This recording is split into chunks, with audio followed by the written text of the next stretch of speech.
Hello, ladies and gentlemen. This is Edward Joseph, and let's talk live. Casey's betrayal and lies. All right, let's talk. Well, today, peoples, has been such an interesting day. I'm here, I am live, and I am going to talk about some things, peoples. Peoples, Casey's betrayal and lies. You guys come on in. You guys come on in. You guys come on in, for there's so much to talk about, peoples. You guys come on in. Peoples, I am here and I am back. I'm here and I am back, peoples. I'm here and I am back, and I am here to bust this case wide open. Peoples, for all too long, we have been allowing these people to get a pass in this Kenneka Jenkins case. And so now, peoples, it is time for me to bust this thing wide open. It is time to let you guys know who the culprit is in this Kenneka Jenkins case. It is time now, peoples. And so, what I'm going to do right now, peoples, is I'm going to go ahead and I'm going to copy the link so many of you can come on to the panel, and many of you can come and talk and shoot your shot and things. There's the link in the chat. So you guys come on up and come join the live and things and stuff. But we're going to have a treat on tonight, peoples. I said we're going to have a treat on tonight, peoples. Because see, the thing is that we need to expose these hilarious and nefarious people for the madness that they've been speaking. And one of the people who I want to expose is none other than Casey Chloe Olvera Sanchez Mendina, the one who has been lying up a storm in this Kenneka Jenkins case. Casey Chloe Olvera Sanchez Mendina has been lying to us all along, peoples. And see, the thing is, peoples, is that Casey Chloe Olvera Sanchez Mendina, she's an op. And she has been in every Kenneka Jenkins chat there is, peoples. I said she's been in every Kenneka Jenkins chat there is.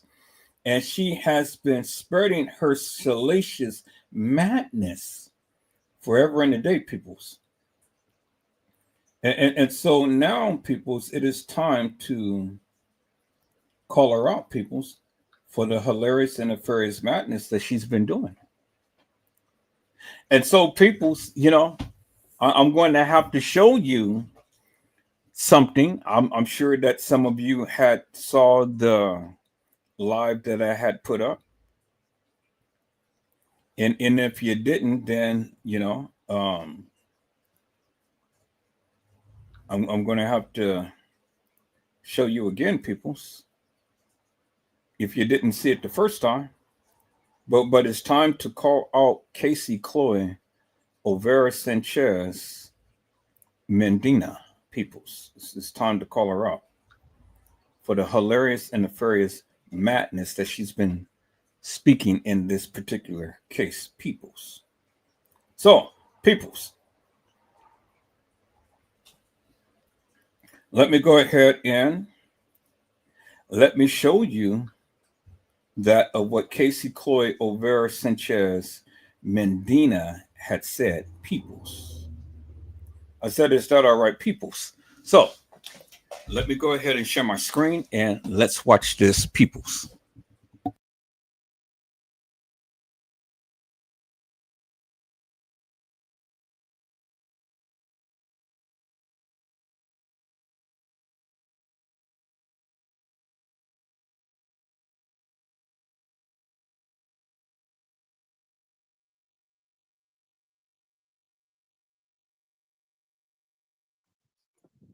However, I know you got resources on I was happening looking at this shit one day, and this is what I found.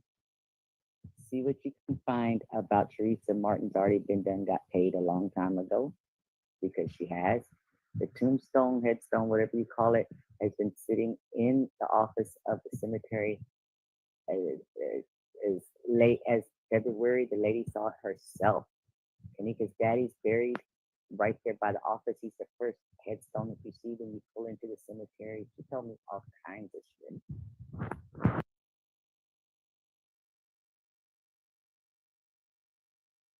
She said she grew up 3 minutes from Rosemont. Uh, um, yeah, damn, they got me fucked up. Um, she told me how she died, or where the, what that she doesn't know the who or the why, but uh, the hotel fucked up. Everybody kept saying, "Oh, the hotel moved her," and I kept saying, "Why? Why would they do that? That would be fucking up so big time." They fucked up big time. They moved. They found her. They freaked out and they moved her and they threw her in the freezer to try to make it look like an accident. And I got this information in exchange that I'll do the fucking interview with them. So you can't say nothing yet. But what is going to come out? You know, it'll come out that she got paid off a settlement and she can't talk about the amount, whatever. But the rest of this shit's never going to come out. And if the lady did say, because she does have, I don't know if it's her or her husband, somebody's got somebody in law enforcement, whatever, blah, blah, blah, that the cops did treat it like it was nothing. And then when they took statements right there. Oh, wow. That means that oh, shit. Hold on. Let me think. What did she say? Oh, The cops, the lady has family that are police officers, and the cops wasn't going to do anything. That's what the op had said. Casey Chloe Olvera Sanchez Medina. And you guys remember Casey Chloe Olvera Sanchez Medina, right? She said all of this before anything ever came out, before Teresa Martin ever got a settlement. I've been telling you for the longest time that she was an op. Nobody believed me, but I got the proof on her. I got the proof, and she was telling the truth. Let's listen to this again about the officers' people. shit. Because, look, okay, she went missing, let's say 2 o'clock Friday morning. They found her before 7 o'clock Friday night. But what is going to come out? You know, it'll come out that she got paid off a settlement and she can't talk about the amount, whatever. But the rest of this shit's never going to come out. And if the lady did say, because she does have, I don't know if it's her or her husband, somebody's got somebody in law enforcement, whatever, blah, blah, blah, that the cops did treat it like it was nothing. And then when they took statements right there. Oh, wow. That means that oh, shit. Hold on. Let me think. What did she say? Oh, shit. She was found in the pool area. The lady didn't necessarily say in the water or not. She said she used the term pool area. But she being that she was wet, the position that she's in is the position that she was, put in.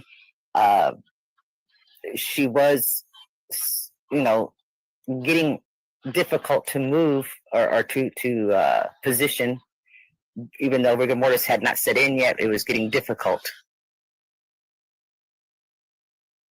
Watch.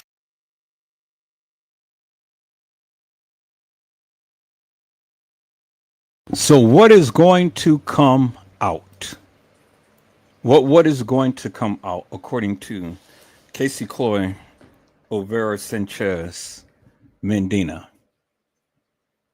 Casey Chloe Olvera Sanchez Medina had told you unequivocally and undeniably what happened to Kenneka Jenkins. She said that she was placed there. Peoples, when we go back and we look at the video footage and we look at the pictures, I've already told you many times over that Kenneka Jenkins has been placed in a freezer. Peoples, she has been placed. She was carried. She was carried. She was placed in a freezer, peoples. That's what happened to Kenneka Jenkins. She was placed in the freezer. And you heard what Cassie Olvera Sanchez Medina had said. She told you that TM had gotten paid and that she couldn't say anything. Casey couldn't say anything because, she told her that Kenneka was killed. You heard what Casey said. She said that the lady had told her that Kenneka was killed. And that TM had got paid, and TM couldn't say anything because she got paid. But the lady told Casey Olvera Sanchez Medina that TM got paid. That Kenneka wasn't fully in rigor mortis, but she got moved. And she was placed in the freezer. In a position that we saw her in, they placed her there. So people, how would have Cassie Olvera Sanchez Medina know any of this unless what? She was there. She was there.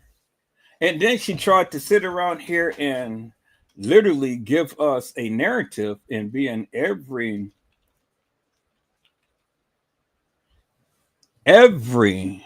Kenneka Jenkins.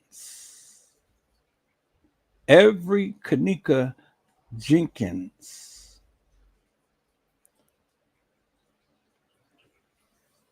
chat room, peoples. Every Kenneka Jenkins chat room. Cassie Olvera Sanchez Medina was there. She was there, peoples.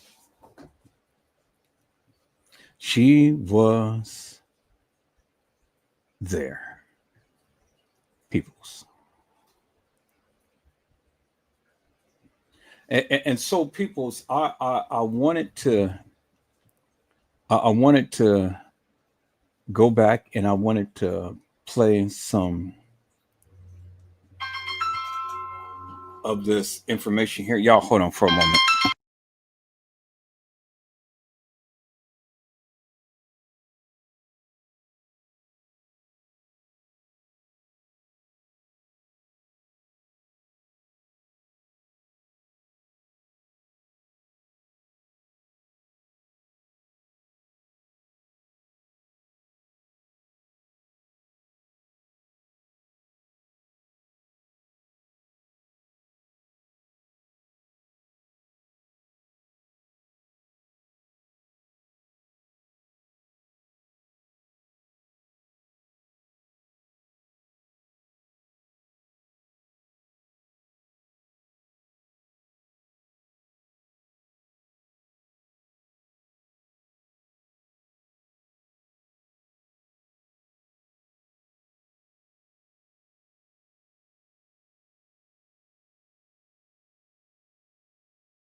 All right, people, so I'm back.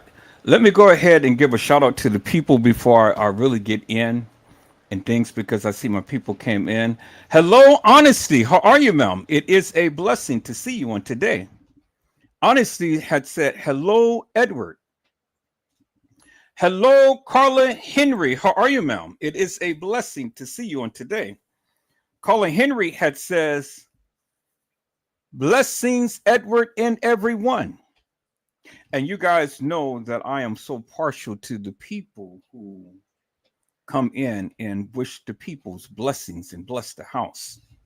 This is Juneteenth, peoples. This is Liberation Day.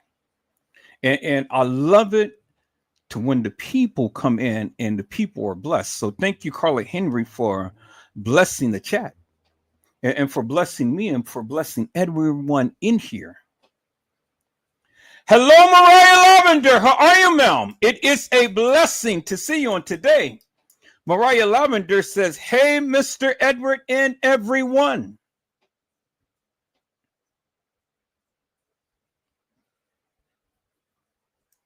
And Mariah Lavender has says, blessings, Carla. And Honesty has says, hey, Mariah.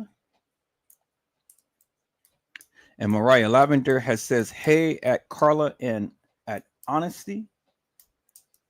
And Carla Henry has says, honesty, hello, blessings to you.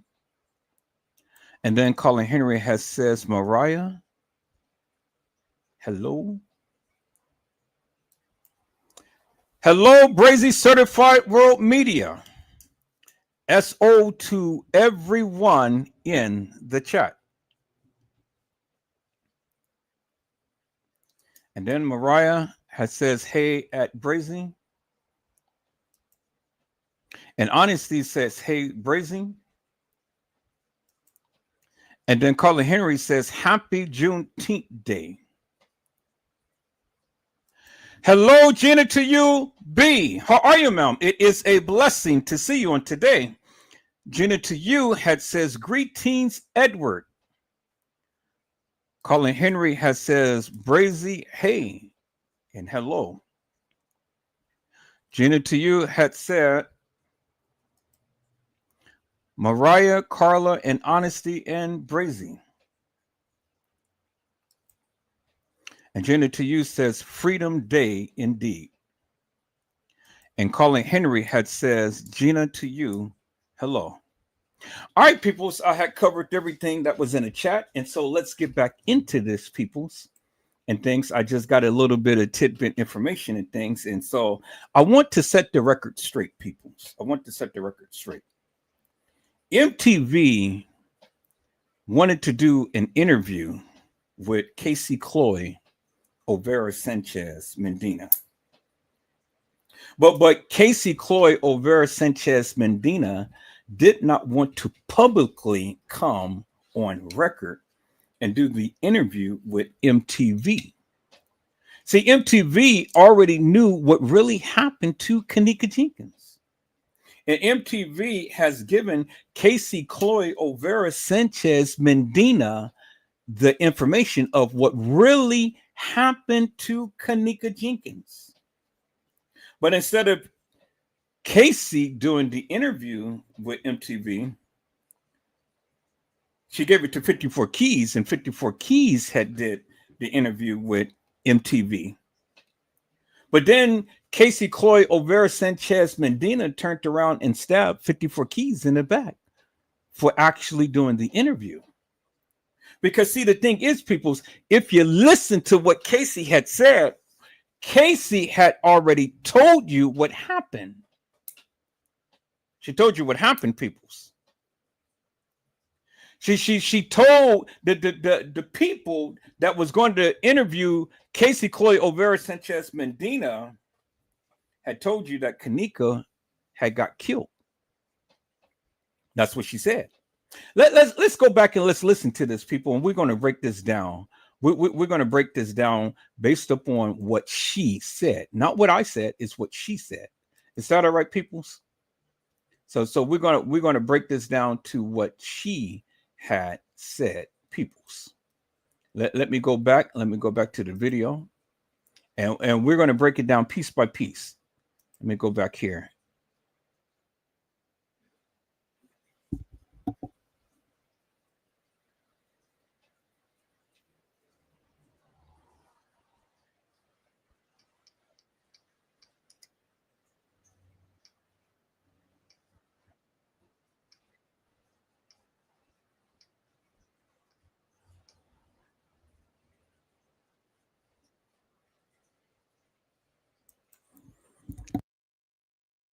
I know it's kind of hard to hear that, but what she said that the tombstone. Wait, am I sharing this? Am I sharing it? Okay, this is the one I wait. Let me go back here.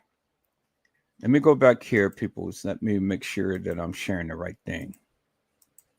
So let me go back here. Let me go here. And I need to go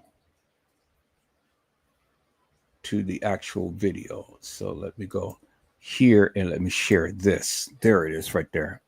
Okay, now you guys see the actual video. So let me go back. I'm going to turn up the volume a little bit so you can hear, but then I'm going to have to turn it down because it gets real loud. So let me go here and turn up the volume a little bit so you can hear this part, but then I'm going to turn it down once she goes to the other part. All right. So now let's listen to this.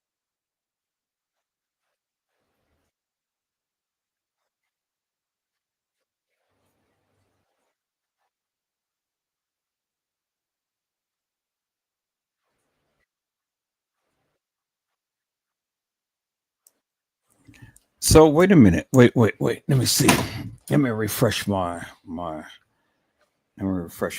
so I can see if you guys are actually seeing the thing. Okay, so I'm still not sharing it. What's going on? I'm still not sharing it. All right, so let me share my screen this way. Let me go right here. Okay, I think this is it now. I got so many buttons open. Okay, there it is right there. All right, I'm gonna rewind this back. I'm gonna turn this up, the volume up a little bit more. So you guys should be able to hear it clearly what she's saying because it's kind of muffled up on this part. And then I'm going to enlarge the screen right there. Now, let's listen in attentively, peoples, to what Cassie Olvera Sanchez Medina had to say. Let's go. However, I know you got resources on. I was happening looking at this shit one day, and this is what I found. See what you can find about Teresa Martin's already been done, got paid a long time ago, because she has. The tombstone, headstone, whatever you call it, has been sitting in the office of the cemetery as late as February. The lady saw it herself. Okay, so you heard what she said. She said that TM had already gotten paid a long time ago. And the tombstone has been sitting in the office for all of that time because the lady had saw it herself. You heard what Cassie Olvera Sanchez Medina had said. She said that the tombstone has been in the office ever since February. That's what she said. See, it ain't coming from my lips. It's coming from what Cassie had said, and it's coming from her own mouth. So don't accuse Edward Joseph of making shit up because I don't need to make shit up, peoples. I'm telling you what Cassie Olvera Sanchez Medina had said out of her own lips. Now, you guys know who Cassie Olvera Sanchez Medina is, right? She was the one who had talked about the Kenneka Jenkins case. She was the one who has been in everyone's chat room. Anybody across the platform, on all social media platforms, she was the one who has been in everybody's chat room wanting to spew her tea or her P-E-E, her urine, her feces, her shit. She was the very one who had spilled all that decrement, peoples. I mean, that excrement. The madness that comes out your back hole, your booty hole, between your cheeks. You know, that puddle of boo-boo, what they call dookie. But in other terms, shit. She was the very one that had shared all of that madness. because she was in everybody's chat room, peoples, spilling that salacious madness. Now, because of her and her saying that she did research, she ain't did no research, peoples, because she was an omp and she was there. The proof is in the pudding right there. See, people see, I got way more evidence and information. See, Casey thinks that she can go and take down all of these videos, and she doesn't think that all of this stuff ain't going to resurface. But I got everything, peoples. I got everything. Because all I have been doing was just sitting back recording to hold these people account for the nefarious bullshit and madness that they have been speaking. And see, the thing is, I tried to give the bitch an opportunity to come to my live and to talk with me and to have a conversation with me and to really express that of what she believes happened to Kenneka. But I don't need to do that, peoples, because see, anytime I have her on, Custom Design, T-Slay, or any other YouTuber and stuff, it always ends up in an argument. And see, they can never stay focused upon the case. It's always got to end up with some personal madness that ain't got shit to do with shit. Do you understand what I'm saying, peoples? See, it ain't got nothing to do with Edward Joseph, but it has everything to do with how they feel about me. Because I'm putting out the truth to my proof. And my proof is the various things that they have said out of their lips. I don't need to make shit up, peoples. All I need to do is just show you what they said. And as long as I show you what they said, that's all that matters. And if you still don't believe that, well, then you are stupid because you failed to stand up and listen to the truth when I have the proof. And it ain't coming from my lips. It is what they said. And I told you this time around, I'm only going to go by what they said. Not for what I think, not for what I feel. It's from what they said. And peoples, that is what she said. So, Cassie Olvera Sanchez Medina had said that TM had gotten paid and that the tombstone after she got paid was in the office because the lady who wanted to do the interview with her had saw it herself. You heard it from Cassie Olvera Sanchez Medina lips. Now she's supposed to be the guru of research and stuff, but she ain't did no research because the people had already given her information. Cassie Olvera Sanchez Medina already knew what really happened to Kenneka Jenkins because MTV already knew really what happened to Kenneka Jenkins.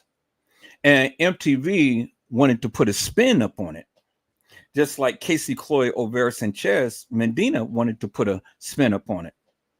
Now, see, MTV wasn't actually putting out the truth, you know, but privately they told Cassie Olvera Sanchez Medina because the things that they told Cassie was the things that actually happened. If you really listen, it's what happened to Kenneka. And it's what I have been saying forever and a day, that Kenneka did not walk herself into a freezer, but she was carried. She was carried. She was placed in the freezer, according to Cassie Olvera Sanchez Medina. But see, the thing is, Cassie didn't even have balls to get up on MTV to do an interview. So she gave it to 54 Keys, and 54 Keys went on and did it. And 54 Keys got the accolades and everything. You know, 54 Keys got the honors and stuff for doing the interview. And then Casey turned around and tried to put 54 Keys under the bus because something of what she didn't want to do, 54 did it herself. And this is why everybody loved 54 so much, because of the simple fact that 54 have walls because she's a girl, but then she has balls as well. And 54 is thick as fuck. She is a black chocolate Whoopi Goldberg. And she is thick as fuck. And see, I would show 54 Keys picture peoples, but I'm not going to do that because I'm not here to get down on 54. I like 54.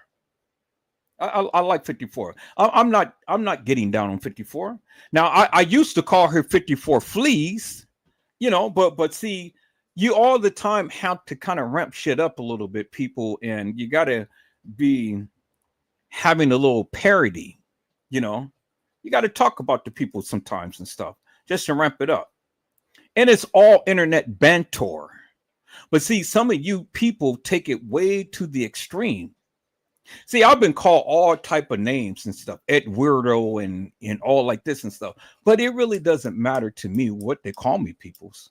Because at the end of the day, it's what I say that counts. See, sticks and stones may break my bones, but your words will never hurt me. So you can call me whatever you want. But see, the thing is, when I start to call you Cassie Chloe Olvera Sanchez Medina, betrayal, the dark side of loyalty, well, where is your royalty?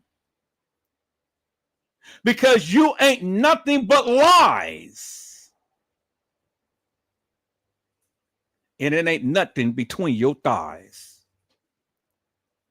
Not for any niggas' eyes. Because see, you Mexicans, y'all love to call us black men niggas. Well, I'm not a nigga. I am a negro because I grow. I'm black and I grow. So that's why I call myself a negro, not a nigga. So you see, Cassie Chloe Olvera Sanchez Medina is a Mexican. And she is a Mexican that just cannot stand black men, because she had a black man at one point and the black man had left her because look at her, people. I mean, goddamn.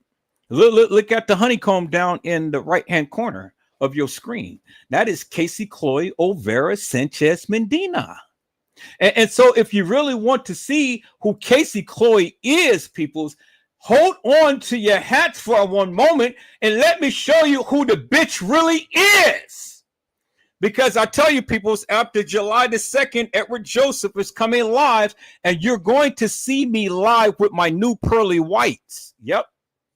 My new pearly whites, peoples. You're going to be able to see Edward Joseph live in person.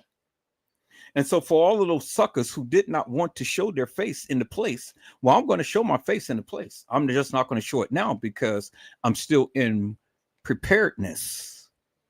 You know, I got to look my best, peoples. And see, until I get my new pearly whites in, no, you can't see me right now. But when I get my new pearly whites in, yeah. See, the thing is, people, I have lived. And those pearly whites that I had, they were useful, but then they're gone. But now I got to get some new pearly whites in. And so, you know, hey, I'm at age now, so I don't feel bad. I posted a picture of me getting my pearly white put in and things and stuff, but thank God that I have the money to do it. And then this guy called Ransom News took it and made all of these different lives and parodies and things like that and stuff. But it didn't embarrass me one bit, peoples, because see, the thing is, if I did not want you all to see my transition, I wouldn't have never put the photo up there. But now, once I finished the completion of my progress, then you're going to see Edward Joseph live in person with my new pearly whites. And then I'm going to challenge Custom Design T Slay, Cassie Casey Chloe Olvera Sanchez Medina and Trey Gay to show your face in the place. But they won't do it, peoples. They won't do it. They will hide behind closed doors. But that's all right, because see, I've already got their script. I've already got a picture of them, peoples. So they don't have to go and show their face in a place, because I will show it for them, peoples. And so, peoples, let me go ahead and let me share my screen, because I'm getting ready to show you who Casey Chloe Olvera Sanchez Medina is. The true girl who hides behind a computer screen. The one with the deep voice that looked like Wicketa from Bichita. Is that all right, peoples? See, we're going to get back into this video, peoples, but before I do, let me show you Casey Chloe Olvera Sanchez Medina. So let me share my screen, peoples. Now, let me warn you, peoples. Let me warn you right now.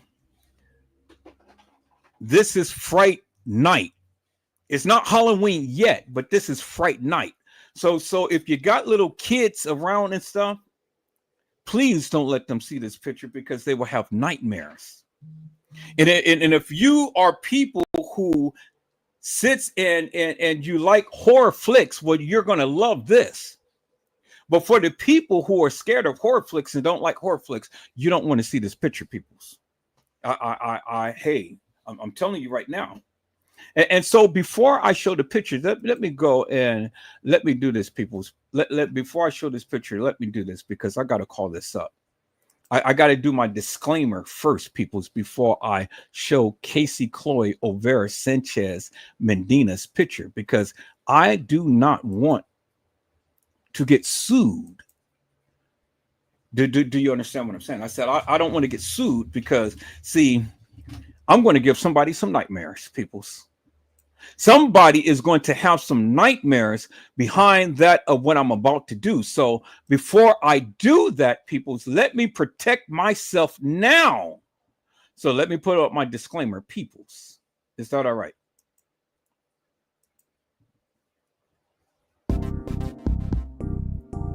Disclaimer. Copyright disclaimer: under Section 107 of the Copyright Act, allowance is made for fair use for purposes such as criticism, comment, news reporting, teaching, scholarships, and research. Fair use is a use permitted by copyright statute that might otherwise be infringing. Nonprofit, educational, or personal use tips the balance in favor of fair use, peoples. That's Section 107 of the Copyright Act, peoples. Section 107.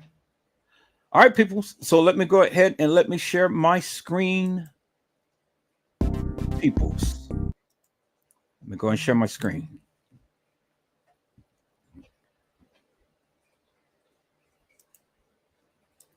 Peoples, Casey Chloe Olvera Sanchez Medina.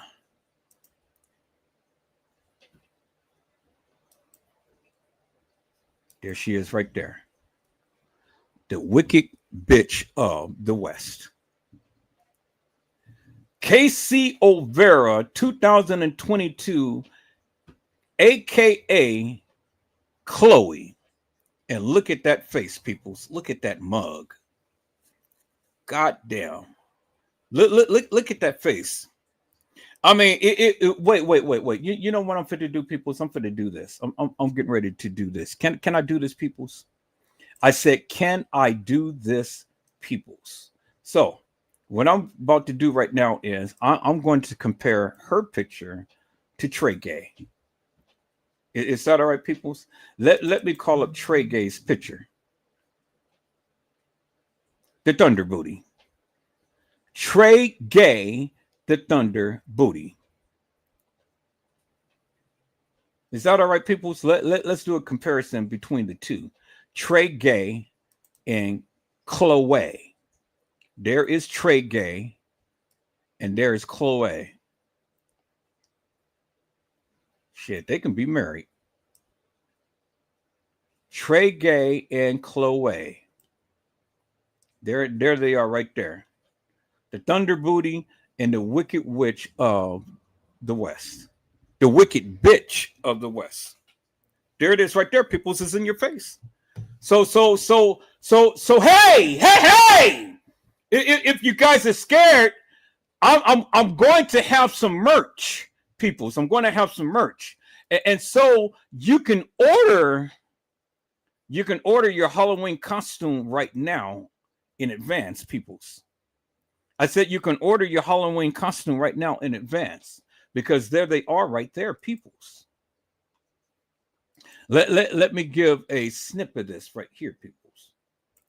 Trey Gay, the Thunder Booty, and Casey, the Wicked Bitch of the West. So let me name this. Let me name this. Save this ass, peoples. Save this ass. Put in my downloads. Trey Gay and Casey. Okay, there it is right there. All right. There they are right there, peoples. Trey Gay and Casey. Ain't got shit to say. Not today. All right, peoples. Let's get back into this. Let me go ahead and close this out because we got to get back into this, peoples. So we got to get back into this, peoples. All right. So Cassie Chloe Olvera Sanchez Mendina. Y'all see all of those many names because that is how many different men she had. Casey, Chloe, and then she went from Olvera, she went to Sanchez, and then she went to Mendina. And she had all of those men. And I don't know what they saw into this woman, but goddamn, they must have been some desperate suckers. Because anybody who's going to stick their wink-a-tink in that shit, oh man, you got to be a desperate mother. But hey,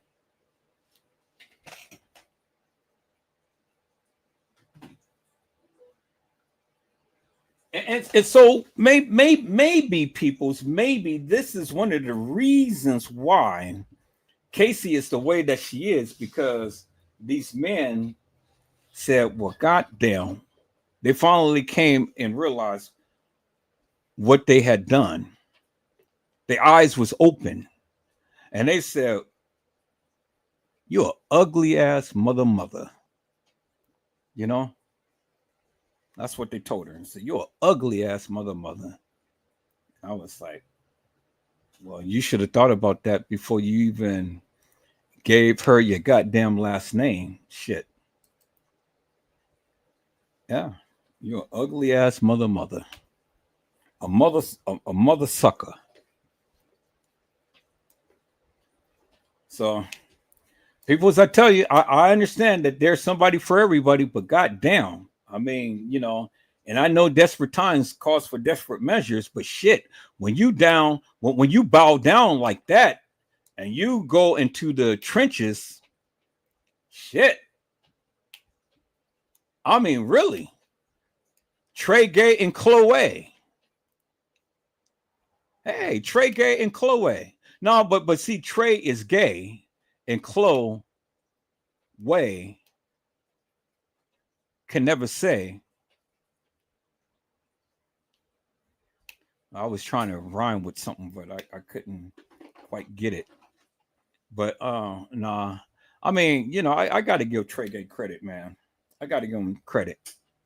He may be another Tyler Perry or he may be another Diddy, but he doesn't want the woman's kitty.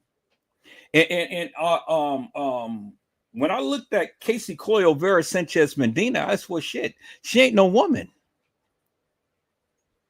She's not a woman. She's a man. And so I was going to give Trey Gay credit because I was like, well, shit, Trey Gay don't like Kitty. He like Diddy. He like Honkadonk. He's like he likes he like what is that? Donkey Kong.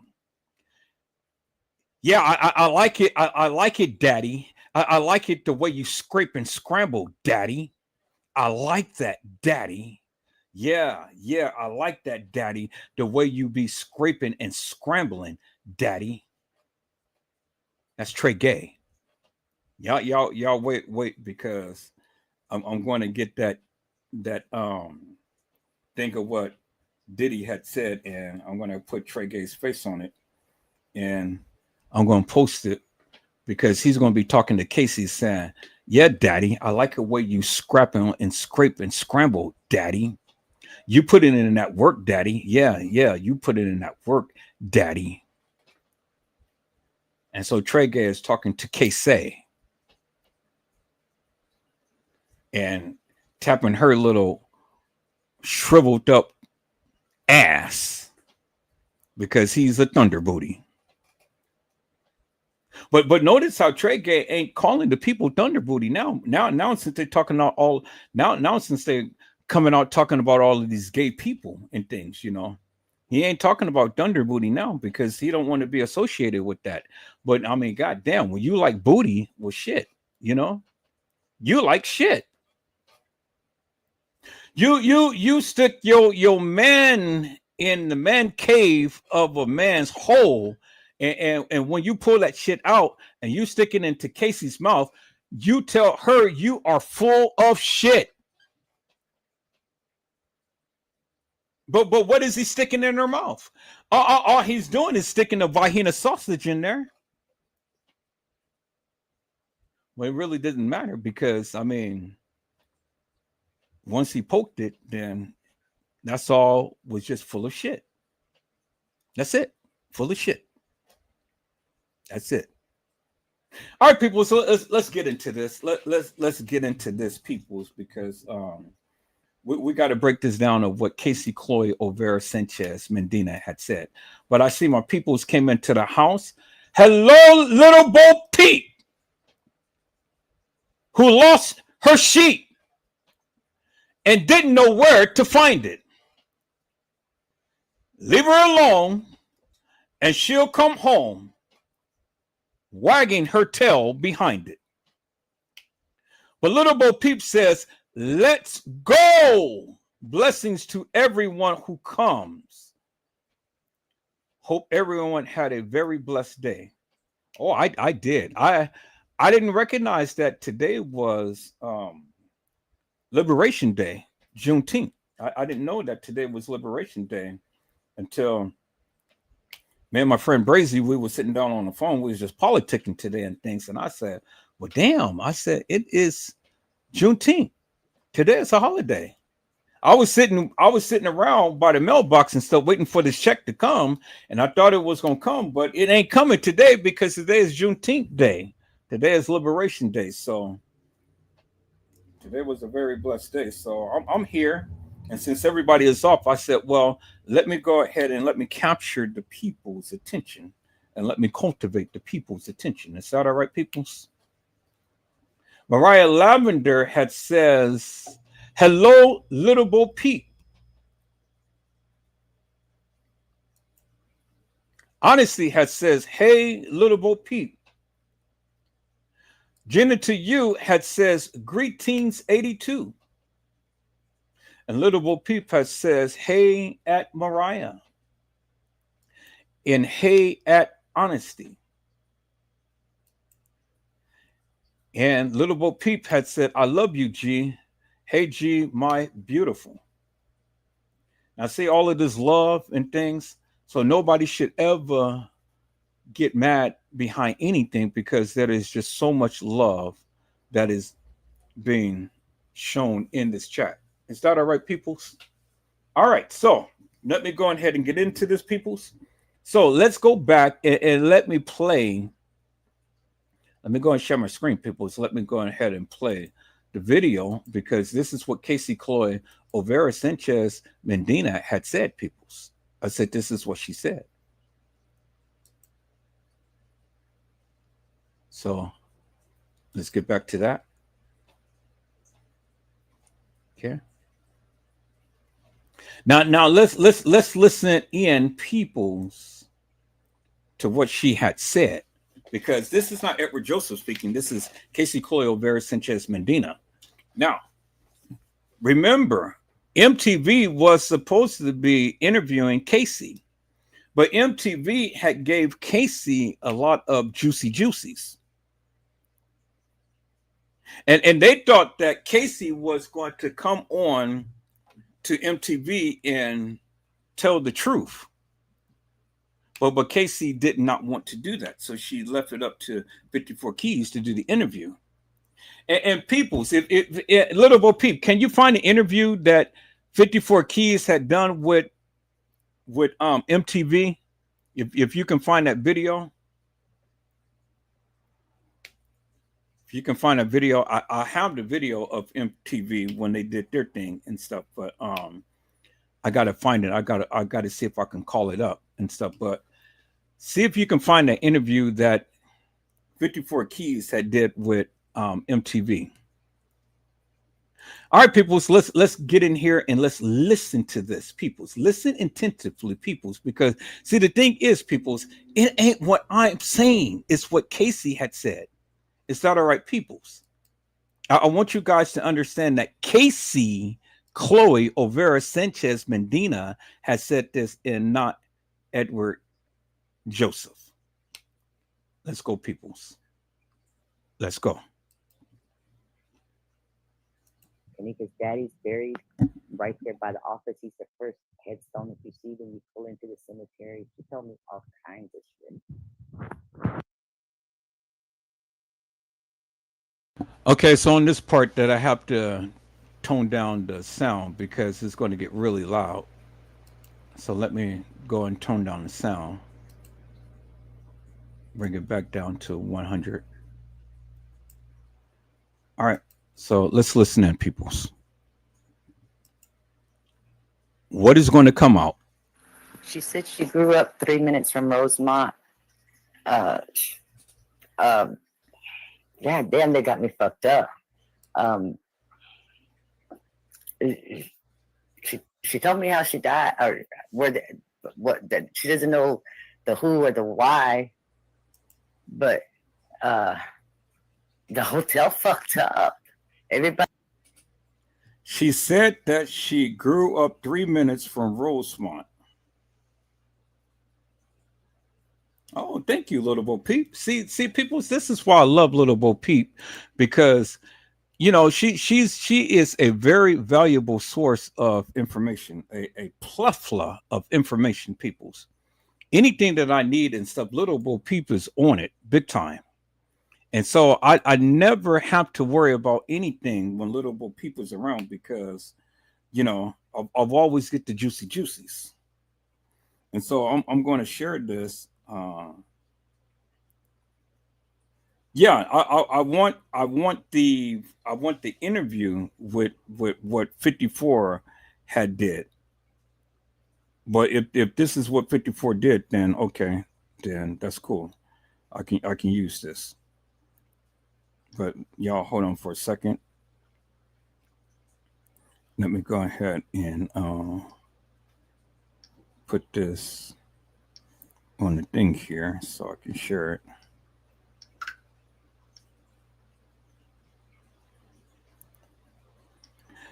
Okay, so we're gonna get back. We're gonna get back to we're gonna get back to we're gonna get back to Casey Chloe Olvera Sanchez Medina, peoples. We're gonna take a look at what 54 had did and things and what she had posted herself on her channel. Do you understand what I'm saying? So let me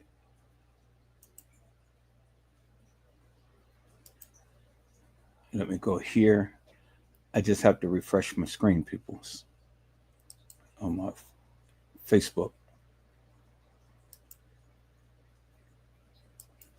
Okay, so why come my channel, why come my chat is not coming up?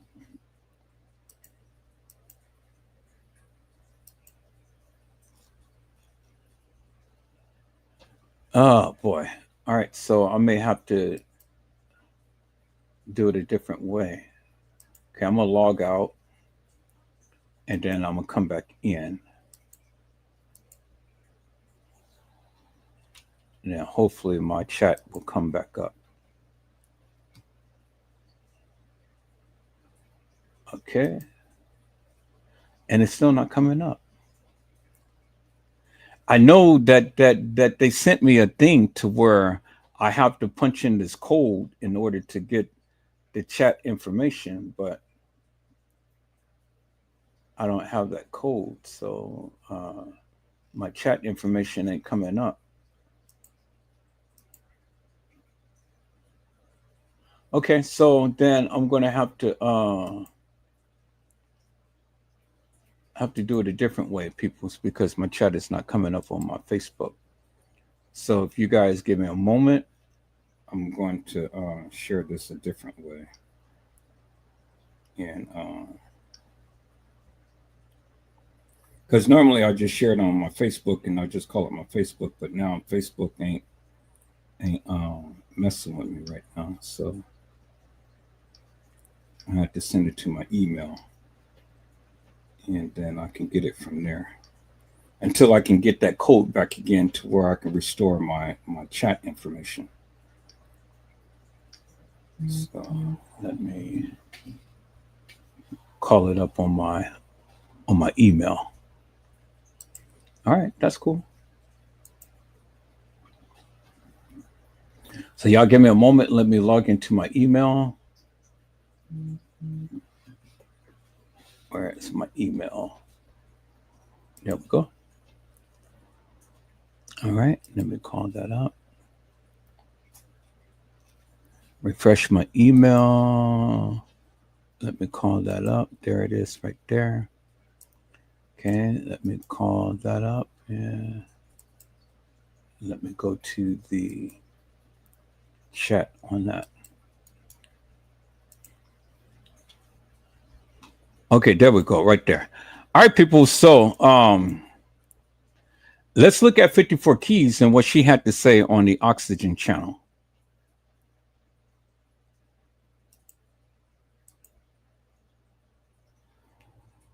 Let me share my screen, peoples.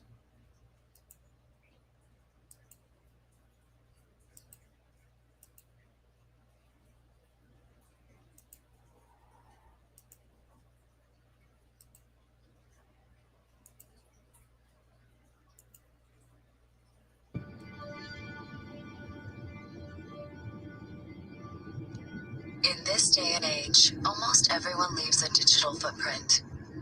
Social media accounts, past addresses, employment profiles, criminal records. How hard is it to remain anonymous?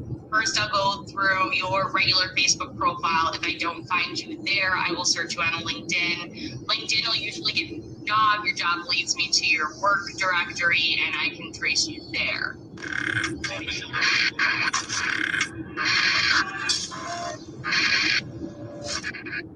Now, y'all notice how a lot of this stuff was on the dark web, as they shown you, right? He used the internet to solve a cold case and can be considered one of the first web sleuths in history. I didn't have the resources I needed at the time. Ultimately, the internet filled that void.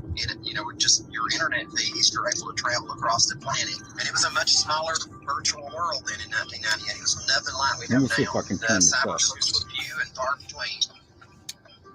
Tent Girl was one of the first cases solved with the help of the internet. And now there are entire communities of people dedicated to cyber sleuthing. There's all these different kinds of groups that you can use. I think some groups actually work together to find the answer, but other groups are sort of in it for themselves. There really was no missing persons report to compare it to. I had a Jane Doe, basically had to reconstruct her case. I eventually put her online as a be on the lookout type. I was hoping somebody would see it and come to me, but they never did. I found a family that was missing a person from that time period, and she was about the age that I thought she would be. I made contact with the family, and ultimately, it was her. It was Barbara Hackman Taylor, and that was just the first time I picked up the phone to call somebody. And now I know that's absolutely the thing that we should tell people not to do. It turned out well for me, but what if the family had been involved in her homicide? You know, I could have been really putting myself in a bad situation.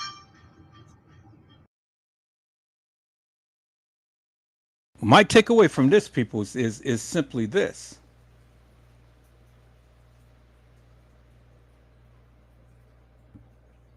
My takeaway from this, people, so you can understand what's going on. So you say please make sure give credit so you avoid problems with others. Well, who am I going to give credit to? Who am I giving credit to? Because I mean, you got to be a little bit more specific. I mean, I understand this is on her channel and things, and if she wants me to take it down, I mean, hey, I'd take it down. It's no problem. But who am I going to give credit to? Because I don't know who put this together, and all of this is just a collage of other people's content and stuff. So, I mean, what's the what? Who am I giving credit to? I give credit to you for finding it, but that's as far as I'm going with it. Now, I'm asking for the video footage of I'm asking for the video footage of 54 Keys and when she did the interview with MTV. So is this the video footage of that or is it not? But we'll see. But that's as far as let's leave it there. Let's leave it there. 82. Now let's leave it there. I've already gave credit to where I'm going to give credit is due and stuff. And so if the people have issue and stuff, well, then they can see me personally. But that's where I'm standing right now. Is that all right? All right.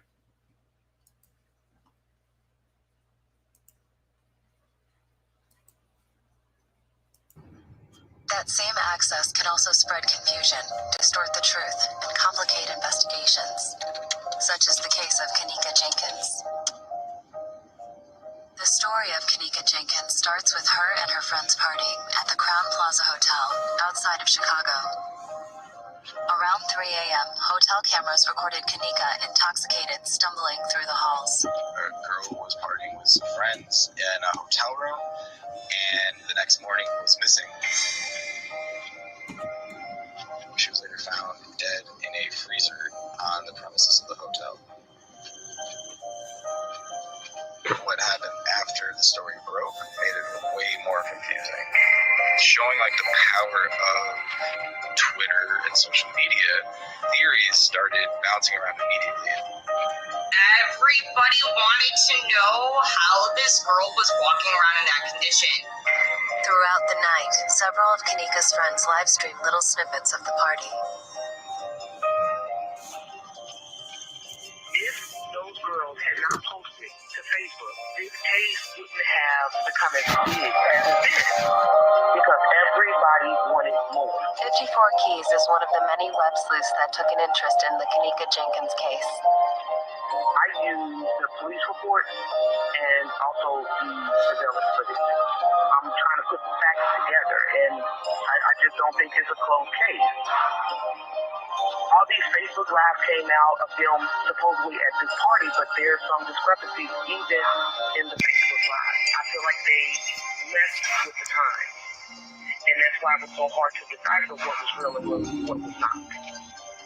As the case became increasingly more public, mass speculation and conspiracy theories spread across the internet. The problem with the Kenneka case quite simply came down to a statement from a local activist that was taken out of context. So an activist came along to help the family, and inadvertently he mentioned that there was footage of her going into the freezer. However, there was no security footage above the freezer. And I think from there is when the conspiracy theories just started threw the internet into a full-on chaos frenzy. Conspiracy theories surrounding Kenneka Jenkins. The mafia did it. It was organ trafficking. The hotel is part of a child trafficking network. Her friend set her up for $200. This was a gang initiation. It's rival gangs. This was all a setup. It was an Illuminati sacrifice. Her mom did this in order to get the insurance claim. That all of it was fake. That it was based on another story that was written 3 years ago about a girl named Brianna Jenkins. That the Rosemont PD were actively involved in the death of Kenneka Jenkins. That the tapes were edited. That the hotel definitely had something to do with it. It was the creepy security guard and also the manager of the hotel. I mean, you name it, this girl went through it that night. I've heard a lot. And it's kind of like, oh my God, like you're making the case harder for the rest of us because you're muddying the waters with this nonsense. The other problem is, even if something criminal happened that night, No one will step forward as a witness. A snitch is the lowest form you can be in Chicago. No one wanted to talk. You know, there's a lot of black people that do not trust the police, and that's just the reality of it. The police found no evidence of foul play and officially ruled the death accidental, caused by hypothermia and alcohol intoxication. But many people in the community did not accept this explanation. The community reacted the way they did because the narrative that was given to us was that this girl, Kenneka Jenkins, drunk, intoxicated, walked straight into a freezer and died. It was so unbelievable. It's a scary symptom of social media when it becomes the judge, jury, and executioner for everything that happens. You know, somebody's sitting at home trying to figure out what happened to this girl. That's great. When you start creating your own story, theory about it, this isn't Game of Thrones. You can't have a fan theory about an active murder case.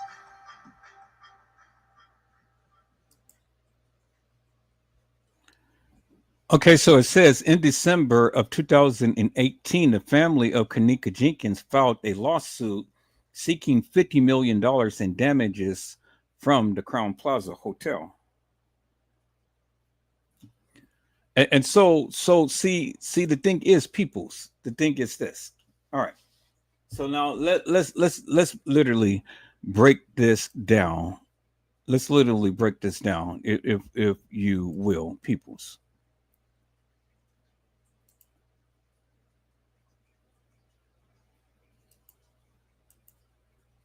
Let's literally break this down. Okay. So I get what 54 said. I get what Oxygen TV had said. I get what everybody had said, and so on and so forth and things. And basically, just because they're up on these different platforms really doesn't mean a hill of beans and stuff, because at the end of the day, the same thing was being said. Now, it has been said that there was no camera above the freezer. It was been said that there was no camera above the freezer. Well, I personally don't believe that there was a camera over a freezer. I mean, TM said that she saw it, but she's the only one who says that she saw it, and everybody else said that they didn't see it. Do you understand what I'm saying? And so if there was a camera over a freezer, do we just take TM's word for it? Or is there any evidence of it? And see, this is the problem that has always been in the Kenneka Jenkins case, because see, just because TM says something doesn't mean that it's law. Just because YouTuber says something doesn't mean that it's law. Just because I said something doesn't mean that it's law. Do you understand what I'm saying? And so my thing is always been this. It really doesn't matter who say what. It's what you can prove out of it. Do you understand what I'm saying? So just because the people said something doesn't make it law. And I don't care who said what. Any YouTuber in this Kenneka Jenkins case, just because they feel some type of way and just because they said it doesn't make it law. The thing is what you can prove. And there is a lot of theories that has been shown and thrown out in this Kenneka Jenkins case. And that's where Edward Joseph has always been. Now, I gave you my theory, but my theory is my theory. I gave you my narrative. My narrative is my narrative. I gave you my thoughts and views. I gave you my mantra. And it's just only my mantra, my views, my narrative, my thoughts, my feelings. And I back that up based upon what they have given me. And I never said that you have to believe me. And this is the problem that many of you have, because you can't think for yourself, but you let others think for you. Now, my thing is simply this. It really doesn't matter what I say, what any other YouTubers say. If you can't prove your case, then what is it that you have? And even if you believe that I'm right or wrong, I have given you based upon what they've given me. And I have shown you over and over and over again all of the inconsistencies that was in this case. Now, you take it for what it's worth. If you believe, well, then you believe. But then whatever you believe, then stand 10 toes down with what you believe and then prove it. Go ahead and get the collage of video footage along with the statements that the people make and stuff, and then stand strong upon that of what you believe. I'm never going to take anybody's narrative. I've never did. I have my own narrative. I have my own thoughts. I have my own views, and I have my own beliefs. And I stand still and I stand strong upon that, regardless of what other people say. But see, the thing is, the difference is this, peoples. You just can't tell me and make me think and try to make me think and feel of what you believe. You just can't tell me. You got to show me. You got to walk this shit down. You got to walk it down. Because everybody has been shown the same thing, but everybody has a different theory as to what has happened. My thing has always been this, peoples. You have to go ahead and you have to take for what they have given, but you have to incorporate everything that has been given. And if it doesn't make sense, well, then well, obviously it couldn't be true, right? Because the truth always makes sense. A lie doesn't make sense. The truth makes sense. And the thing is, no matter how you go and slice it and dice it and stuff, if you go and examine everything and it still comes out to be something that can be very plausible and reasonable, well, then that's what you give more credence to. That's what you give more credence to. I mean, if truth be told, peoples, the timeline. Now, we go by the timeline of what they gave. That shit doesn't make no sense, no matter how you slice it and dice it. It don't make no sense. Because, see, the thing is, it's simply this. And I was talking to my buddy Brazy on today. And I said, you know something? Out of all of this video footage that we have ever seen, we never seen Monifa, Shemaya, Irene, all of the gang members and things get on or get off a elevator. We never seen that video footage. Why haven't we seen any of that video footage? We've seen them everywhere else. We've seen them in the halls. We've seen them in the front lobby and things and stuff, but we never seen them get on the elevator. Why is that? Why is that? We never seen them walk down the same hall as this supposed girl, Kenneka, who you guys said that walked down the halls of getting off the elevator. We've seen different ones peekaboo off the elevator, but they were still on the elevator, but we never seen them get off. We never seen them walk directly off the elevator and then up a ramp and then walk over to where the front lobby is. See, it's only clips. So how do you develop a narrative when you don't really have all of the video footage? And then the video footage that you do have, now you feel strongly about what you're saying, and you're trying to impute this and this and this, but it's okay. I mean, I'm happy that you're doing it, but you got to make sense of it.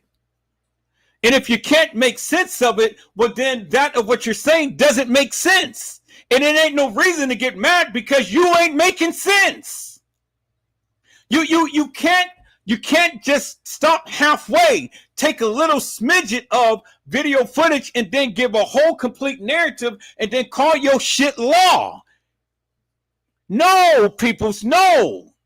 If we're going to go by the case files, we got to include the case files with the video footage. If we're going to go by the case files and the video footage, we got to incorporate that with the statements that the people are making on and offline. We got to go by what the pictures say. We got to incorporate every goddamn thing.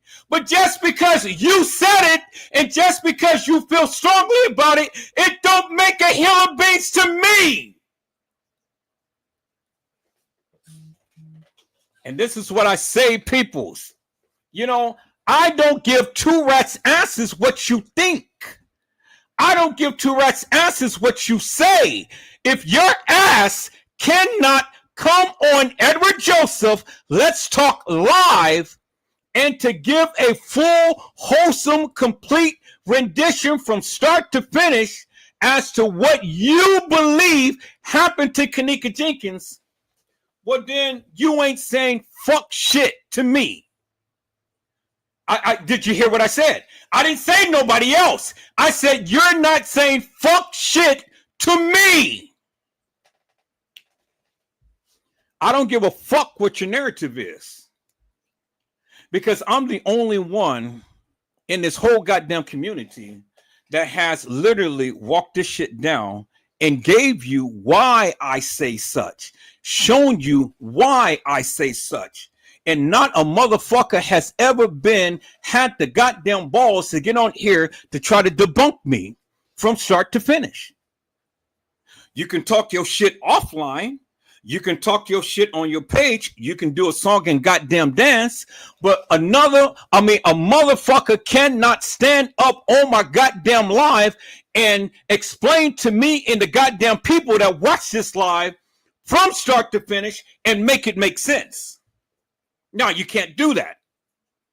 Because I'm too smart. I'm too meticulous. I'm too keen. You know, you can't put the wool over my goddamn eyes. Because where you think that you got something going, I'll turn back and I will embarrass your motherfucking ass right in your goddamn face and then laugh at you and say you full of shit. I don't give a fuck what 54 Keys say or think. I admire her for what she do, but that shit doesn't tempt my palate. I don't give a fuck what Cassie Olvera Sanchez Medina say or do, but that shit doesn't tempt my palate. I don't give a fuck what Trey Gay say or do. Mike Larry, Zillionaire, Boss Man and Hair Lost Man and John Queer Q. That shit doesn't tempt my goddamn palate. What tempts my palate, peoples, is if a motherfucker can come to my goddamn live and to express and to explain to the people in great detail and show their video footage of whatever the fuck that they have to prove their stance and stand 10 toes down up on that shit. That's the only goddamn way you're ever going to get my respect. But if you can't do that, I don't give a fuck what you say. I don't give a fuck what you think. And I don't give a fuck what you do. Because, again, I'm the only motherfucker that sits on here and shoots his shot and show you people why I say such. Now, until your ass can get on my live, get on my goddamn panel and shoot your shot and explain to the people in great detail, I don't give a fuck how many lives you make. I don't give a fuck what your narrative is. I don't give a fuck what you think. I don't give a fuck what you do. I don't give a fuck whether you agree with me or whether you disagree with me. You ain't shit to me. Now, that goes for every goddamn YouTuber that ever talked about this goddamn case. You will never gain my respect until you get on my goddamn live and you prove your case to the people. Stand 10 toes down with what you believe. I do. I told you, and I've shown you. I walked this shit down many times over. I got thousands of lives to prove my stance. And many of you can't even debunk me because the way that I attack this shit, it even makes you think and wonder, is the shit that you're saying actual, factual, and true? Do you really believe the shit that you're saying? Because if you do, I can already tell you, most of you that talk about this case, you don't incorporate every goddamn thing. You only focus upon one little piece of it, and then you run with it, and you think that everybody should believe the fuck that you say. No, that's not me, peoples. Because if the truth be told, and it is being told, your shit cannot stand hot water. It can't. It can't stand under scrutiny. So 54 Keys and all of these other peoples, yeah, you know, I mean, that's why we have sectors.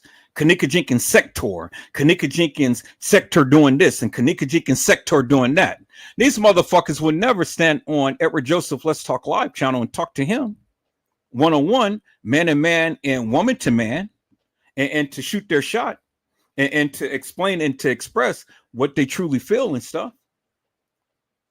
Now, if we're going to walk this shit down, let's take it in segments. Let's really take off the gloves, peoples. If we're really going to get down to the nitty gritty and shit, let's really walk this thing down section by section by section. I don't give a fuck how many times that you guys have done research. Your research don't mean shit to me. Do you understand what I'm saying? It don't mean shit to me. What really means shit to me is when a motherfucker can get on my goddamn live and break this shit down and make it make sense. But see, you guys get tunnel vision. You guys have narrow minds and things. You can't break it down like I do. I'm unique. I'm different. I'm gifted. I'm so motherfucking gifted. It's just crazy. And I ain't even got a clout about it because my work speaks for me. It speaks for me. Every time, peoples, every time you look around, Edward Joseph is coming out with something different, something new for you to think about. It ain't no other YouTuber has done that. And see, the thing is, it doesn't matter what MTV says. It doesn't matter what Oxygen Channel says.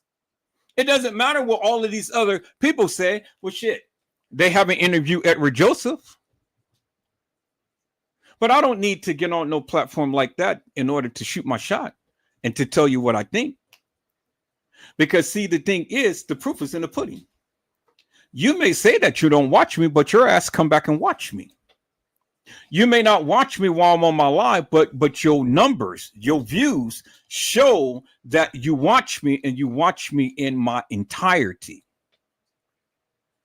You may not come out and publicly say that you support me, which I really don't give a fuck. But at the end of the day, if you cross me, I'm going to be up on your ass, and I'm going to prove to you with your own words that bullshit and madness that you say. So be careful what you say. And this is one of the reasons why the people don't come onto my channel, because of all the time use their own words up against them. See, I can say what I say and still 5-10 years later still say what I say. And you can use any words up against me. I would love you to. I would love you motherfuckers to go and screenshot my live, record my live or whatever, and hold anything accountable for what I say.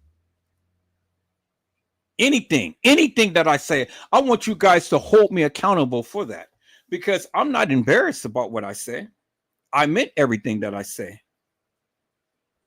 It's the reason why I say the things that I say. It's the reason why I do the things that I do.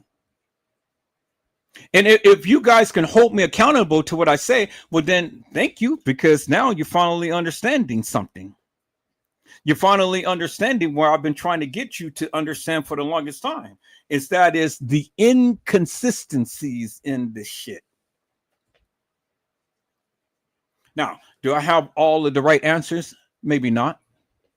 But I got enough to understand that some of the shit that you guys believe is bullshit. Total bullshit.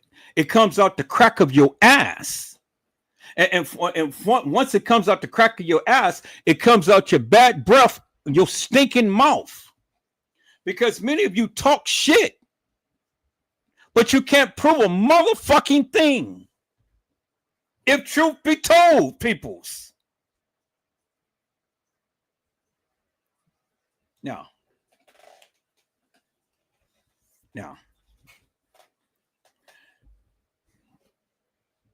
who's going to come up to the live and who's going to shoot their shot? Let's walk this shit down. Let's keep it real 100 tonight, peoples. I don't give a fuck about your theory. I don't give a fuck about how strongly you feel about shit and stuff. I just need you to come up here and I just need you to shoot your shot. I need you to break this shit down and make it make sense. We start from the beginning all the way to the end, or we start from whatever you want to start with. Start from whatever you want to start with. And then make it make sense.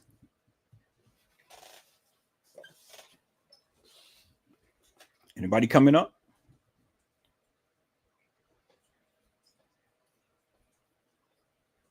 Because see, the thing is, peoples, I'm not going to allow this to just be a one-sided thing, and then you guys go back and complain, oh, well, you know, just because it's his life, you know, we have to listen to what he has to say, and he thinks that he has the proof and the truth.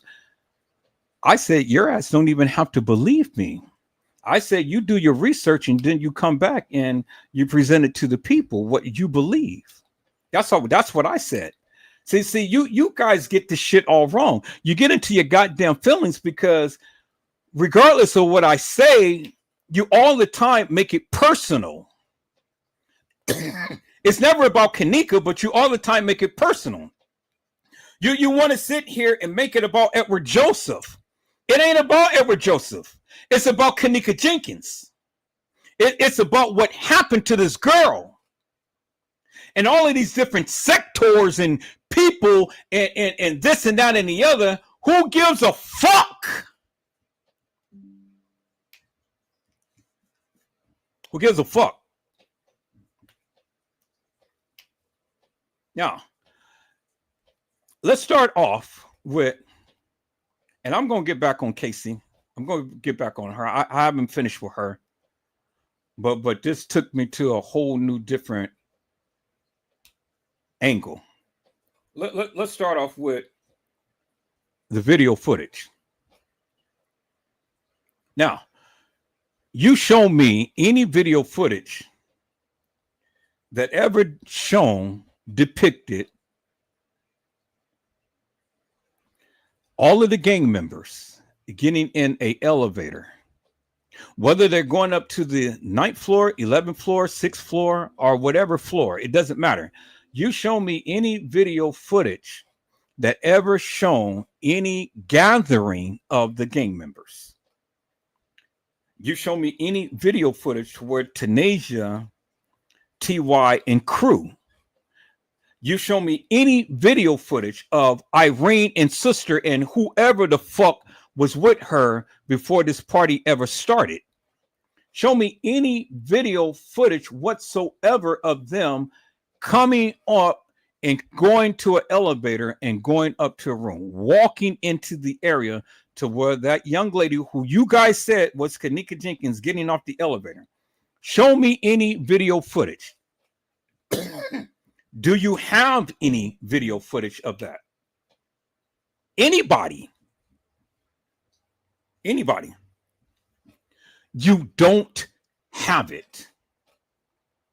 They shown them all over in the establishment, but they never shown them getting on an elevator, gather in a elevator area. They're showing you, yeah, they were in the halls. They were walking the halls and stuff. They was over there by Visibility Bar and all of these places, but you never seen them get up and gather on a elevator to get on the elevator. And why is that? Why is that? Why is that? I got the answer, but I'm asking you guys, why is that? Why is it that we never see Irene and sister? I mean, God damn it, you know, every goddamn body was at the establishment, peoples. Everybody. We seen them on the video footage at one time or another. Why is it that we don't see? Why is it that we don't see Teresa Martin and the lady get on the elevator when she said that she met the lady in the hallway and they went up to the 11th floor? Why isn't that we don't see the lady get on the elevator when she said that she saw Kenneka and a couple of guys and a couple of girls on the 11th floor? Why isn't it that we don't see Kenneka get on the elevator?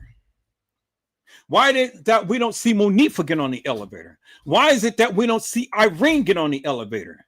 Why is it that the only time that we see these goddamn people is in a room or in a hall? Why is it that we never see nobody get on an elevator?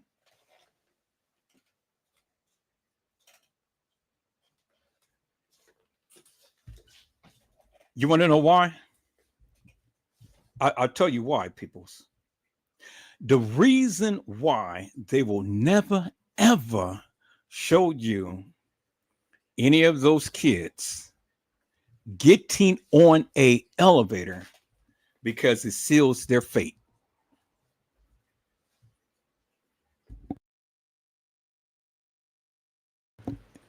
You are not listening to me.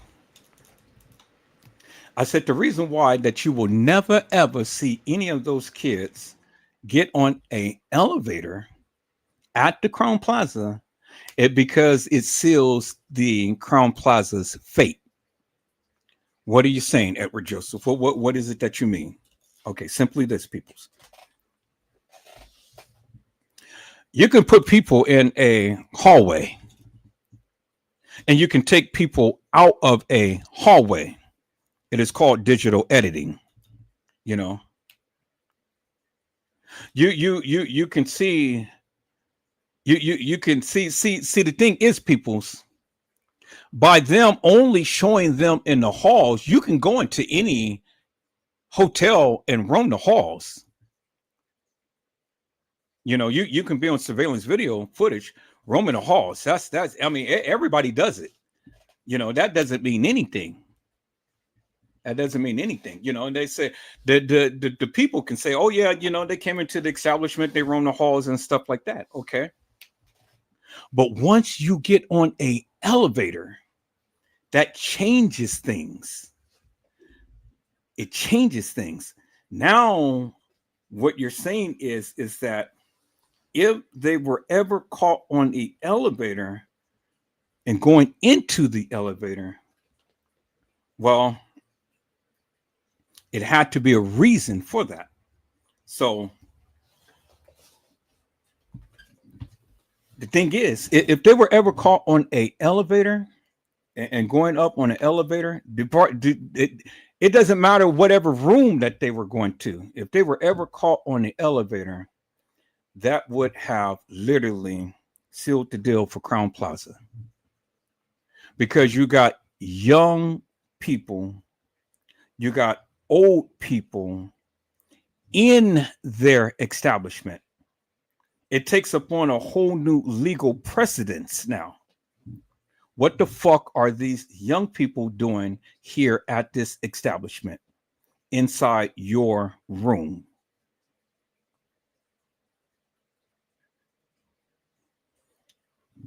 Do you understand what I'm saying? You see where I'm going, right? It is called liability. Because if you got a bunch of young people and old people at the establishment and they can prove that beyond a shadow of a doubt, well, then the liability just goes up. Because if all of these young people is all on the floors or in the rooms and stuff, and they were doing what they said that they were doing and things, Crown Plaza is liable for anything that happens to these young people. So to mitigate their liability, they will not show you them going on an elevator, but they will show you that they're in the halls. Being in the halls doesn't mean anything. Yeah, I mean, they're liable to whatever happens to them because they're on their premises, but it only limits the liability. It's a big difference if they would have shown them get on an elevator. And if they shown them get on an elevator, they would have to show them get off an elevator. And depending on the time to when they got on the elevator and depending on the time to when they got off the elevator is how much liable they would be, because that indicates you've been here. Nobody's going to be getting on the elevator and just being in the halls of any establishment for any length of time and then coming down 3 or 4 hours later. Nobody's just going to roam the halls of some hallways where some rooms is without actually being in a room. Do you understand what I'm saying? So that's the reason why they never show these kids get on an elevator. It's the reason why. It doesn't matter if TY went live and you saw them in the room and they had the decor of the room showing in the video. Doesn't matter about that. Doesn't matter Irene's live and you showed them the decor they were in the room and stuff. They can challenge that. Well, you know, their thing is, well, okay, well, we see the video footage and stuff. I mean, you know, is that really our hotel? Well, that was challenged by T. Slay in Custom Design. Well, they wasn't really at the Crown Plaza. They was at the Marriott. And the Marriott and Crown Plaza has the same looking rooms and stuff. You see the play, right? Well, Crown Plaza just say, well, I mean, hell, how could you prove that they were in the rooms? Because did you see them get on the elevator? That's going to be the very first thing that they're going to ask. Where's the video footage of them getting on the elevator? Where's the video footage of them getting off the elevator? Because see, the thing is, peoples, if they shown the time to when they got on the elevator, and if they shown the time to when they got off the elevator, well, then you know what that means? That means you've already developed a timeline. They didn't give you a timeline. They didn't give you no timeline. The timeline was, we're just going to show you entering into the establishment. But that's it. And so it leaves it up to your imagination as to where they were or where they are. Because if they ever show any girl get on the elevator, the time starts right there. You have something unequivocally and undeniably to pinpoint. Well, God damn it, they came into the establishment at 1:13, but at 1:25, we see their ass getting on an elevator. And then at 2:30, we're seeing their ass getting off an elevator. That is a sealed timeline that they cannot deny, because we see them get on the elevator and we see them get off the elevator.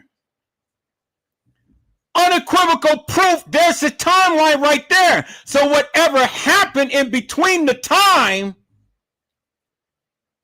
they've already sealed their fate, because The video footage shows them on getting on the elevator. But it never showed Kenneka. It never showed Shemaiah. It never showed Irene. It never showed T.Y., Tanasia. It never showed the gang members. It never showed nobody getting on an elevator. And so thus, it didn't show you a timeline.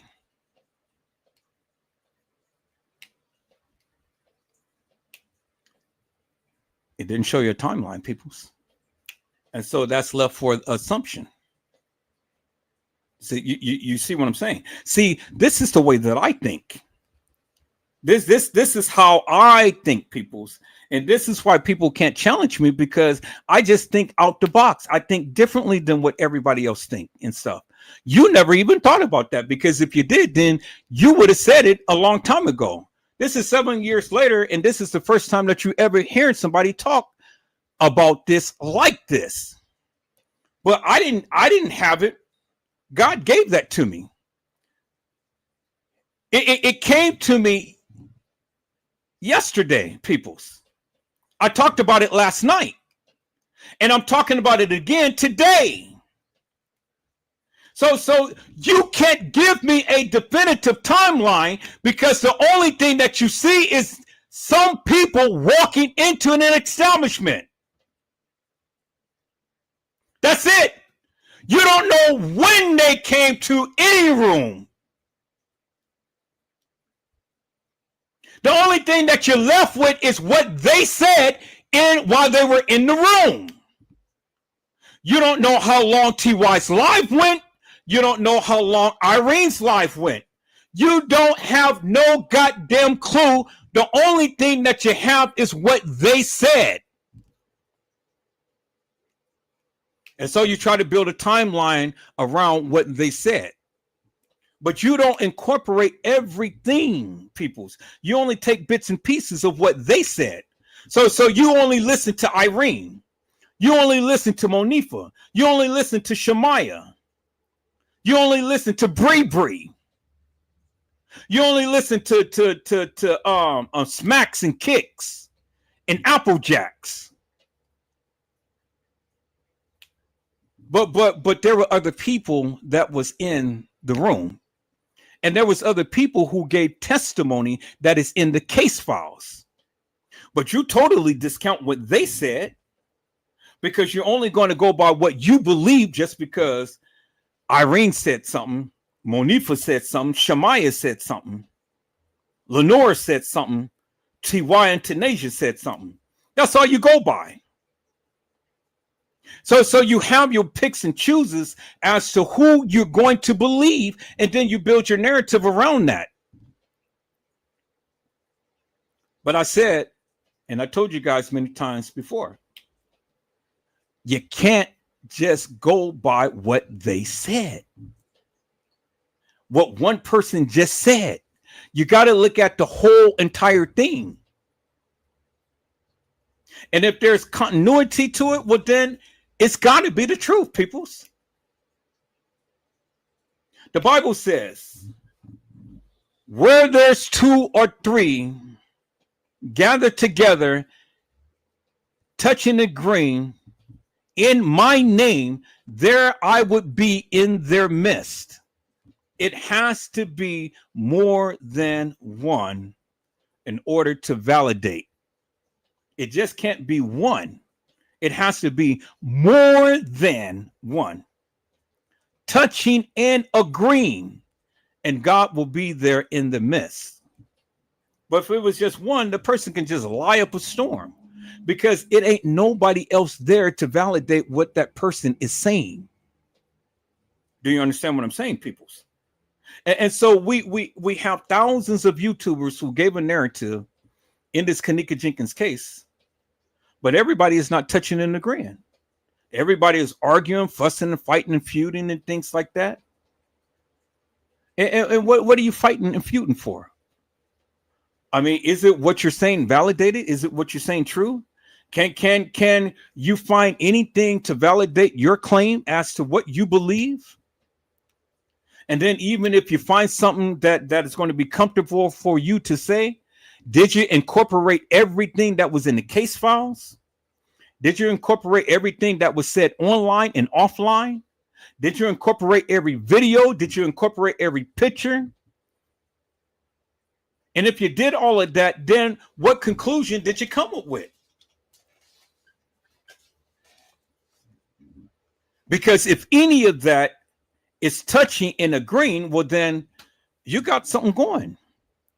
But if it doesn't make sense, well, then obviously something is amiss. Something is not right. Something ain't adding up. And if the math ain't mapping like Taraji P had said, well, then what is it that you're left with? You don't have anything. You don't have no worth. There's no validity to the stupidity. A true investigator will look at everything. Everything. But a person who just wants clout will only be narrow-minded and give a narrative to just what they only believe, not taking into account of anything else. And see, this is why I stand by myself and not with everybody else. And this is why I do what I do, because people don't think upon my level. You don't. You absolutely don't.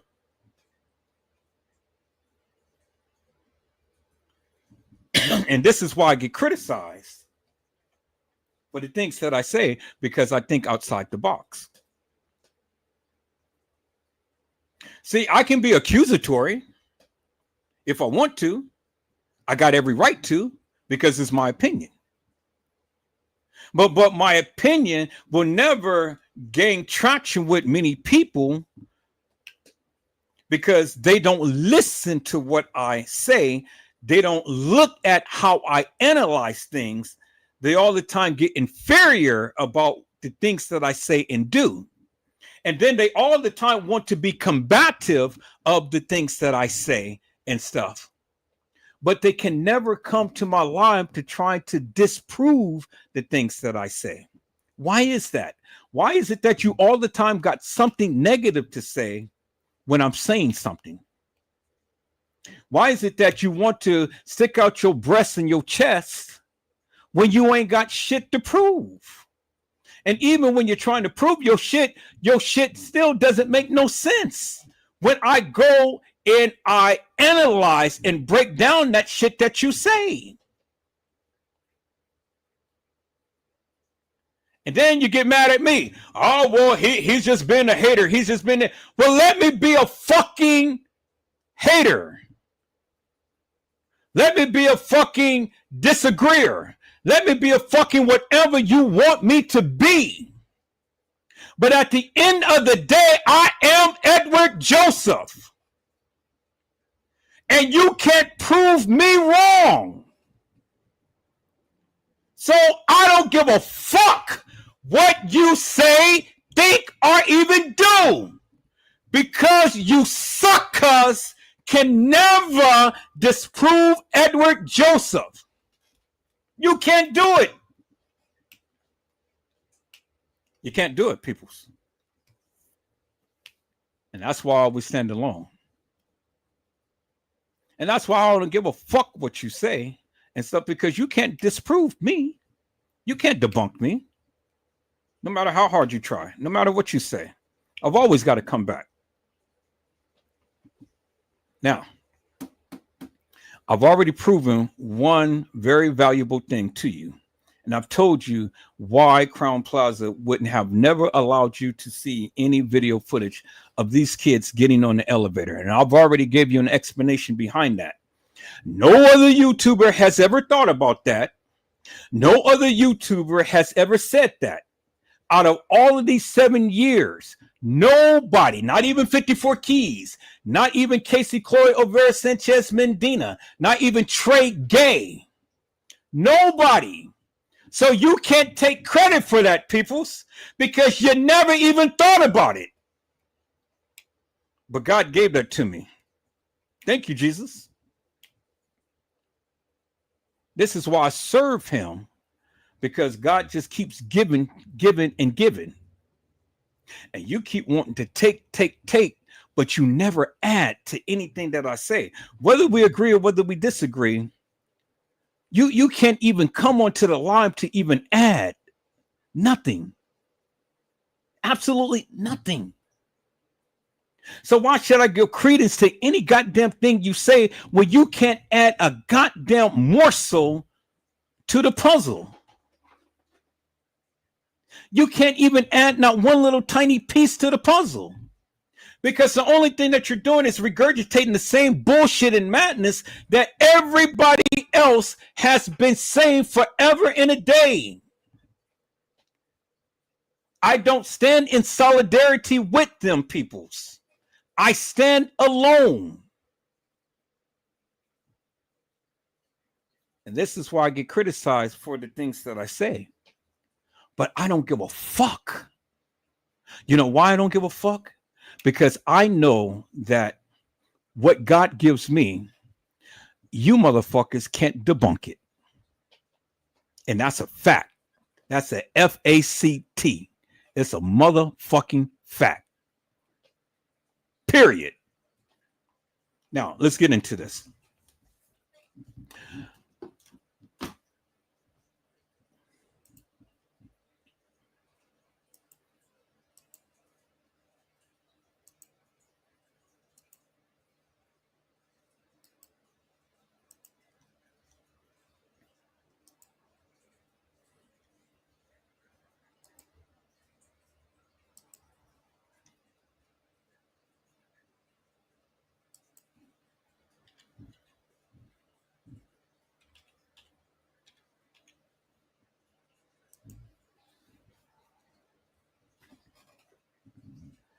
Kenneka Jenkins. All right. So we have all of these people who had talked about the Kenneka Jenkins case. We had all of these people who sat here who proclaimed that they have the proof to the truth. All of these people's Kenneka Jenkins story 2025. What actually happened? Full story. Really? What full story? It's the same shit that everybody has been saying forever and a day. You go down the timeline from here to here to here to here. It's the same old bullshit and madness. The people has been saying. It's just a different person who's saying it.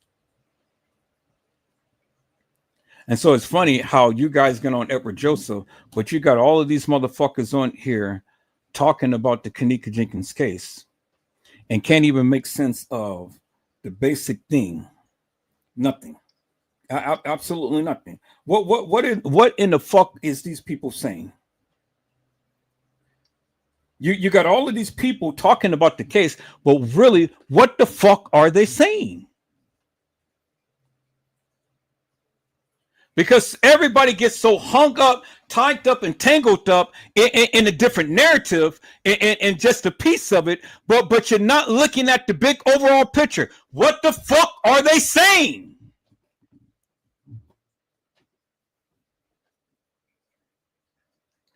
All right, so let's start from the moment. Let's start from the moment. I think that's a good start right there.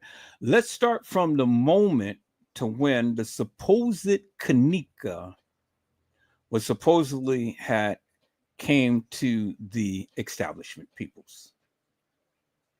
Let's start right there. The moment when the supposed Kenneka came to the establishment.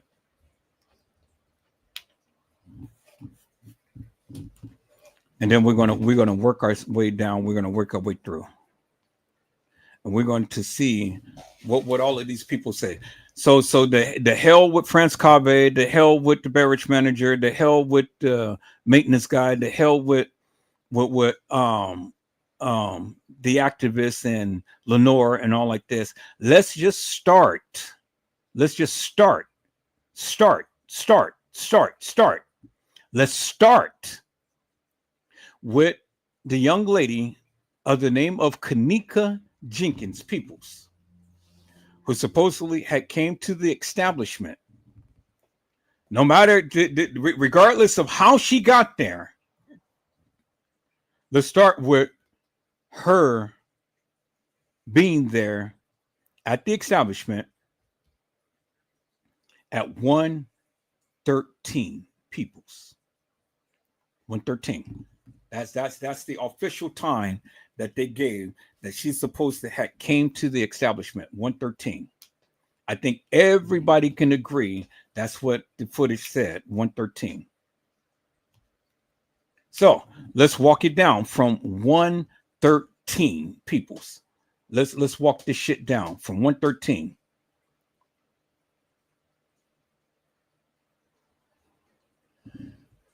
Okay, so let's see. Let's take a look at this right here.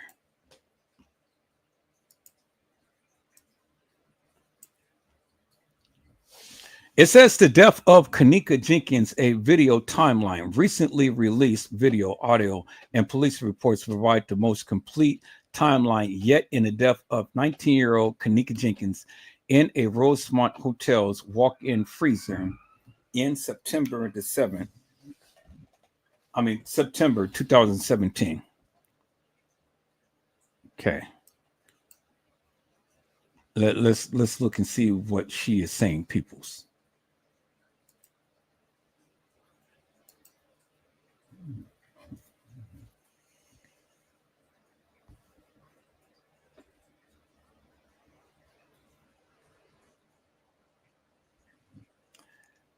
September the 8th at 11:30 p.m., Kenneka leaves her home on Chicago's west side in her mother's car with friends. According to police reports, they pick up a Bluetooth speaker, Hennessy, cognac, and energy drink and marijuana, and headed to a suburban hotel for a friend's birthday party. All right, let's stop right there. Let's stop right there, because that is the summation of one's proclamation. Now, it has been stated, peoples, that Kenneka was supposed to be on her way to a movie. It was stated in the beginning.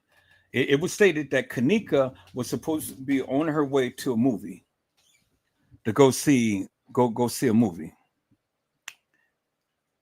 Well, where's the video footage of Kenneka being at a movie theater with her friends? Because if Kenneka was supposed to be going to see a movie with her friends, well, I mean, do you think that it would be Monifa and Shemaya?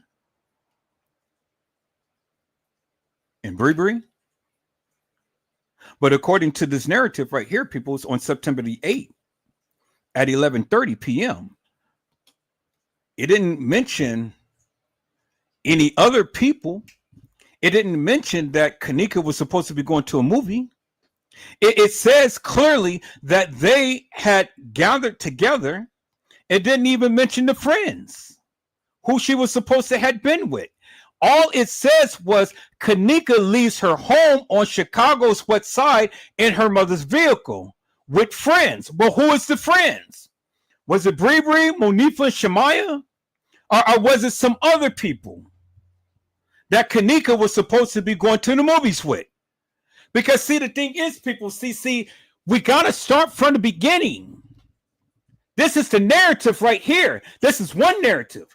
But many of you say, oh, well, Kenneka wasn't going to the Crown Plaza because she was supposed to be originally going to the movies with her friends. But that is not what this person said. It's not what this person said. This person clearly said that Kenneka was with friends that had a Bluetooth speaker, Hennessy, cognac, and an energy drink and marijuana. It didn't say that they had 2 energy drinks. It didn't say that they had 3 energy drinks. It didn't say that they had energy drinks for every person. It says an energy drink and marijuana. It didn't say how many little packs of marijuana. It didn't say that they had cocaine. It didn't say that they had topiramate.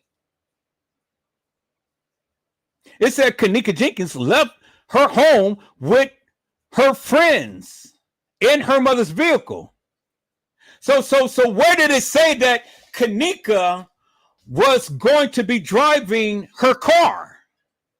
It didn't say that. It didn't mention that. Where did it say that Bree said that I ain't driving in that car and getting on the causeway or the highway or the thoroughfare or the freeway in Kenneka's car that was supposed to have had a donut? It never said that they were originally going to get Kenneka's car and drive it there. It just said that Kenneka left her home with her mother's vehicle. Do you understand what I'm saying, people? So again, all of these narratives that the people had said proved to me and proved to everybody all of the other things that was supposed to have taken place. Show me a picture, show me a video of Kenneka being at the movie theater and not going to the Crown Plaza to a birthday celebration for Irene. Can anybody show me that? Little Bo Peep, you're the guru of finding this stuff. Do you know of any video, pictures, anything, any postings that Shemaya, Munifa, Bree, Irene, Lenore, or any of Kenneka's friends ever posted that stated that Kenneka was supposed to be going to the movies instead of going to the establishment for Irene's birthday party? Can anybody show that? Let's start there.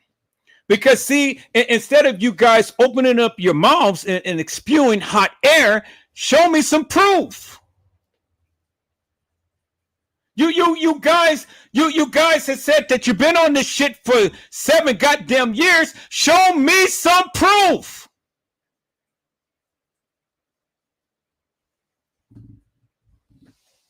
See, that's what I thought. You motherfuckers can't show me a goddamn thing. Every goddamn body is silent. Nobody got a motherfucking thing to say. That's exactly my point. Y'all, hold on.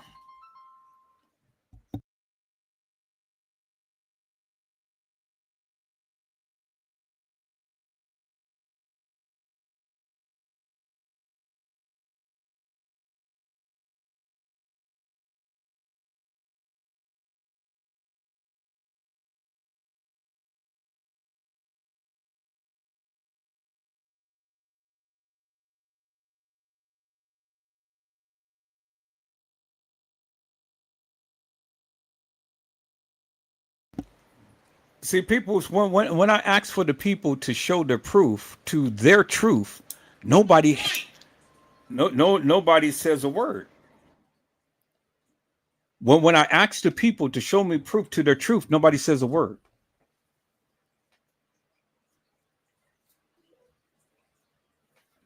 Nobody can show anything.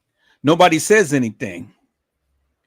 So why you guys want to try to get down on Edward Joseph when every time that I say something, I'm always showing you why I say something. But then when I ask you guys for something, you can't even respond to the simplest little question I'm asking.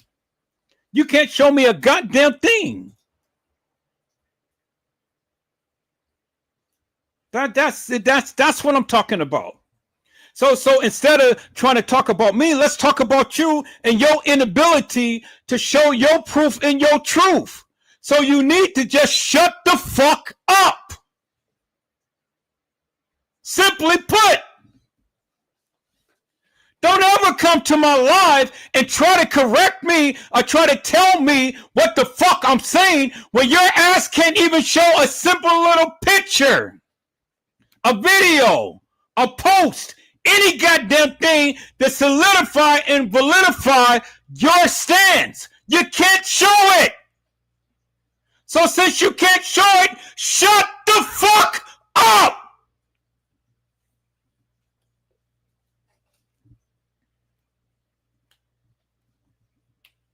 That's where we start, peoples. We start right there. Because where is it in this narrative that says that Kenneka was supposed to have been going to the movies? I mean, I heard that. I heard it. But nobody has ever shown me any proof that Kenneka was with any other friends other than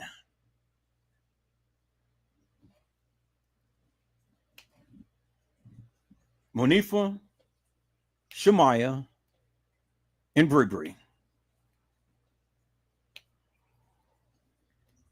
So you can't show me, you can't prove to me that Kenneka was supposed to be going to the movies. And who was Kenneka was supposed to be going to the movies with? Was it Monifa, Shemaya, and Bree?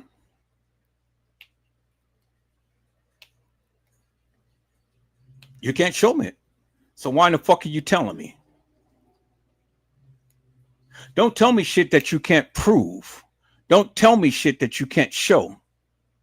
Don't tell me a goddamn thing, because you motherfuckers and all of your goddamn research ain't shit, because you can't prove shit. So who was she supposed to be going to the movies with? Because according to this narrative, she went with her friends in her mother's car. And they picked up a Bluetooth speaker, Hennessy cognac, an energy drink, and marijuana. Who had that kind of money to be buying this shit?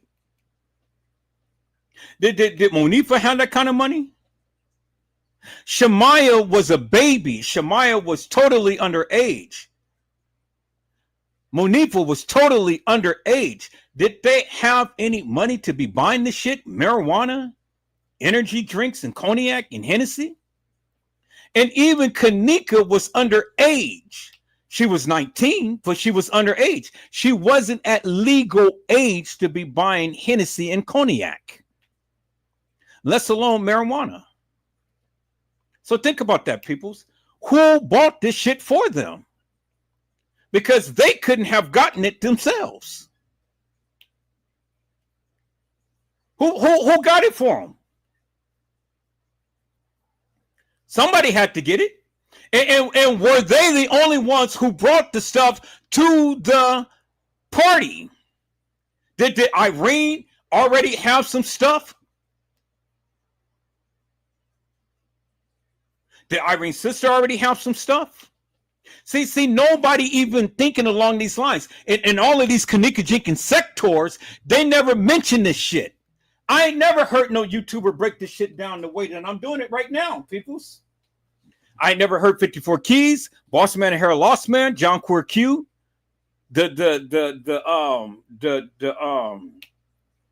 Round Table, Cassie Olvera, Sanchez Medina, Trey Gay, Mike Larry, Zillionaire.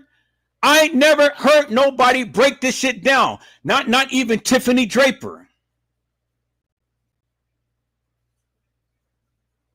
Chosen King and King Rob. I ain't never heard no other YouTuber breaking it down in a manner to which I do, peoples. I ain't never heard Custom Design or T Slay or even Nosy Buck breaking it down the way that I'm doing now. See, this is the kind of conversations I like to have. This is the kind of nitty gritty that I like to get into. That I want to have a conversation with another YouTuber, but I can't because you motherfuckers is all the time in your goddamn feelings.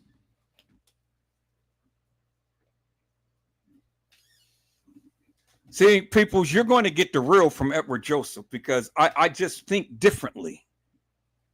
I look at things differently. I analyze things differently. You're going to get it different from me.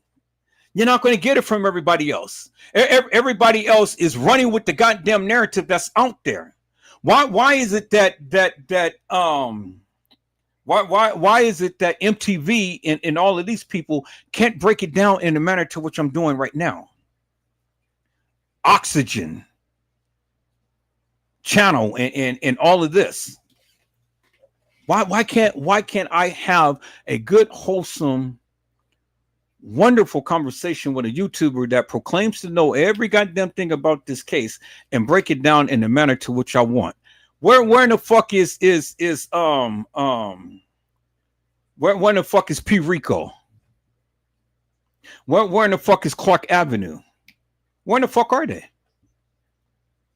Because I tried to break this shit down when I was on Brazy's channel. I tried to break this shit down when I was on Custom Designs channel. I tried to break this shit down when I was talking to T. Slay.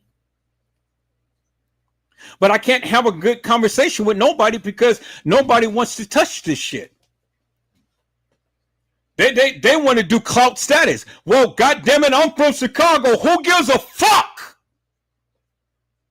Who gives a fuck how you live, and who gives a fuck if you are from Chicago?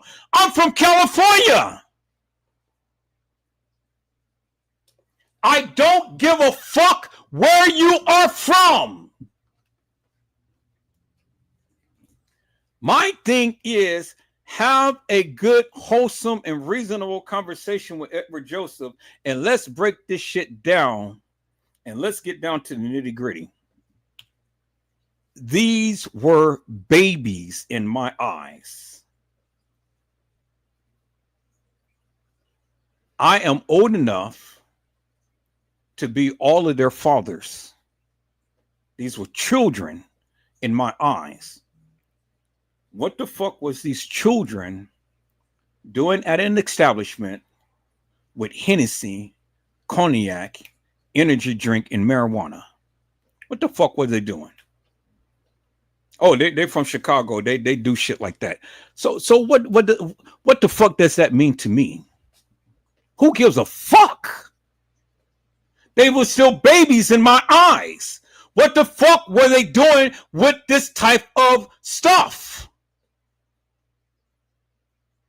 And why would these babies be in an establishment drinking and smoking? Liability, major liability for the establishment. Liability, no matter how you goddamn look at it. Liability. These were babies. And what the fuck was Man and Mike and all of these other people and Love and all of them? These were older people.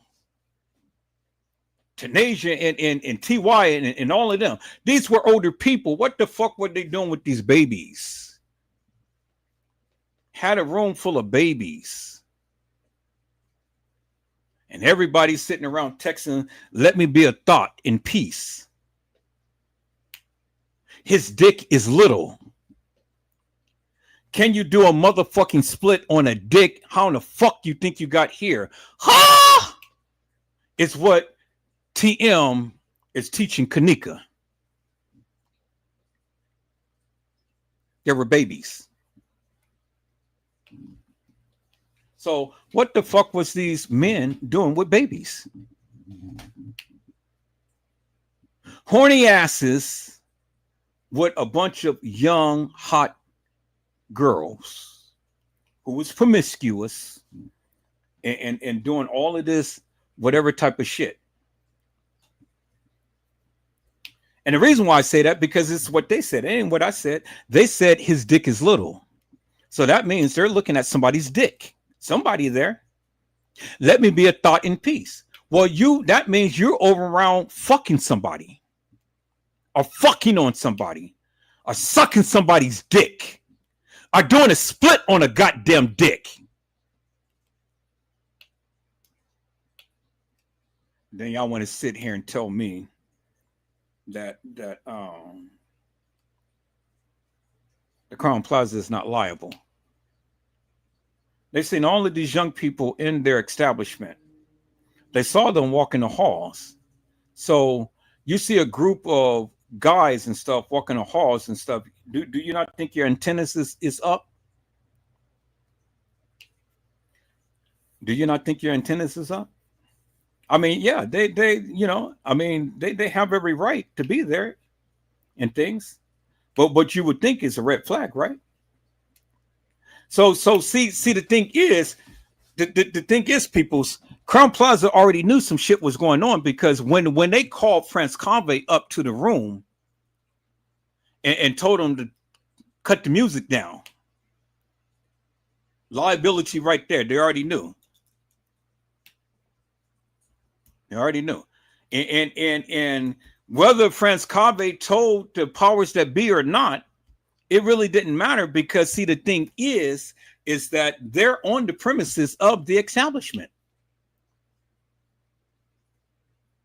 And they got security cameras. That's why they have security. So whether France Conway told the powers that be or not, still they're on the premises and they're doing all of this shit. And so whatever happens, automatically the establishment is liable for whatever happens to any patrons or anybody on their premises, period. Understand that.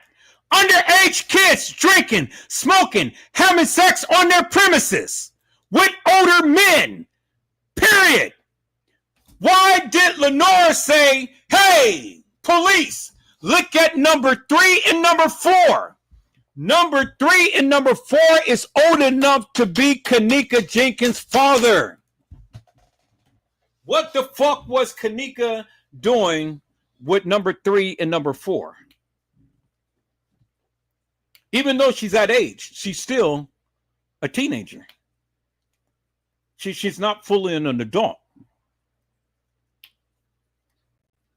I mean, she has every right to have sex, yeah.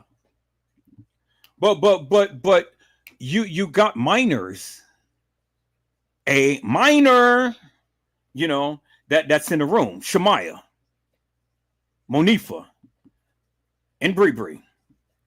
And I don't know how in the fuck old was Irene, but Irene probably had to be a minor too. And then how old was the fucking Cece and Man and Mike and Killer and Peas? Well, were they 19 too? How in the fuck was TY and Tanasia and all of them? Well, were they young too? But it really didn't matter, because we know of at least 2 to 3 people. We know Monifa, Shamaya, and Bree. And they wasn't the same age. They wasn't the same age as Kenneka. So that means they were a minor. They were a minor, peoples. And so what was the fuck these A minors doing at the establishment, peoples? That's the question. Nobody has ever asked that. Nobody has ever thought about that.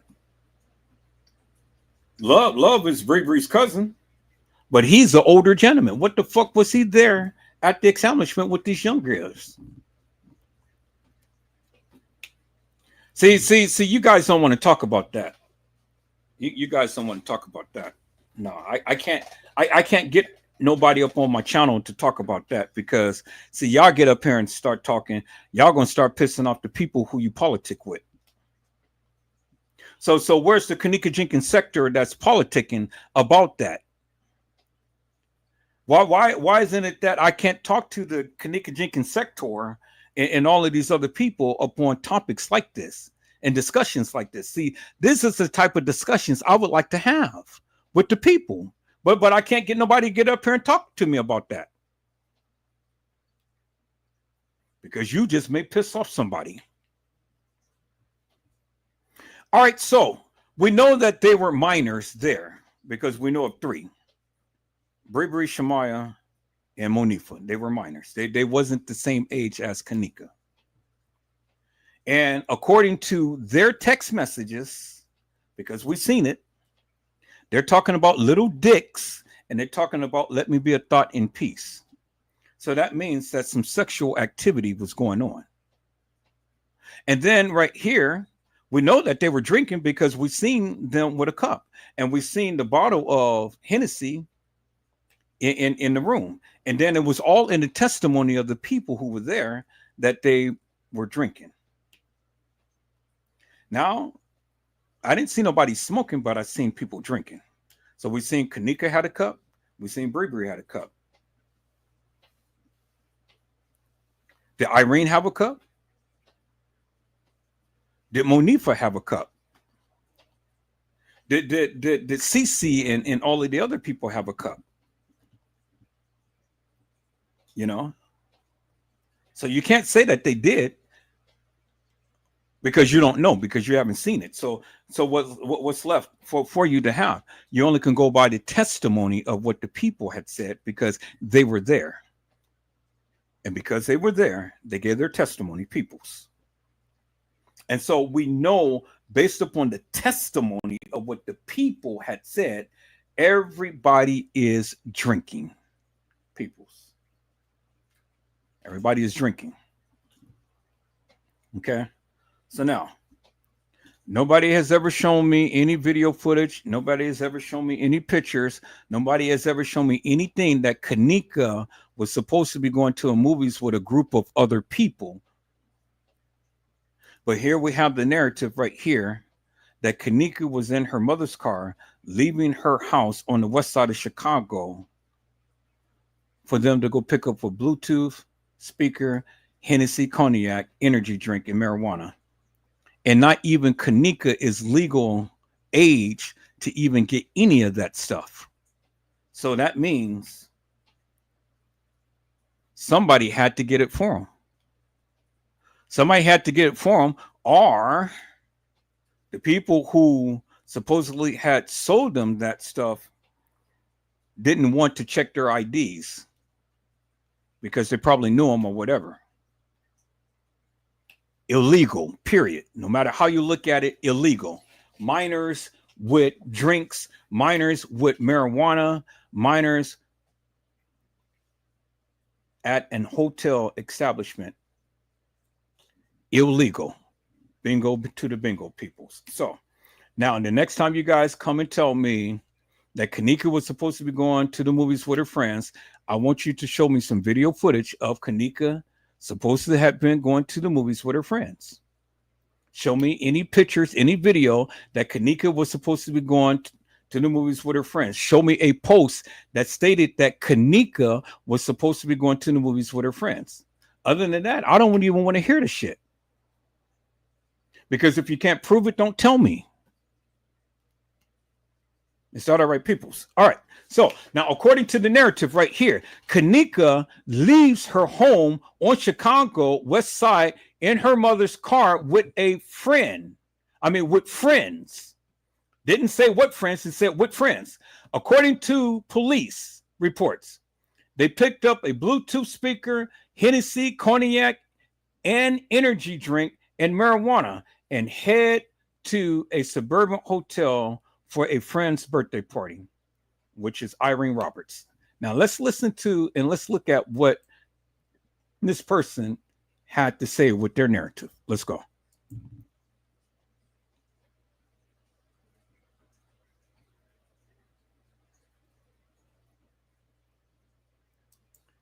It just jumps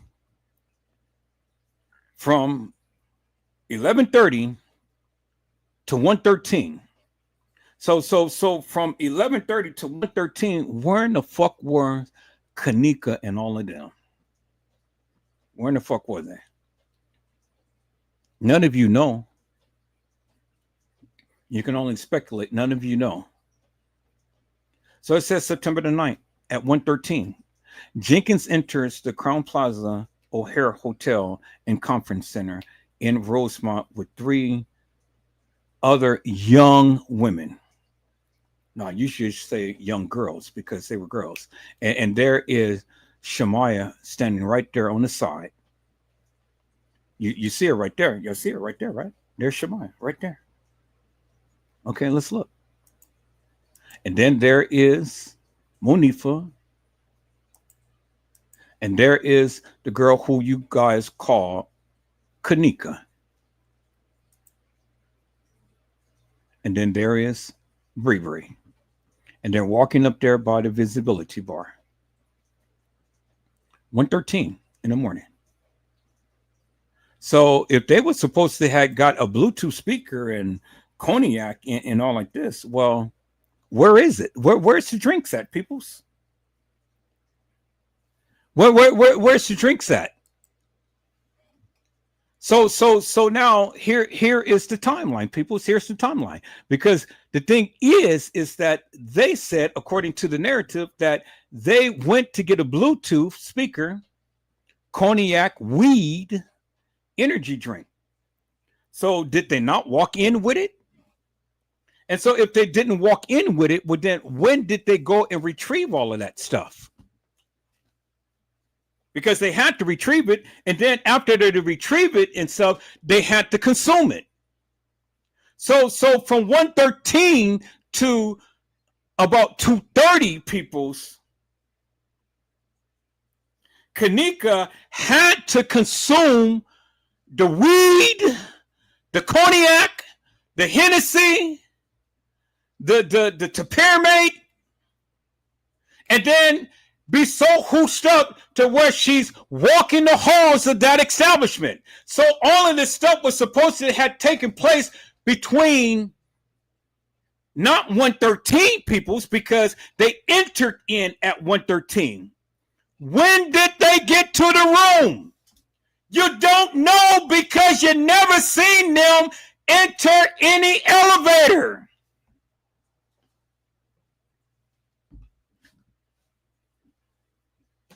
So, Gina, to you, that's the timeline, man. That's the timeline right there. They entered in at 1:13, and that's all that we know. 1:13, they entered in. We don't even know what time that they supposed to have got to the room. But at 1:13, Gina, to you, they enter in.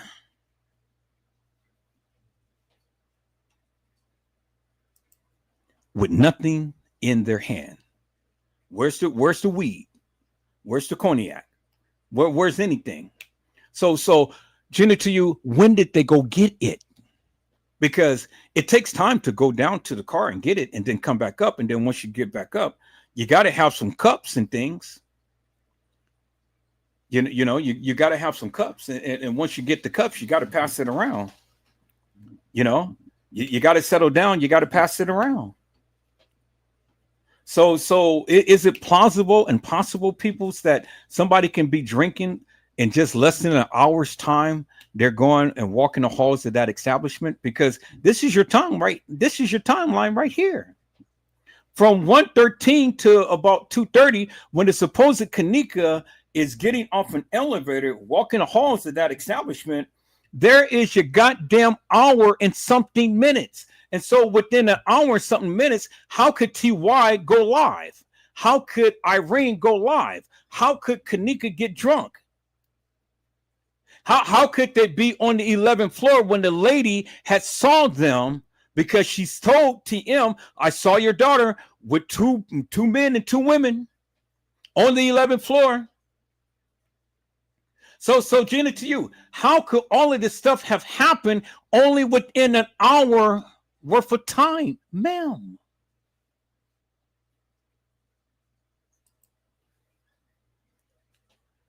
Gina, to you, said none of them look under the influence or high walking in. That story is false, I believe. They wasn't staggering drunk. They couldn't have been smoking weed and stuff and drinking, Gina, to you, because that would have impaired them. And impaired people driving on the streets and stuff would have gotten pulled over, surely, by the police. And they're young, Gina. They're young, ma'am. So if they're drinking and smoking weed, and look, from 11:30 up until 1:30, that's a significant amount of time. And so with you drinking and smoking and doing all that stuff, that's a good little bit of time to get you at least tipsy or buzzed. And so if Kenneka was doing that, certainly she couldn't have been driving, because if it was what TMs had said, just even one cup would have gotten my daughter drunk. So if they were drinking and driving and smoking weed and stuff, well, then I don't think within my mind, Gina, to you, that they would have ever made it to the Crown Plaza without swerving on the road, without swerving or walking funny, walking in. We didn't see that, Gina. The only thing that we seen was from 11:30 up until 1:30, they're supposed to have been walking to the establishment. So that is almost 2 hours time. So then the question becomes, Gina, what were they doing within the 11:30 time to the 1:13 time that this supposed to had walked into the establishment? See, this is the conversations that I love to have, Gina. This is how I love to break this shit down, because you got to put things in perspective. So what, were they just driving around and stuff, just having a good time and stuff, and they just wanted to wait until the wee hours of the morning to walk into a party? Were they in communications with Irene? And if they were, what was that in Kenneka's phone? And if it was, where is the text messages? Where is the voicemails and all like this? Gina said that's the reenactment time of walking in with the fake KJ. Thank you. Because see, the thing is, Gina, I'm asking the questions, and the people, I'm sure they got so much shit to say, but see, they ain't gonna say shit because I'm gonna be on them like white on rice. So you want to try to go against what I'm asking? Okay, that's fine. But help me to make that make sense. What is your thoughts? What is your point of view? What is your mantra? What is your views? What is it that you have to say? You can't say shit. You can't say shit because you don't know shit. See, you can't tell me definitively what these kids was doing because you wasn't there. You have no clue whatsoever. The only thing that you can do is just like all of these other Kenneka Jenkins sectors do, is just sit their asses here and speculate. That's it. So can anybody explain and express to me what was happening between 11:30 and 1:13? Can anybody? Exactly what I thought. Let's go. So from 11:30 until 1:13, this is the time that when they came in. And we heard from what the young lady had said that they had Hennessy and cognac and marijuana and all like this, but we didn't see them walk in with anything. So let's see what's happening here, peoples.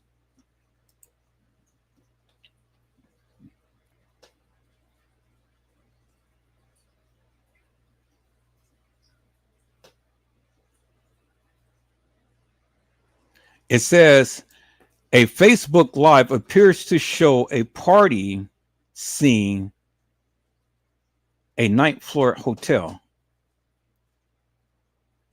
September the 9th, 136.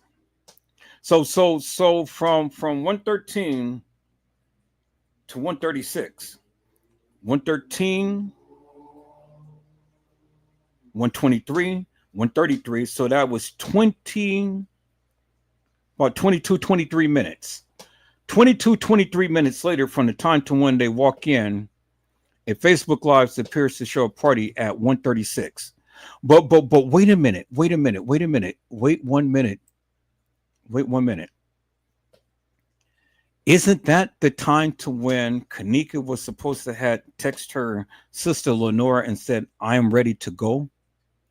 So Kenneka walks into the room and then immediately texts her sister and said, I'm ready to go. Why is she texting her sister saying, I'm ready to go?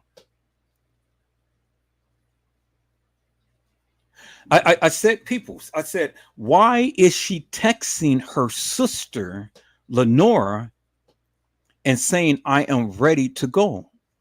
Why wouldn't you be texting Monifa and Shemaya or Bree and saying, y'all, come on, let's get out of here? But instead of saying, let's go now because I got the keys and we're leaving now because I'm the driver, before I consumed anything, she stays her ass there. Why would Kenneka stay her ass there? And soon as she gets to the party, she says, hey, I'm ready to go. But why is she texting Lenora, telling Lenora, I'm ready to go, when, hey, you're supposed to have been driving. You can leave Kenneka. You don't have to stay. If you're uncomfortable, ma'am, you could have just left. But she didn't do that. She stayed and she got her ass drunk. That doesn't make no sense, people. Doesn't make no sense. Why would Kenneka go and text Lenora? Why? All right, people. Let's look at this here. Because I can't get no answers. I can't get no answers for nobody. Ain't nobody saying shit in this goddamn chat. Ain't nobody's coming on my goddamn live saying a goddamn thing.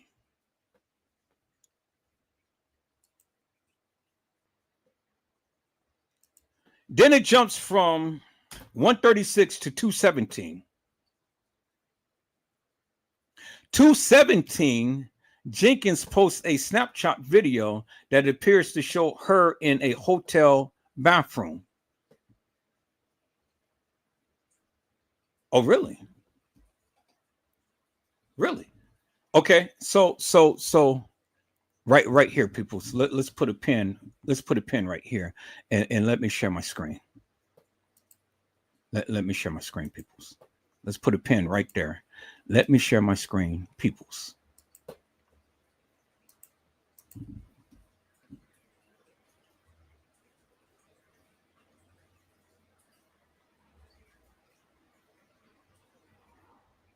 All right, I said, let me share my screen. Come on, channel. Let me share my screen. Shit. Let's do that. Let's do that. Let's do that. Thank you. All right. Now, let's put a pin right there. Now, let's look at this, people. So I'm going to go back in history for a moment. Go right here.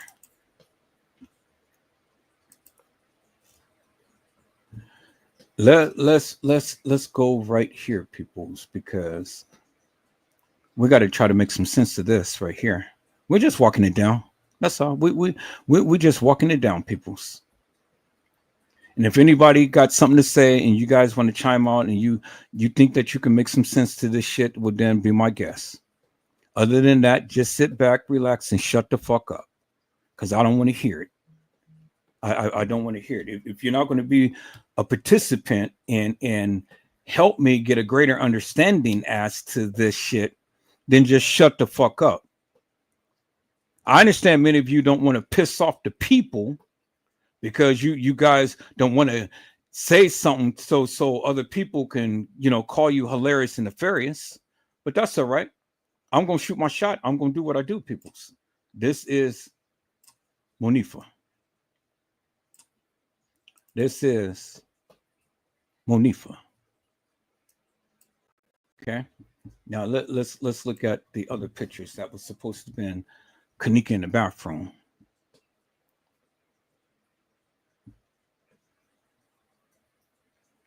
Let's take a look at this, peoples.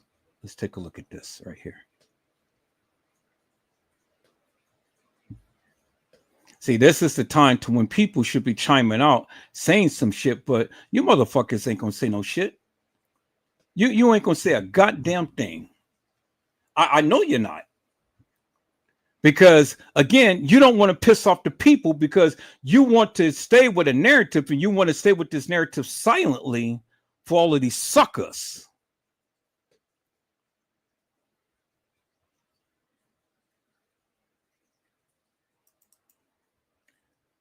right there.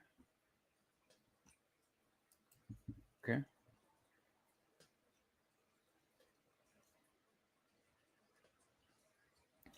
Let me look at all of the other pictures and stuff. People's that supposed to be her and her in the room.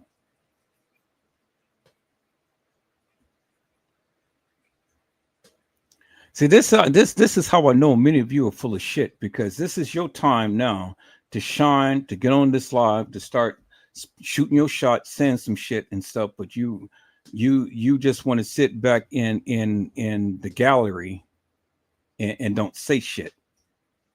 But that's okay, because I'm going to be here and I'm going to shoot my shot. I don't need motherfuckers on my channel to say shit and stuff. I'm going to prove this shit myself. That's why I always like to stand alone, peoples. You know, y'all the time won't want to chime out on some shit, but when it really comes down to it, you ain't got shit to say. You ain't got shit to say. And it's always been like that, people. It's always been like that. That's why I shoot my shot. See, because a motherfucker ain't gonna stand on here, stand 10 toes down with a narrative and things, because it may be something that other people may disagree with them on. And now you all of these people who you're politicking with and stuff, you know, hey, no, it ain't what they're saying. So now you just made some enemies, because you know you want to be in agreement with everybody else instead of standing up 10 toes down and telling the people, well, shit, this is what I believe. No, you can't do that.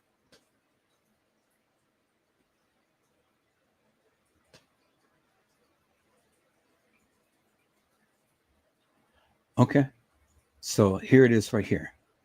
We're gonna call this up. We're gonna call this up. We're gonna call this up. We're gonna call this up.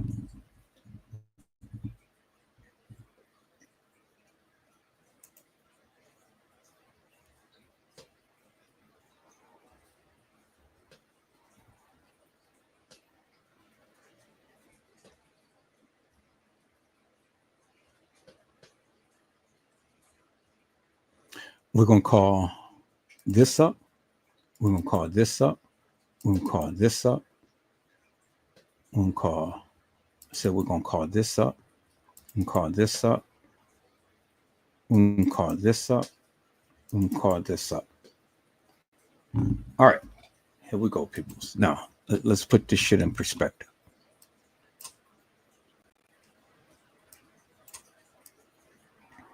Now this is supposed to be Kenneka in the bathroom. Okay, this is supposed to be Kenneka in the bathroom.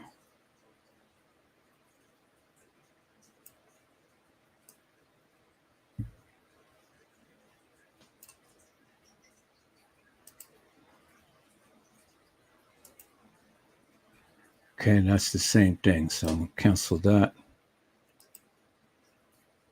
This.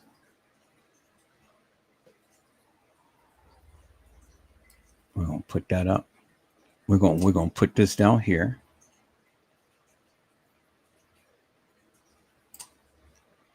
We're gonna put this down here.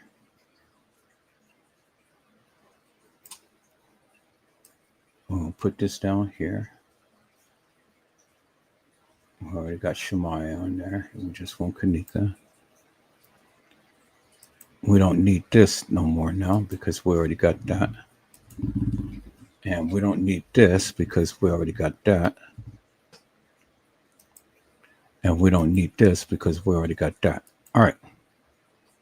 And then we're going to put that up right here.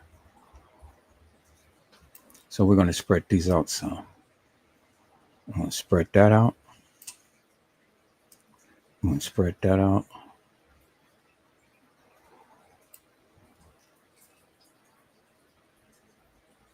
I'm going to lift that up a little bit right here. I'm going to spread that out.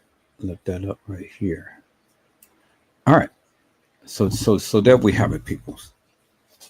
So there we have it. There is supposed to be Kenneka. So do you see any resemblance between this person and this person right here, peoples? I mean, look at the face. Now, Kenneka is in there with all of them. The real Kenneka right here. She's in there with all of them. With just only Bree and Shemaya. I mean, not Bree, Shemaya and Monifa. And then Shemaya is supposed to leave, and now it's only supposed to be Kenneka and Monifa.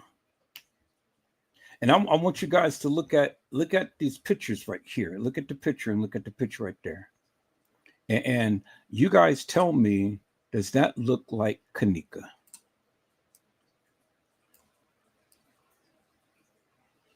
Does that girl look like Kenneka?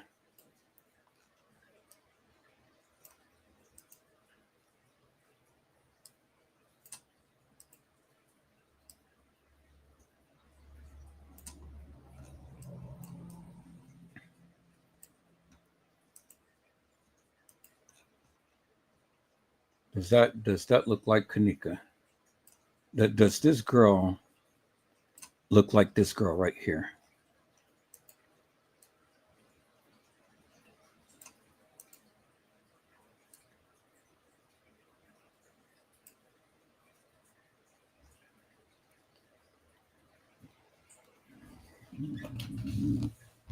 Do they remotely look like people's? Because see, this is the real Kenneka Jenkins right there. And this is the girl who you guys say is Kenneka. And then look at this girl and look how she's doing. Look at her face. Look at her face. Does that remotely look like Kenneka Jenkins, peoples? And then look at Kenneka's face right here. Look at her face and then look at that face right there. Do they remotely look alike, peoples?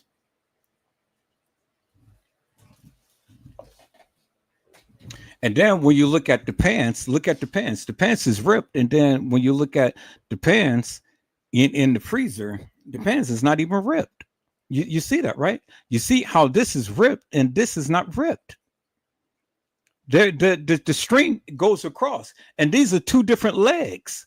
Look at the pants leg right here. So if this is not an indicator that it's not Kenneka, why would Kenneka be wearing two different pants? In the same scene, because she was supposed to be in the bathroom with Monifa, but she's got a line across, a string across on her pants, and this is ripped. That leg, and then look at this leg and that leg. And so you can't tell me, people, is that what? Kenneka Jenkins had changed her clothes just in a matter of what? A minute or two? To go back into a bathroom and take a picture with Monifa? I mean, peoples, the evidence is in your goddamn face.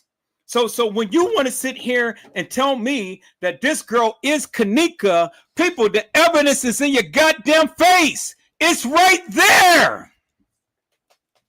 The pants doesn't lie. The pictures don't lie, peoples. So how in the fuck can you tell me that both of these girls is Kenneka Jenkins when the goddamn pants don't even match? You are so fucking stupid.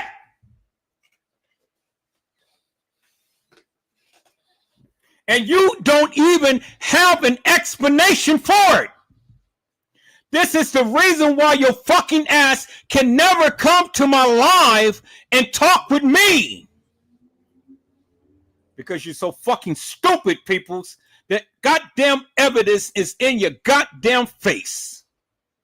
And you motherfuckers is too goddamn stupid to see that is not the same girl. Peoples.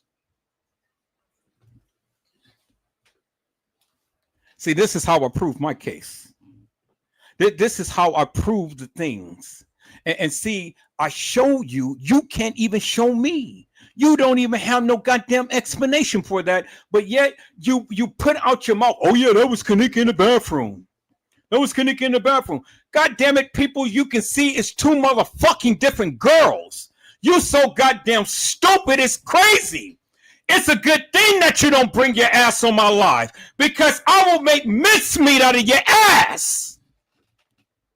You fucking stupid.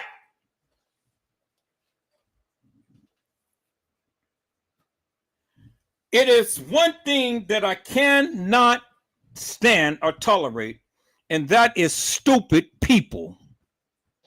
When the motherfucking evidence is in your goddamn face and you too stupid and blind to see it. And I don't give a fuck who you is.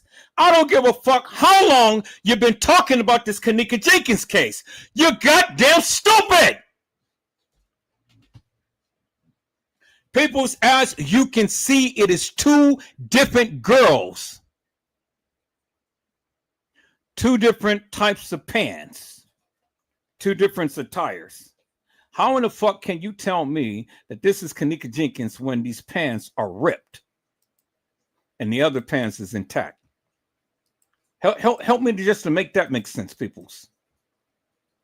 And they both is in the bathroom. But when was they in the bathroom, peoples? That is the question. Look at the pants right there. The pants is ripped. Right there. It's clearly, it's ripped. This is not ripped.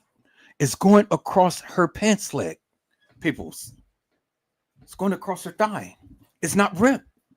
How in the fuck could it be Kenneka Jenkins? The pants is not ripped. Even that itself tells you it's two different girls.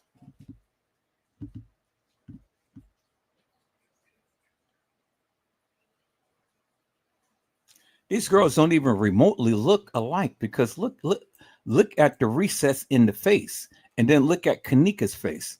It's not recess, peoples. It's not recess. You see that? It's not recess. Look how Kenneka, she puckers, and then her lips is just so, to the degree she has just kind of little, because Shemai is doing the same thing. She's puckering her lips. That's Kenneka's stance. Look at this girl. You see how she's trying to mimic Kenneka by doing that, having her mouth open like that. Look at that. Look how she has her teeth, peoples. Look how she has her mouth. See, she is trying to emulate Kenneka. Kenneka has already been there at that establishment earlier, at an earlier time. I know you guys don't believe it, but that's okay. You ain't got to believe it. That's okay. You don't have to believe it. You don't have to agree with me. But your motherfucking ass can't debunk me. You'll never come onto my live and tell me that Kenneka wasn't there at an earlier time, because I'm proving it to you that it was at an earlier time, because you can see what the girl is doing. She's trying to mimic Kenneka. You see that right there.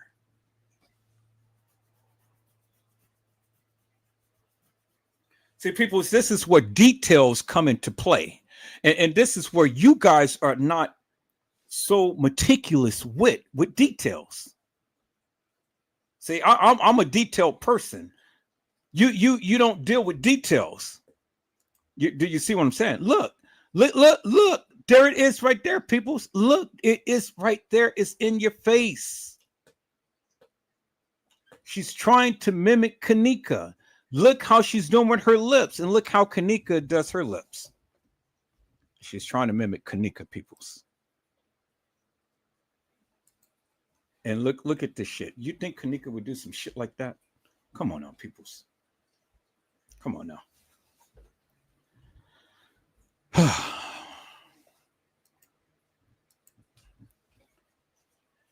All right, peoples, I got to take about a 10-minute break. I'm going to play back a little live.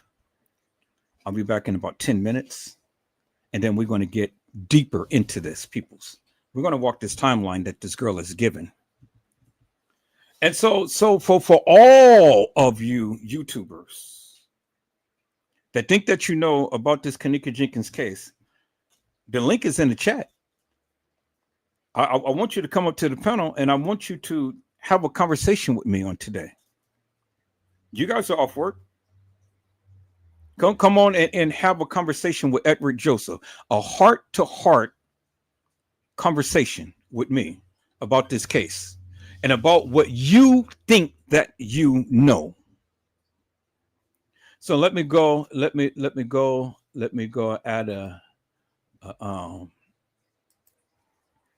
me go to my channel and I'm going to play back a live for about 10 minutes. I'll be back in 10 minutes, peoples. I just got to get in here and sit down and prepare something to eat real quick, and then I'll be right back. So let me go here. Let me go here to my studio. Let me type in Casey. Let me go to my contents and let me type in Casey. And let me choose all. And we're going to watch 10 minutes of something that I did.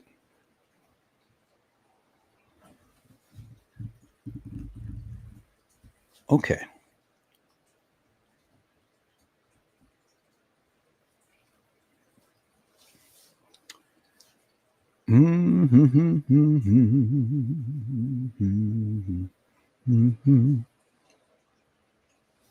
All right. So let me see here.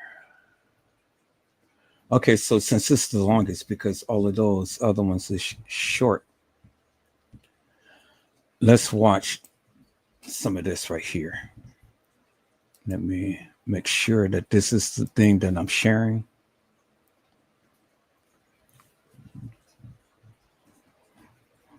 Okay, it is. All right, peoples. We're gonna watch about 10 minutes of this. I'll be back. Let me go through some of this stuff real quick.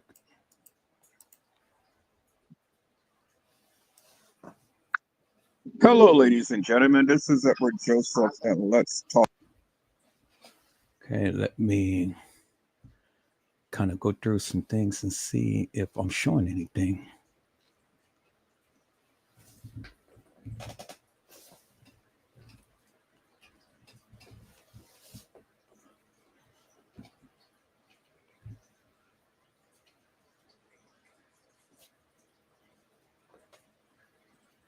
Okay, so they wanted to be funny. So while we're at it, let me show you my little baby here. This is Micah Julius. None of the neighbors saw or heard anything suspicious, and nothing had been stolen from the apartment. From a prosecutorial perspective, most of the time you get killed for a reason. Somebody knows you, whether it's a legitimate reason or not. Most of the time it's not. But there's always a reason. There's always a reason. In this case, there was nothing. Don Fernandez was a very low-risk lifestyle. She was involved in a romantic relationship. And again, her main priorities in her life at that time was her Christian faith, her family, and her studies to be a missionary. So there were a number of times when I think we all individually and collectively looked at one another and said, he said, da. That was Micah Julius Peoples.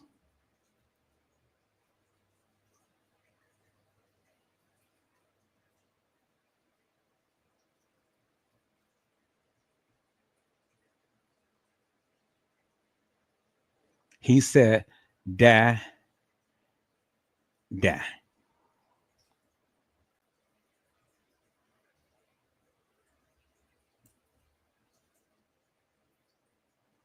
Okay, so let's start about right here, peoples. Let me rewind this back a little bit. Let's start about right here. And then let's take a look at this for about 10 minutes, and I'll be back, peoples. Let's go. So here, before I do that, let me shrink this down some, and let me change that to like that so you guys can see. All right, let's take a look at this, peoples.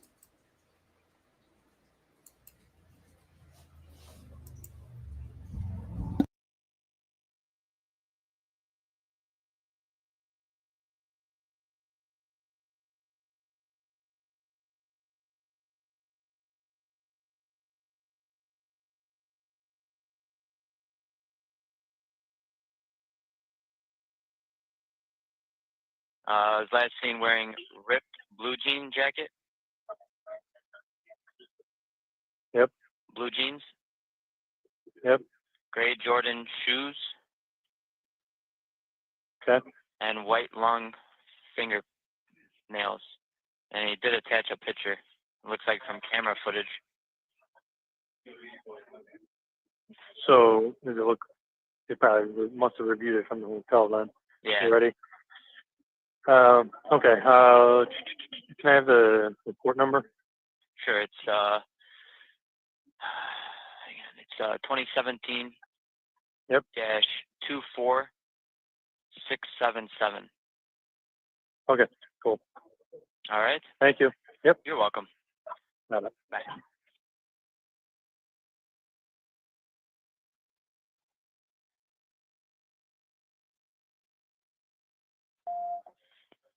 Rosemont Police Fire Pornsky. Hi, my name is Resco. I'm calling from the Crown Plaza, Chicago. Here, I was wondering if it would be possible to talk to Officer Kettenbell, the star number 1422, and if not, maybe you can help me. Okay, what's this regarding? Well, they just responding on the report of the missing person. Okay, so that's what I needed, peoples. I just needed that little part, and so we're going to go back over that little part. I'll give it a title later, but let me share something that was sent to me here. Let me refresh my screen here, and then we're going to share this tab. I want you guys to look at something right here.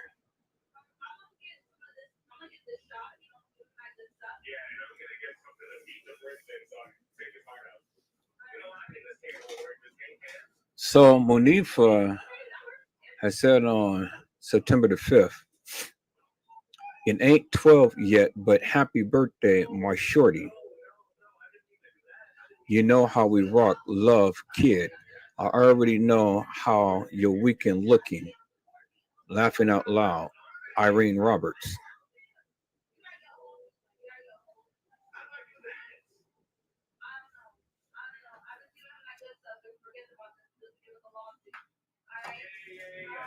Well, see, people's the thing is that again, and they even stated this beforehand.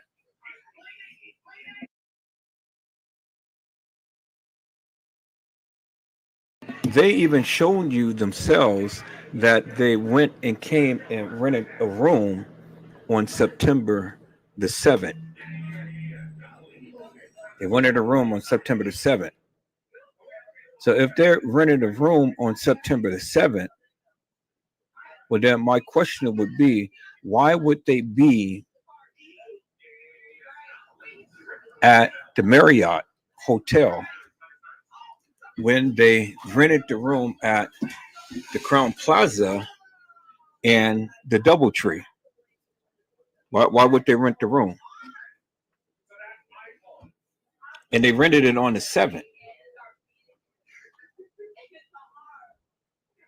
Rented it on the 7th. But Kenneka was already there at the establishment. And remember, Kenneka last post, as everybody stated, was on the 7th, speaking on her brother. You guys remember that, right? Kenneka was speaking about her brother, and that was her last post on the 7th. Okay. So they rent a room on the 7th. They have video footage of Kenneka entering into the backside of the establishment. And when they first entered her into the leads, they never gave a description of her. They just said missing person. It's not until later on in the conversation is when they gave a description of Kenneka Jenkins.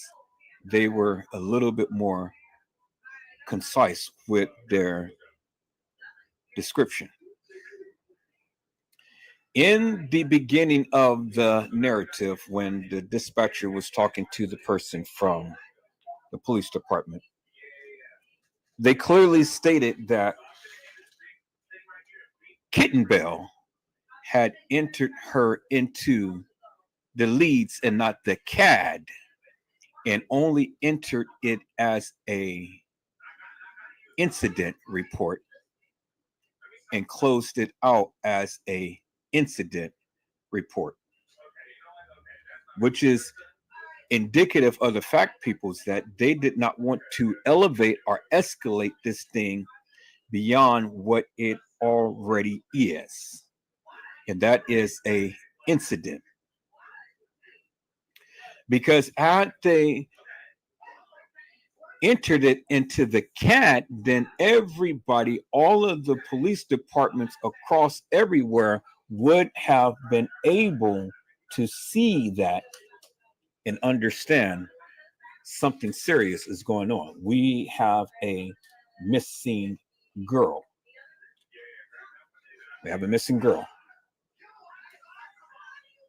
Everybody across the nation would have understand that a missing girl is missing somewhere in Rosemont.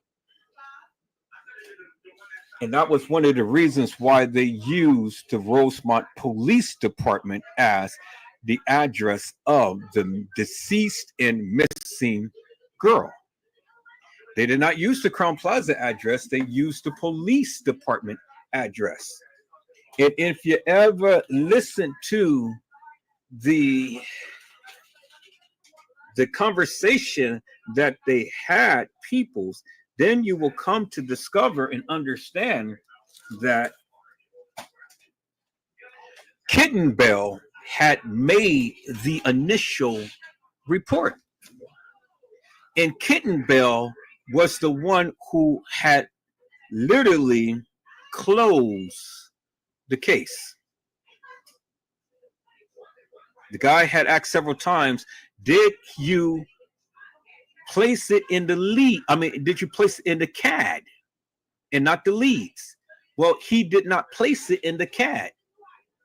He placed it as the leads, and he went on to close the case. Kitten Bell did that. Open and shut case. This is why this has never risen to the level to which it should have. All because Kitten Bell had dropped the ball and says, look, hey, this is what it is. We're not going to give too much attention to this. And so we did our little investigation. We're going to close it out. We're going to close this thing out as an incident.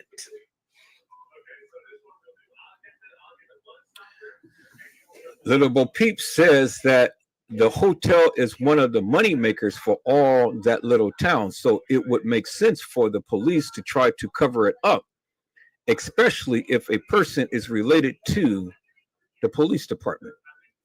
Well, you're exactly right, Little Bo Peep. I mean, it was a deal with Bill Murray and the Caddyshack, building the Caddyshack at the Crown Plaza Hotel. And that stain of a girl coming up missing and dying at the establishment would have literally did something to that of what they were trying to do, and would have affected the business deal. But not only that, yes, that does. It makes so much sense. And from what I understood was Teresa settled with the department first. Yeah.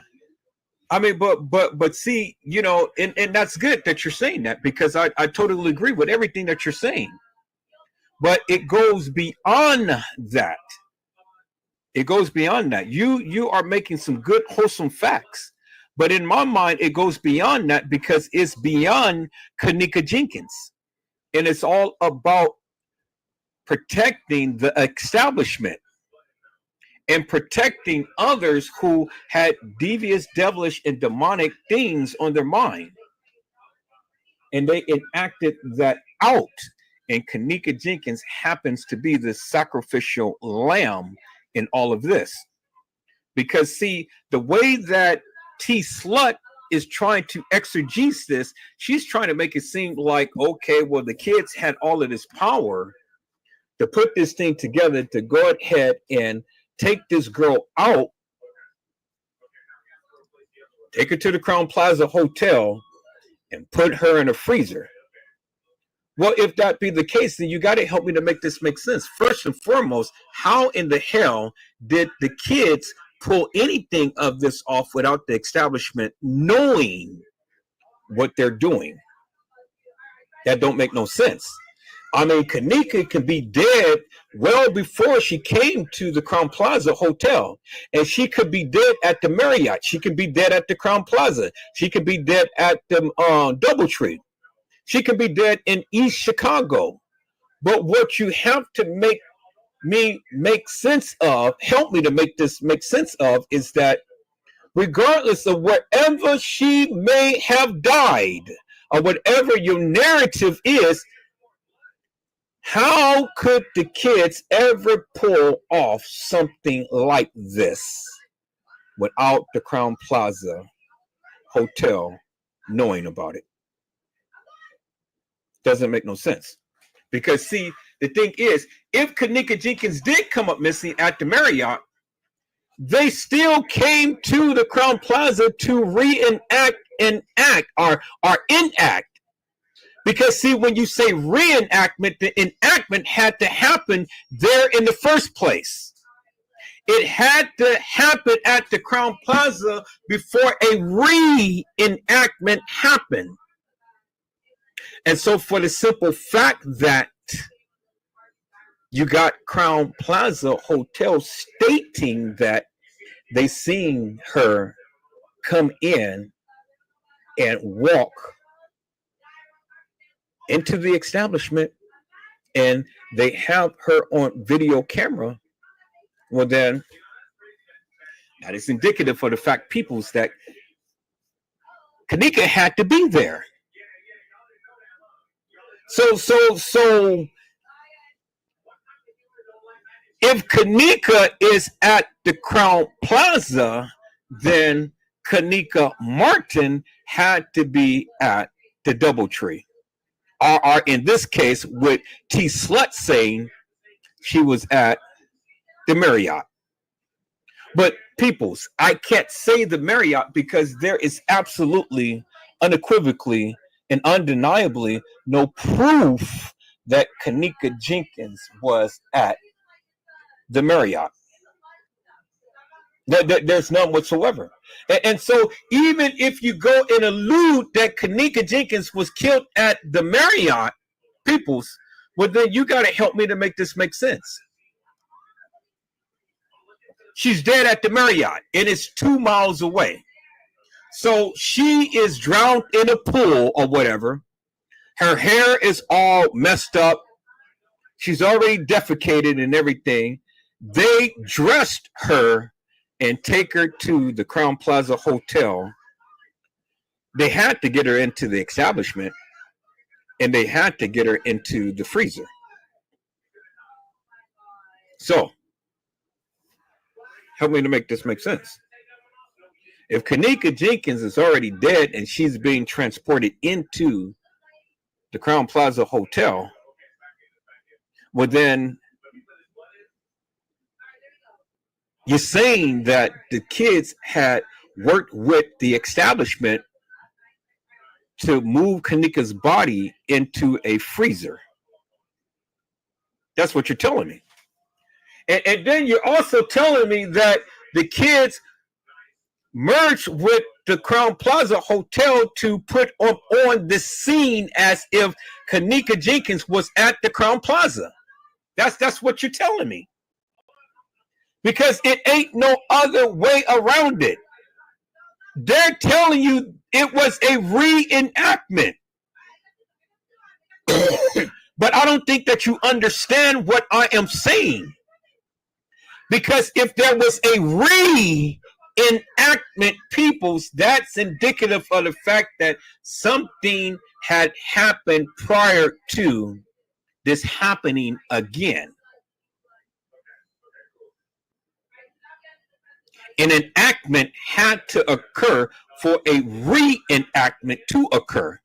And if a reenactment has occurred, then that's what they are telling you, that what they are showing you and saying was what happened with Kenneka. That's what they're saying.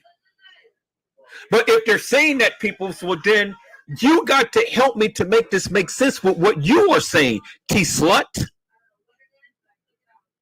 You are all over the place, ma'am. And what you're saying doesn't make no sense to me, because first and foremost, you in 54 Fleas do not have no evidence whatsoever that Kenneka Jenkins was ever in the Marriott Hotel. Where is your evidence?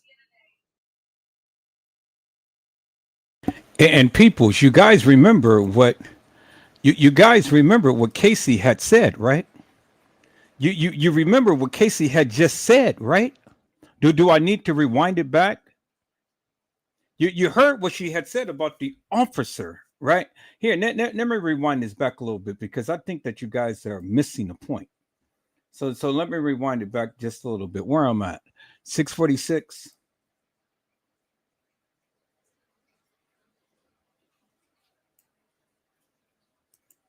Okay, what's this regarding? Well, they're just responding on the report of the missing person.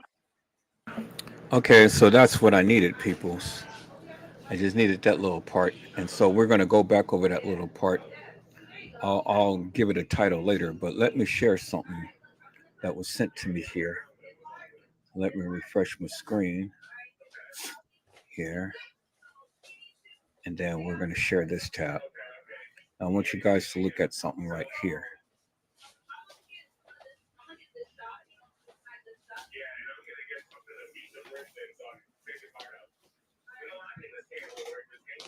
So Monifa has said on September the 5th, it ain't 12 yet, but happy birthday, my shorty.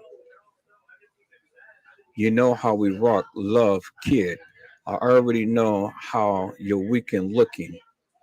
Laughing out loud, Irene Roberts.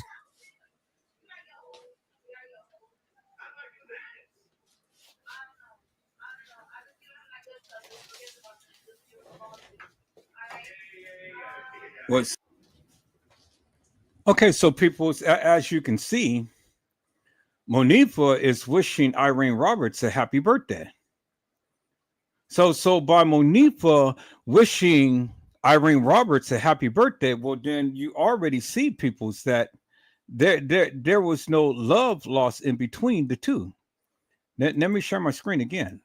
I think you guys missed it because I don't think I shared that. So let me rewind that again, so you guys can see what I'm saying. See, when the people say that there was some beef, well, it wasn't no beef. Let's read this again. And then we're going to share this tab. I want you guys to look at something right here.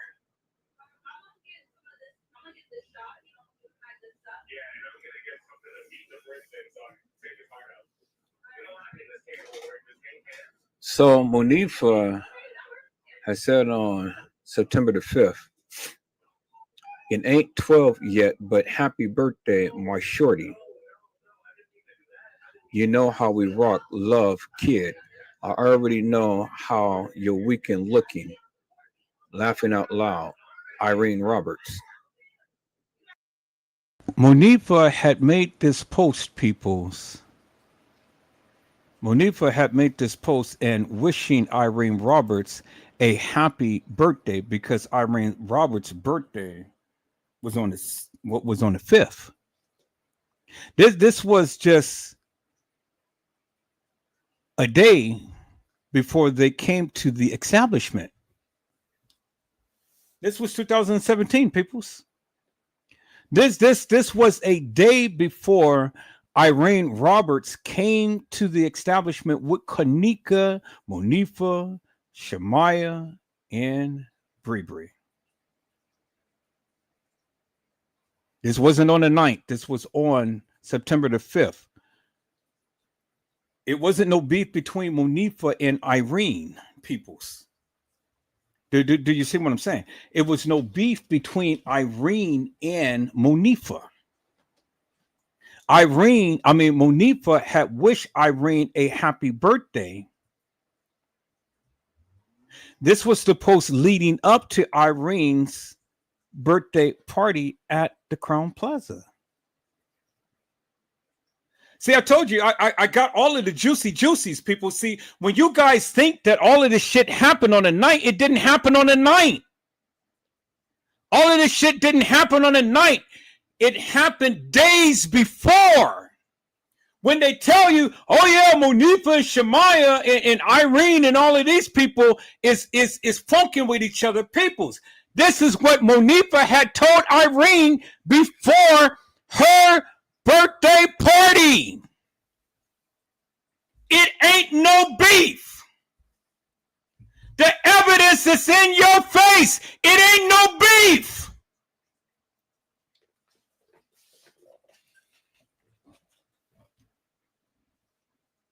Y'all, hold on.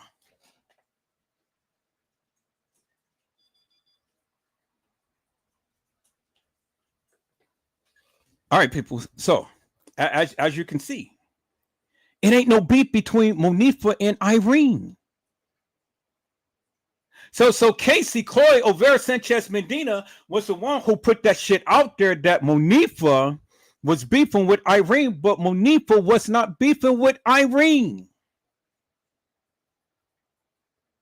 They're supposed right there, peoples. And this is the shit that I have been trying to get you guys to see and understand. When you listen to these stupid ass YouTubers, they don't know what the fuck they're talking about. Because you got to incorporate all of the different posts that they were making at the time. See, this is why you fucking YouTubers cannot never challenge Edward Joseph, because I got the juicies. I got the proof to the truth. And there it is right there.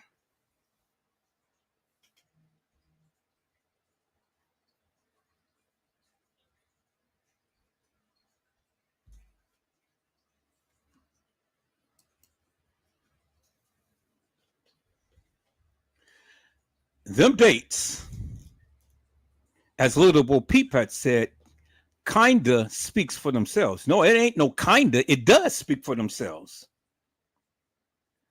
Because none knew what was to come.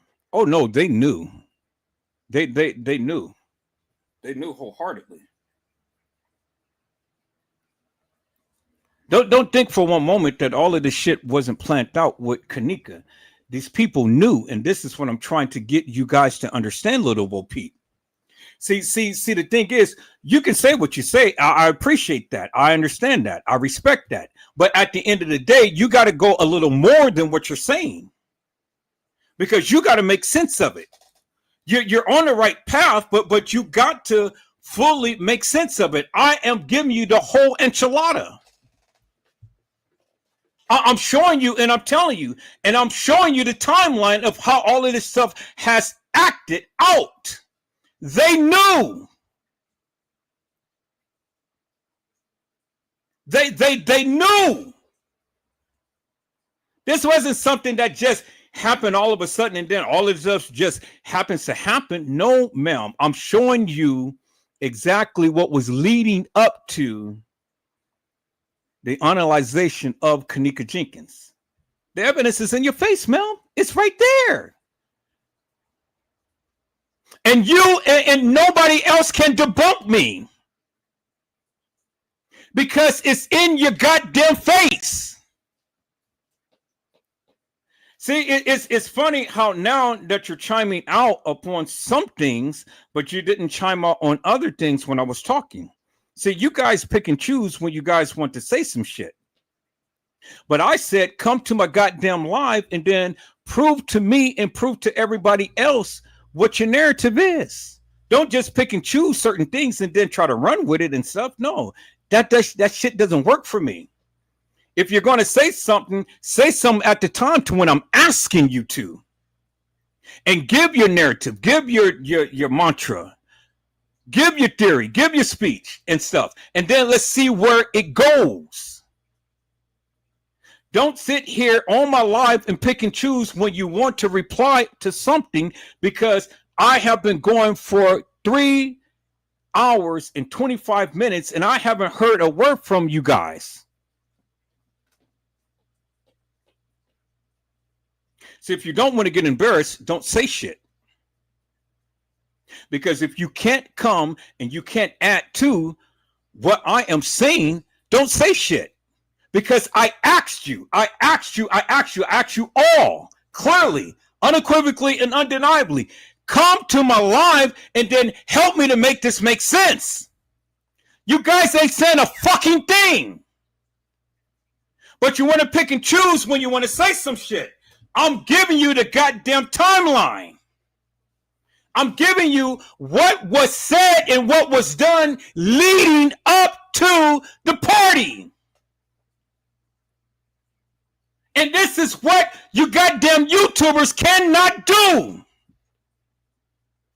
I'm giving you the goddamn juicy juicies. I'm giving you what they said. They said that Monifa and Irene was beefing, but I am showing you that is a lie. They wasn't beefing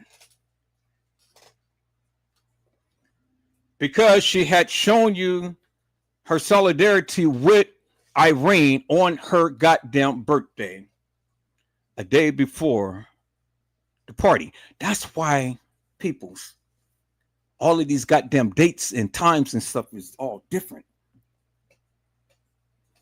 Because the shit happened days before this reenactment. And I'm proving to you. I'm proving to you. I told you, I got all the juicy juicies. I got all of the screenshots and videos and stuff. I'm going through my archives and I'm playing back the videos that now, since things is coming back to me, I'm playing you the videos to where it is proving my case. And I'm showing you how all of this stuff has played out leading up to.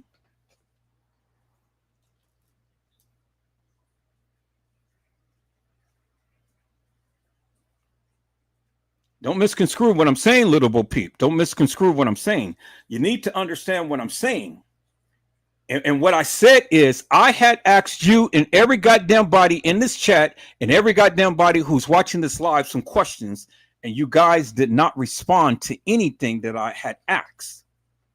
You guys did not make no reply or I said anything. But now I'm coming on something different. Now you guys, now you want to chime out, but nobody else is chiming out. And so what I'm saying is simply this. Don't fucking pick and choose when you want to chime out. When I'm asking you questions, chime the fuck out. And tell me what the fuck you think.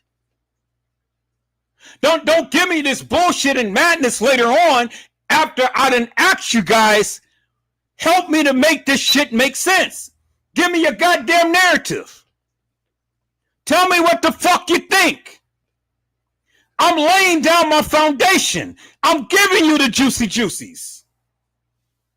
Because I am showing you when Cassie Chloe Olvera Sanchez Medina had put this out there that Monifa was beefing with Irene. Irene did not want Monifa at her party. That wasn't the case, because look at what Monifa had done on her birthday. Look what Monifa did. And if they was beefing, do you think that Irene would have sat up there and just been all cozy with Monifa? Monifa was there. Monifa was there. So I'm showing you guys what's leading up to the party. I'm showing you. That's why I asked you. You're the guru of finding all of this shit. I'm surprised you didn't even know this shit. I asked you to find me the video of 54 Keys giving her narrative with the lady who's supposed to have interview. You gave me something else.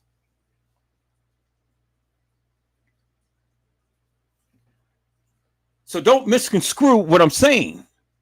Don't misconstrue what I am saying. I am building my foundation. I am showing you guys that all of this shit that these YouTubers has been saying from the beginning is bullshit because it didn't happen in the manner to which they said it did.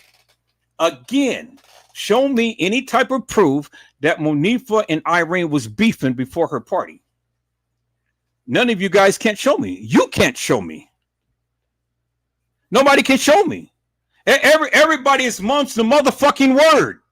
Nobody got a goddamn thing to say. Nobody got a goddamn thing to show.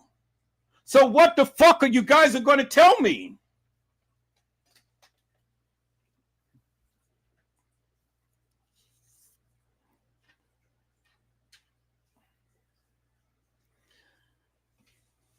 I'm showing you, peoples, what led up to what happened at the Crown Plaza. Because it wasn't at the Marriott. It wasn't at the west side of Chicago. It was at the Crown Plaza. And I got all of the juicies. I got all of the videos and stuff. That's all that I did, peoples. And that's why I kept challenging the people and stuff when I was on Facebook. Kept challenging the people. Kept telling the people, help me to make this make sense, you know?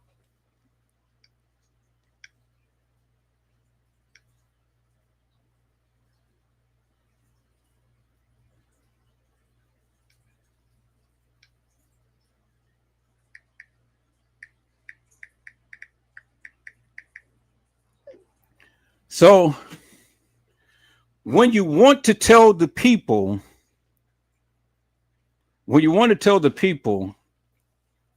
what you think, you better make goddamn sure that you got all of your facts and you got everything that you need to show to bolster your goddamn claim. Because if you don't, I'm going to be on your ass. I'm going to be on your ass. I'm going to be on your ass big time. And I don't give a fuck who you are. I'm going to embarrass your ass big time. Because when you want to sit up here and you want to tell me that I don't know what the fuck I'm talking about, well, goddamn it, baby, I'm going to show you who the fuck I am and what the fuck I am talking about. I'm going to show you. And I'm going to stand 10 toes down with what I say, and I'm going to dare you to prove me wrong. You stupid motherfuckers. Now, I've already established the foundation. This is Monifa on Irene's birthday, because Irene's birthday was on the 5th. This was the reason why they were there on the 6th.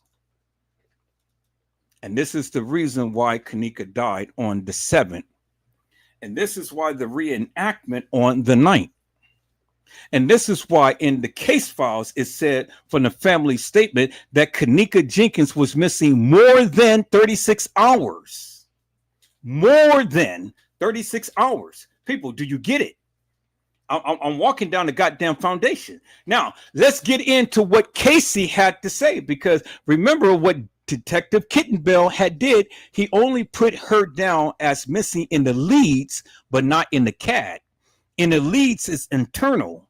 In the CADs, it's external. In the CAD means every goddamn police department across the nation would have seen it and would have been on the lookout for Kenneka Jenkins. But in the leads, that is internal. He put it in as a missing persons report, and he closed it out as a missing persons report. Detective Kevin Kittenbill. And I've already shown you and let you hear what Casey had said. There was an officer or officers who played like they didn't want to take this shit seriously, and they swept the shit under the rug. Now this shit makes sense. Let's listen in to what I just said, and then we're going to go back and listen in to what Casey Chloe Olvera Sanchez Medina had to say, peoples. Let's listen in. You'll learn something.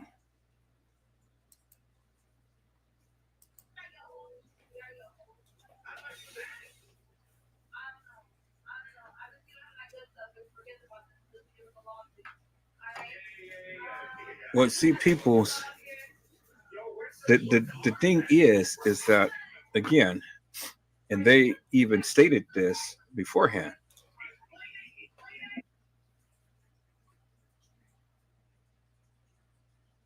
they even shown you themselves that they went and came and rented a room on September the 7th. They rented a room on September the 7th.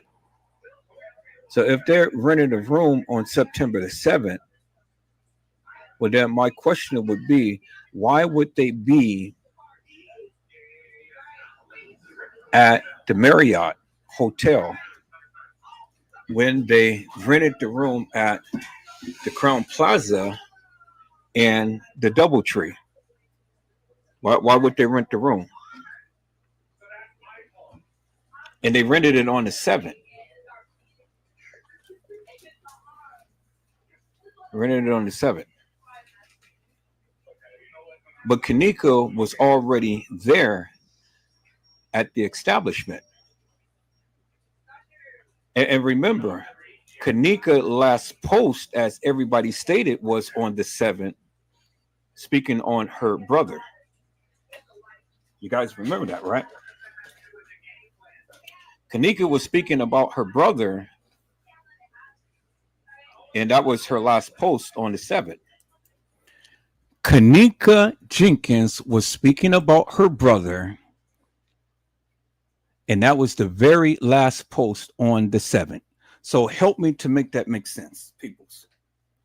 From the 7th until the 9th, we know that Kenneka all the time loves social media. She loves to take pictures. She loves to take videos. Help me to make that make sense.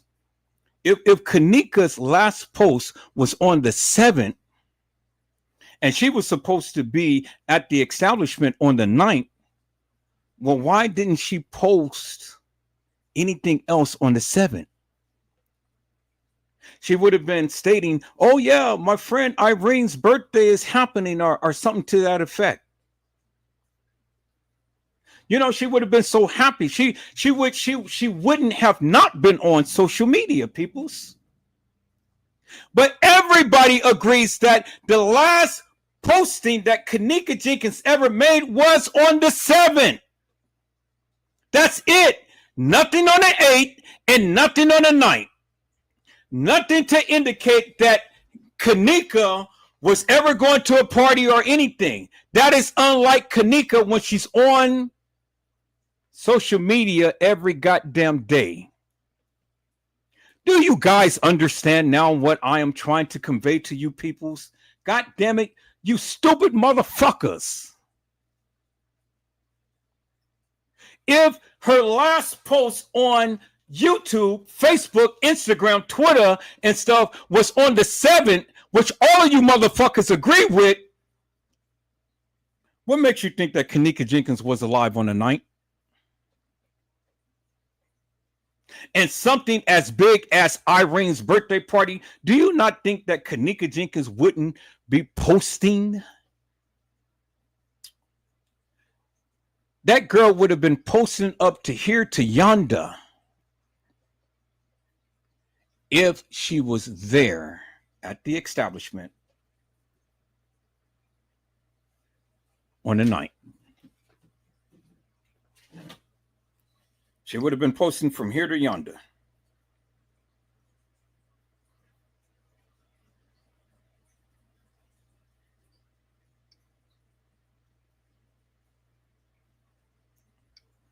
So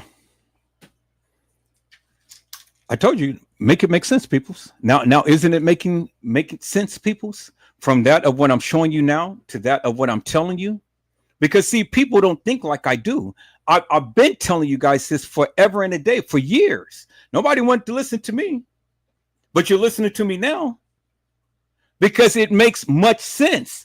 If Kenneka last posted on the 7th and you don't hear from her no more, and even her own auntie had said that she was missing. You guys remember that, right? Oh, you forgot about that. God damn it. I got that video of when her auntie was expressing that Kenneka was missing. And Kenneka was missing on the 7th.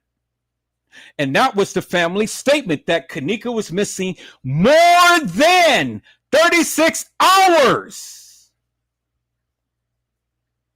Her own family had told you she was missing. So if Kenneka was missing, how in the fuck could Kenneka just all of a sudden out the goddamn blue appear at the Crown Plaza on the motherfucking night?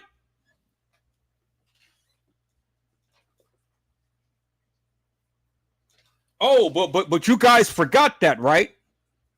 You guys forgot that, right? You guys forgot that Kenneka, old auntie, had told you that she was missing. And she went posting on live, posting on the internet. I got those posts. I just got to look through my videos and stuff and find that. I'm going to find it and I'm going to show you. But you heard it before. All of you people who's ever been on this Kenneka Jenkins case forever and a day, you remember what her auntie said. You remember what her auntie said. She said that Kenneka was missing. We're trying to find my niece. Y'all remember that, right?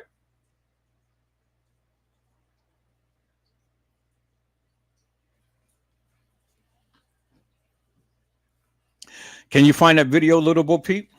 Are the postings of when they had said that? When her auntie had said that? I got it. And I'm looking. But I got it, peoples. And I'm going to show you. But I'm publicly telling you now. And that was that had sparked the family statement. That has sparked this family statement. Because how could Kenneka be missing and then all of a sudden appear at a Crown Plaza on the 9th? When the last post that she ever did, and all of you motherfuckers agreed that it was on the 7th. Boy, you guys are so goddamn stupid.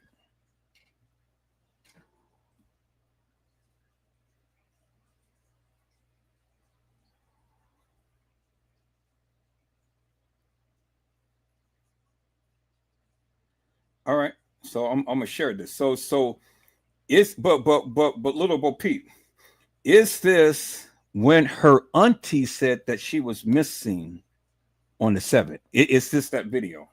I don't want to just be playing videos just to be playing videos. I want to stay with what I'm talking about. Is this what you have sent me? Okay, so you said that here's where her friends are speaking about where she was supposed to be. All right. Hello? Okay, so you remember when her auntie had said that she was missing, right? On the 7th. You remember that, right? Okay, right. Can you find that video?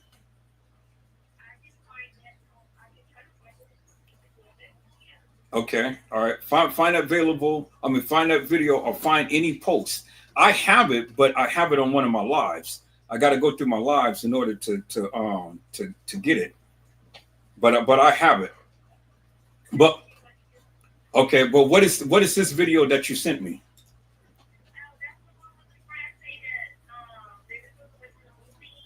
Her and Kenneka was supposed to went to the movies.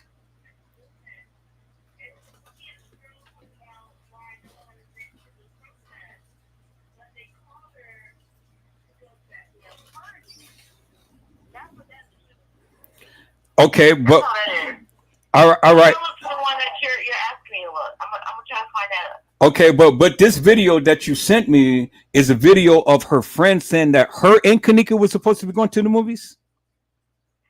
It's the friend that she was supposed to go to the bowling alley in the movie with, but she chose to go to the hotel party. Remember when her friend was like, "Oh, y'all know how to take her to the hotel party, but y'all don't know how to come to the protest, and y'all begged her to come to that hotel party." Remember that video? Right, I remember that. Okay, that's why I sent you.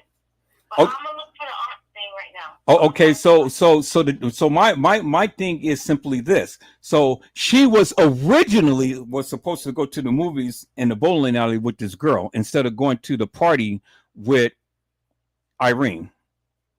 Right, and Irene was the one that was calling her to come to that damn party. Is what she's explaining. But all the girls that went with her to, to go to the party never came to protest, and you know what I mean. She's explaining it in the video. No, I get that. So I get that. So my question is simply this then. So Kenneka wasn't going to go to the party. Right. They begged her to go to the party because she was supposed to go to the movies. Okay, so then my thing is simply this then. Why would Kenneka want to go to the movies and not go to the party? I don't know. Okay, because let's hold it right there. Because there was a content creator that had clearly said that Kenneka had planned this party with Irene. That's what Irene said too. She knew about that for months. They planned it. Okay, so I don't know what happened. okay. Okay, now see now we're getting somewhere. Now we're getting somewhere. Okay, now we're getting somewhere. So we're gonna hold it right there. See what you can do. I'm gonna play this video. Okay. All right, people. So now we're getting some clarity out of confusion. We're getting some clarity out of confusion, people. And see, I just love it. I love it. I love it. I love it. I love it because. Man, look at here. This is Juicy Juicy's right here. This is Juicy Juicy's. See, you got to back up the things that you say with some proof. You got to make it make sense. And so let's see if all of this stuff makes some sense, peoples. Let's see if all of this stuff makes some sense because it's going to be the battle between this girl and what she says and what the family had done, because the family had clearly said that Kenneka was missing and that they were asking for prayers for Kenneka. And this was days before Kenneka was ever supposed to go to a party, peoples. See, so now we're going to see who is who, what is what, and what's right. And it's this girl just speaking out of clout or out of spout. Let's say, peoples. But before we go there, let's listen into this and see what Detective Kittenbell had done. And then we're going to go back and listen to what Cassie Olvera Sanchez Medina had said. And then we're going to come back and we're going to listen to this video that Little Bo Peep had sent me. You see how I'm breaking down this timeline, peoples, with actual proof of what they said, not what I said, but what they said. So instead of listening to all of these goddamn fairy tales, I am just only bringing you the juicy juicies. But before I go there, peoples, hello, Deborah G. How are you, ma'am? It is a blessing to see you on today. Deborah G says, hello, Mr. Edward in chat. Now, see, peoples, this is how you break this shit down. This is how you break this shit down, and this is how you walk this goddamn timeline. Because I don't give a fuck what you say. You got to prove to me. You got to prove to me. And I'm breaking it down in a manner to which they had said. Now, Let's listen in, peoples, because it's all making sense to you. I know it is. Bingo to the bingo, peoples. Let's go.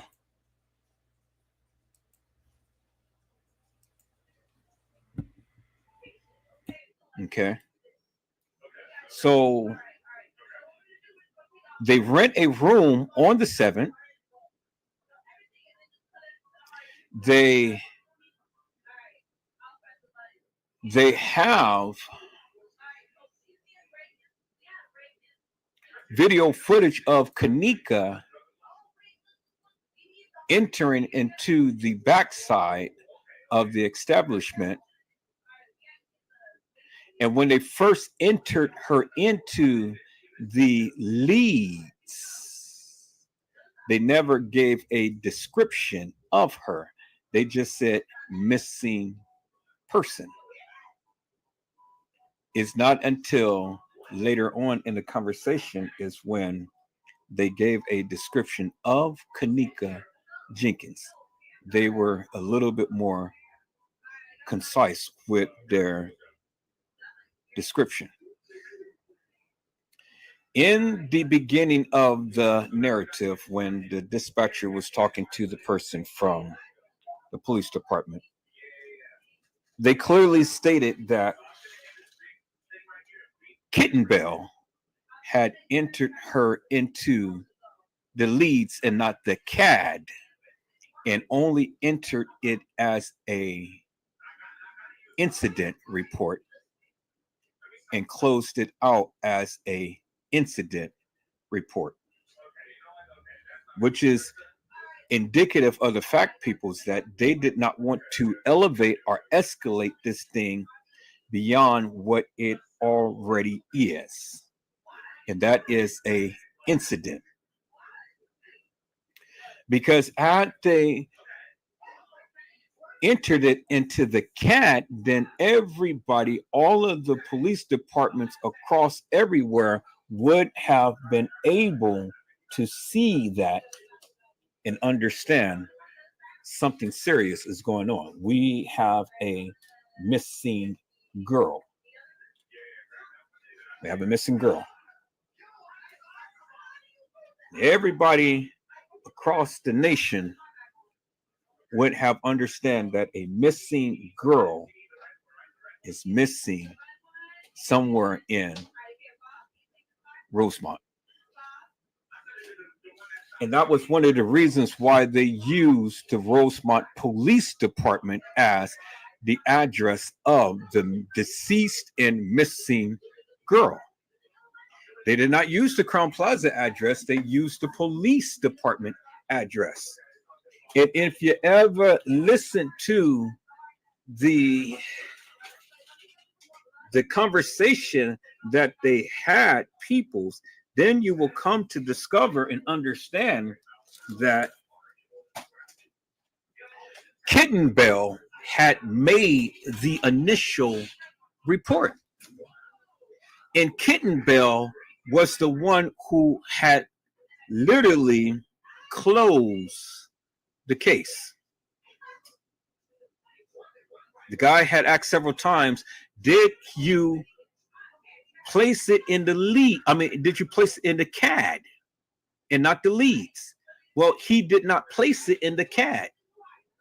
He placed it as the leads, and he went on to close the case.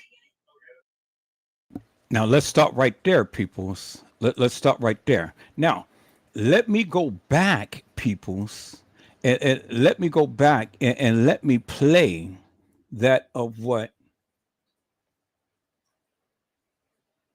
Cassie Olvera Sanchez Medina had said. Let me share my screen, peoples.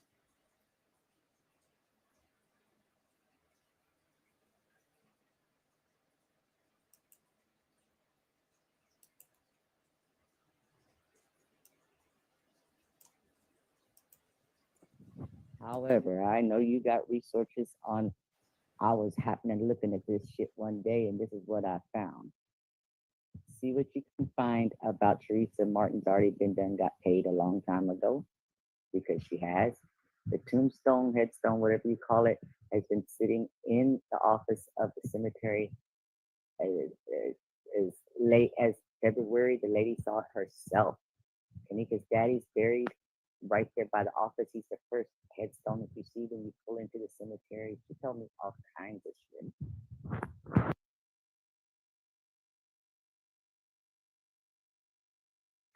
She said she grew up 3 minutes from Rosemont. God damn, they got me fucked up. She told me how she died, or that she doesn't know the who or the why, but the hotel fucked up. Everybody kept saying, "Oh, the hotel moved her," and I kept saying, "Why? Why would they do that? That would be fucking up so big time." They fucked up big time. They moved. They found her. They freaked out and they moved her and they threw her in the freezer to try to make it look like an accident. And I got this information in exchange that I'll do the fucking interview with them. So you can't say nothing yet. But what is going to come out? You know, it'll come out that she got paid off a settlement and she can't talk about the amount, whatever. But the rest of this shit's never going to come out. And if the lady did say, because she does have, I don't know if it's her or her husband, somebody's got somebody in law enforcement, whatever, blah, blah, blah, that the cops did treat it like it was nothing. And then when they took statements right there. Oh, wow. That means that oh, shit. Hold on. Let me think. What did she say? Oh, what is going to come out? The lady had family that was in law enforcement. They didn't even pay attention to anything. They took statements and stuff.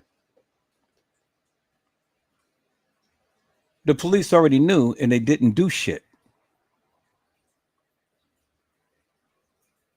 The police already knew what was going on and they didn't do shit. Isn't this what I just told you in the live is what Cassie Olvera Sanchez Medina is reiterating? Isn't it, peoples? Law enforcement already knew. They took statements and everything, but they didn't do shit because they already knew what had happened. So Cassie Olvera Sanchez Medina just literally,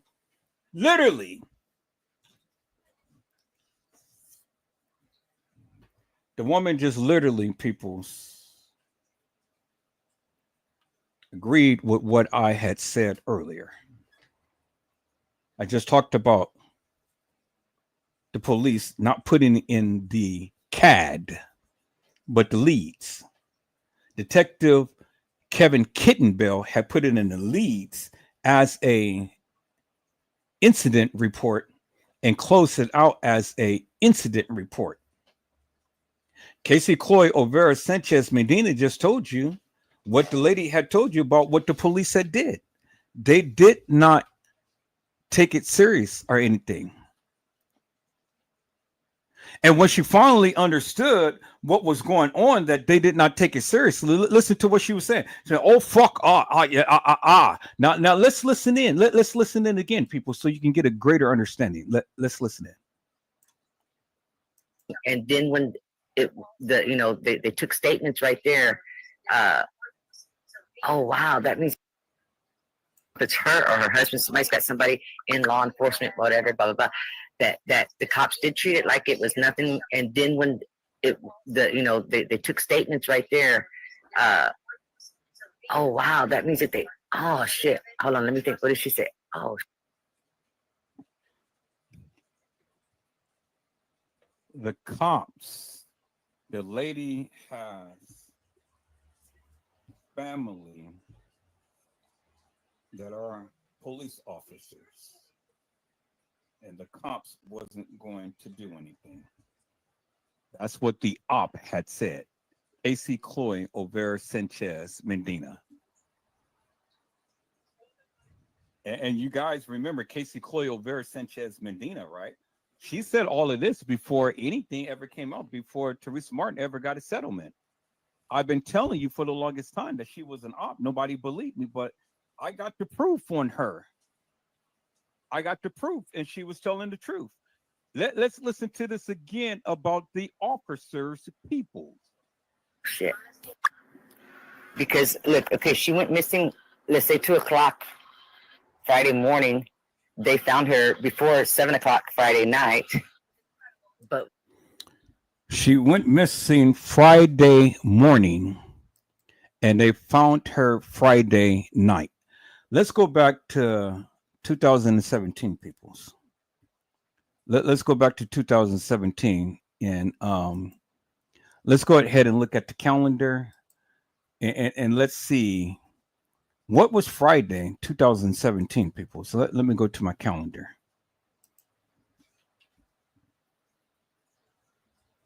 See, I didn't say this. Cassie Olvera Sanchez Medina had said this, people. I didn't say this. Edward Joseph didn't say this. So let me. Okay, so why do I have to sign in just to get to my calendar? Really?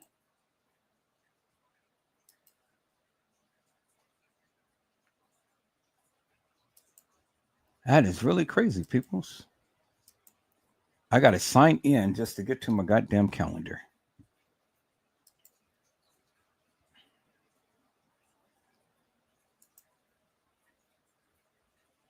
Hey, y'all, hold on. I got to sign in shit. That is really crazy.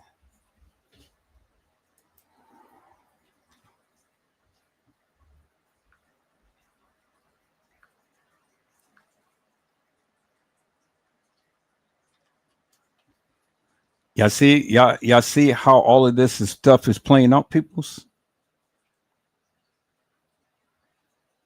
Y'all see the connections between Detective Kevin Kittenbell and what Casey was saying?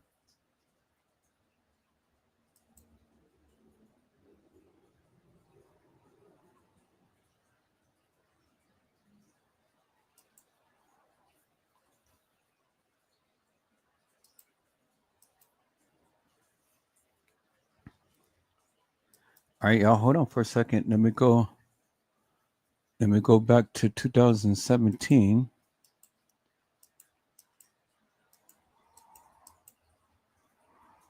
Okay, got it. Let me go back to 2017.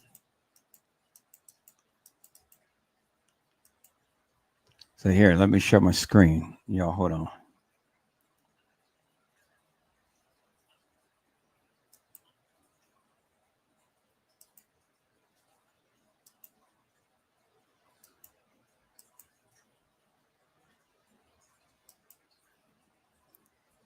Okay, where is my screen at?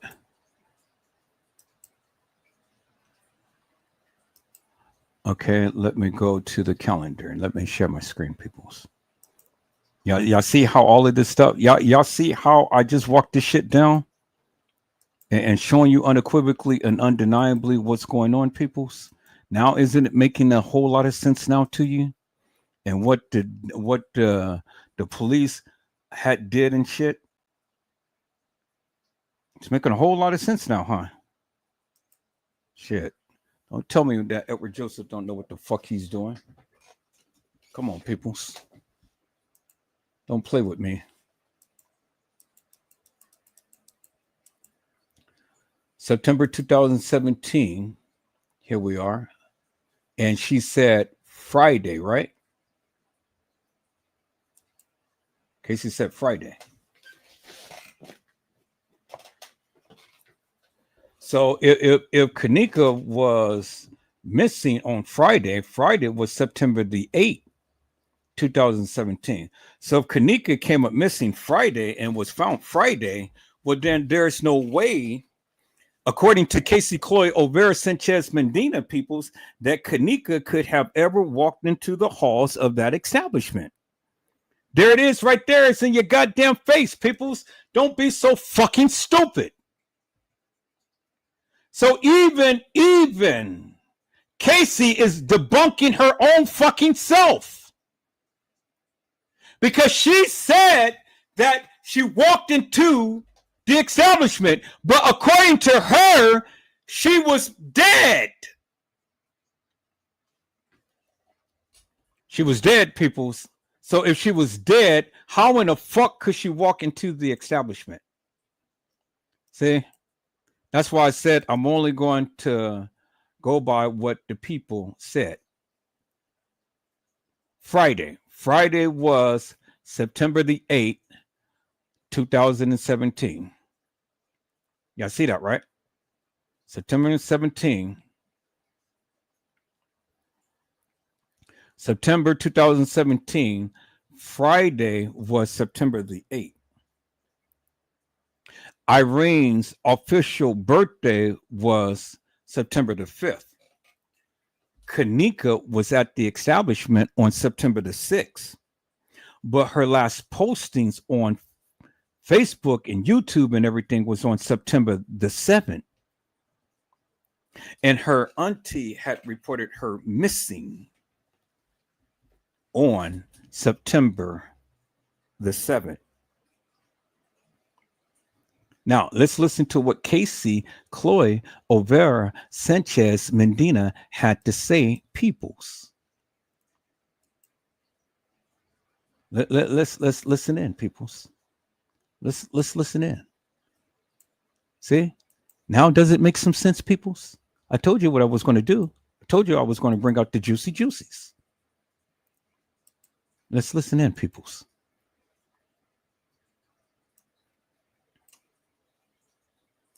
The officers, people.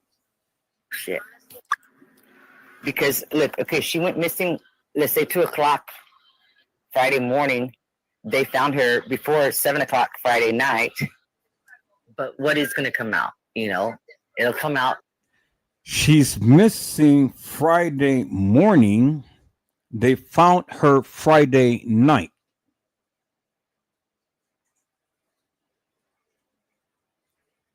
But she was already missing before Friday morning. Because, see, Cassie couldn't put her mouth to say on the 7th. So she had to change it to the 8th. But think about it, peoples. Friday morning. So if Kenneka was missing Friday morning, well, then where was Monifa? Where was Shemaya? And where was Bree? I'll tell you where the fuck they were. They were at the goddamn Crown Plaza, just like I had showed you in the pictures prior, peoples. Here is, and let's take a look at this shit again, peoples. Here it is right here. There it is right there, peoples. The real Kenneka Jenkins at the establishment. Right there with Shemaya, Monifa, and Bree. There she is right there, peoples. Kenneka Jenkins. There she is right there, peoples. Kenneka Jenkins, peoples. The reenactment happened on the 9th, which there you see right there. The fake Kenneka and Monifa. Bingo to the bingo right there. So if Kenneka was missing Friday morning, peoples, how in the fuck could Kenneka be walking the halls of that establishment on Saturday morning, peoples? How? She couldn't have been walking up goddamn halls, peoples, if she was already missing on Friday morning. Which is what I have been telling you stupid ass people for the longest time, that Kenneka Jenkins never walked the halls of that establishment. Because whether it had been Friday or whether it's been Thursday, it wasn't Saturday. And Cassie Olvera Sanchez Medina has already told you she was missing Friday morning. Thursday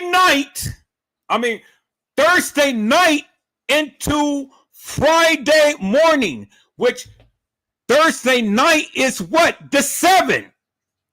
Friday morning is what? It is the 8th. And it all falls in line with what Edward Joseph has been telling you stupid ass people for the longest time that Kenneka Jenkins was deceased on September the 7th, 2017. Peoples, you cannot get no better than that. You cannot get no better than that. I've already walked this motherfucking timeline down, and that makes so much fucking sense. It's in your goddamn face. It's right there. It's right there. And Casey told you she was missing Friday morning. But it was Thursday night leading into what? Friday morning. She was already deceased, peoples. She was already deceased on September the 7th, Thursday night. And that's why you see the two different girls of Kenneka. You see the real Kenneka, and then you see the fake Kenneka. So Mr.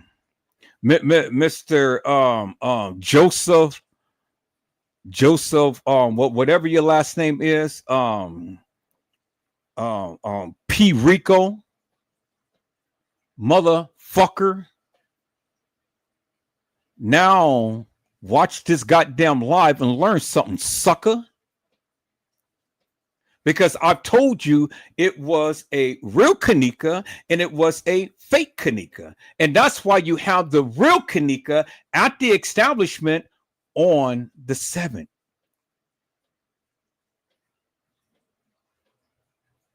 From the 6th leading into the 7th with her friends, Monifa, Shemaya, Irene, and all of them. And that's why you have the fake Kenneka on the night trying to play Kenneka. And that's why you have the two Kennekas, peoples. There it is right there. The motherfucking fake Kenneka with Monifa and the motherfucking real Kenneka with Monifa Shemaya. Right there, peoples, at the Crown Plaza. And then that's why you see the two different girls with the two different outfits, with the two different type of pants, with the two different type of dean jackets. And a motherfucker who do not look like Kenneka Jenkins. Now, does that explain it, peoples? Does that explain it in goddamn great detail? And Cassie Olvera Sanchez motherfucking Medina had told you that Kenneka Jenkins was already missing. So if she was missing on the 8 peoples, and ain't no way that she's going to be walking in the halls of that establishment. So Cassie Olvera Medina has already agreed with Edward Joseph that it wasn't her walking into the establishment, peoples. She never walked the halls of that establishment. You heard Casey tell you that. Fresh Source TV, are you listening, ma'am? Your friend, Cassie Olvera Sanchez Medina, had said that Kenneka Jenkins was missing on Friday. The morning of Friday, ma'am. And I've told you, I told Brazy Certified World Media, I've told T. Slay, I told Custom Designs, and I've told all of you suckers. Kenneka Jenkins never walked the halls of that establishment. And you got the guru, Cassie Olvera Sanchez Medina, literally endorsing the various things that Edward Joseph has been saying forever and a day. But you stupid ass motherfuckers would not want to listen. And so now I had to bring out my big guns. I got tired of playing with you suckers. This is why you guys ain't on my live right now. I got tired of playing with you suckers. Because see, the thing is, your friend who you guys politic with had even endorsed the various things that I've been telling you. So you guys wanted to believe Casey. Well, Casey had endorsed Edward. So what the fuck you gotta say now? Are you going to come on live? And are you going to call Cassie Chloe Olvera Sanchez Medina a liar? Are you? Because you got her, I got her on record stating that Kenneka had came up missing on the 8th, but it wasn't, she was already missing well before the 8th, peoples. And there it is right there. And I've been telling you guys that. Because even if you don't believe that, Casey still debunked you and then she bunked herself. Because it ain't no way if Kenneka came up missing, how the fuck is she's going to be found and then go walk the halls of that establishment on the night? It ain't happening, peoples. You motherfuckers are so goddamn stupid and so goddamn gullible. It's so fucking crazy.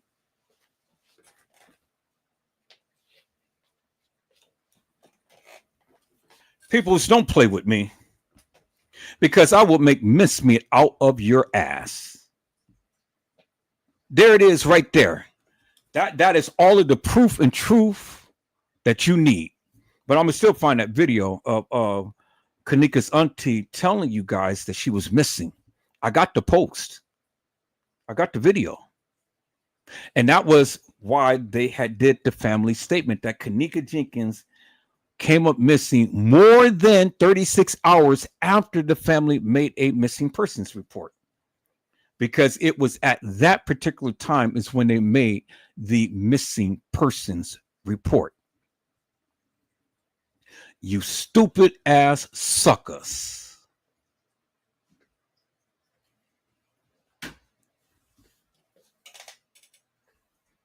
Don't ever fucking tell me what Edward Joseph do not know. There's the proof right there, and it's in your goddamn face. And the motherfucking people who you guys politic with, Cassie Chloe Olvera Sanchez Medina, the bitch had already endorsed every goddamn thing that I said, and she can't say shit. And then you can't say shit because she said it. Now, motherfuckers, let's go and let's see what else Edward Joseph is going to bring out, peoples. She just told you. And she agreed with Edward Joseph.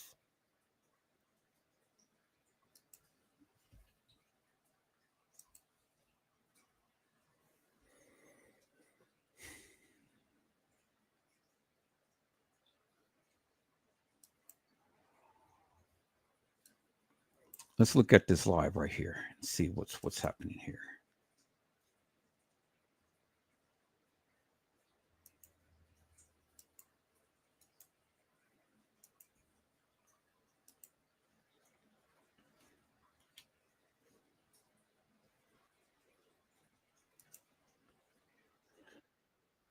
All right, so before I play that one, I'm going to play this one here. So let me go to my email. Let me get that other link, people. So let's see what Kenneka's friend had to say, peoples.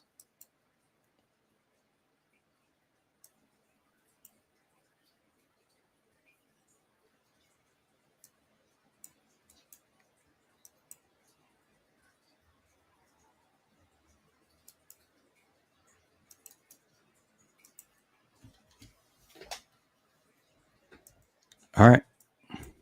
Let me share my screen, peoples.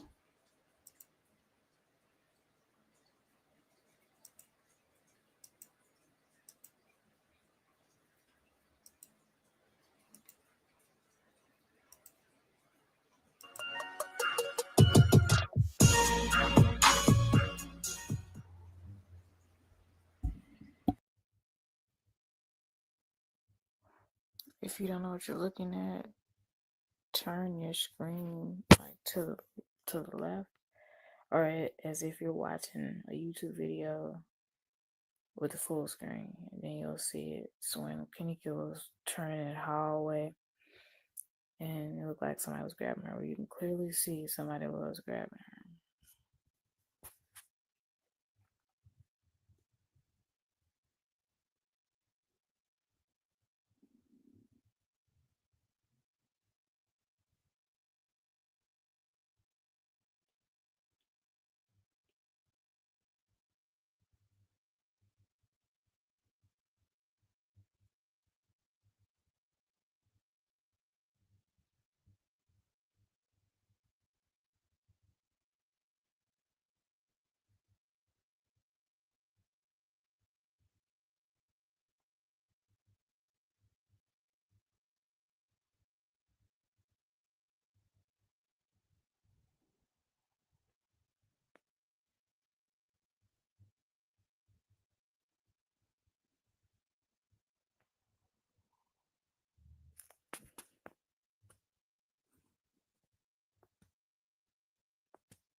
say? Like,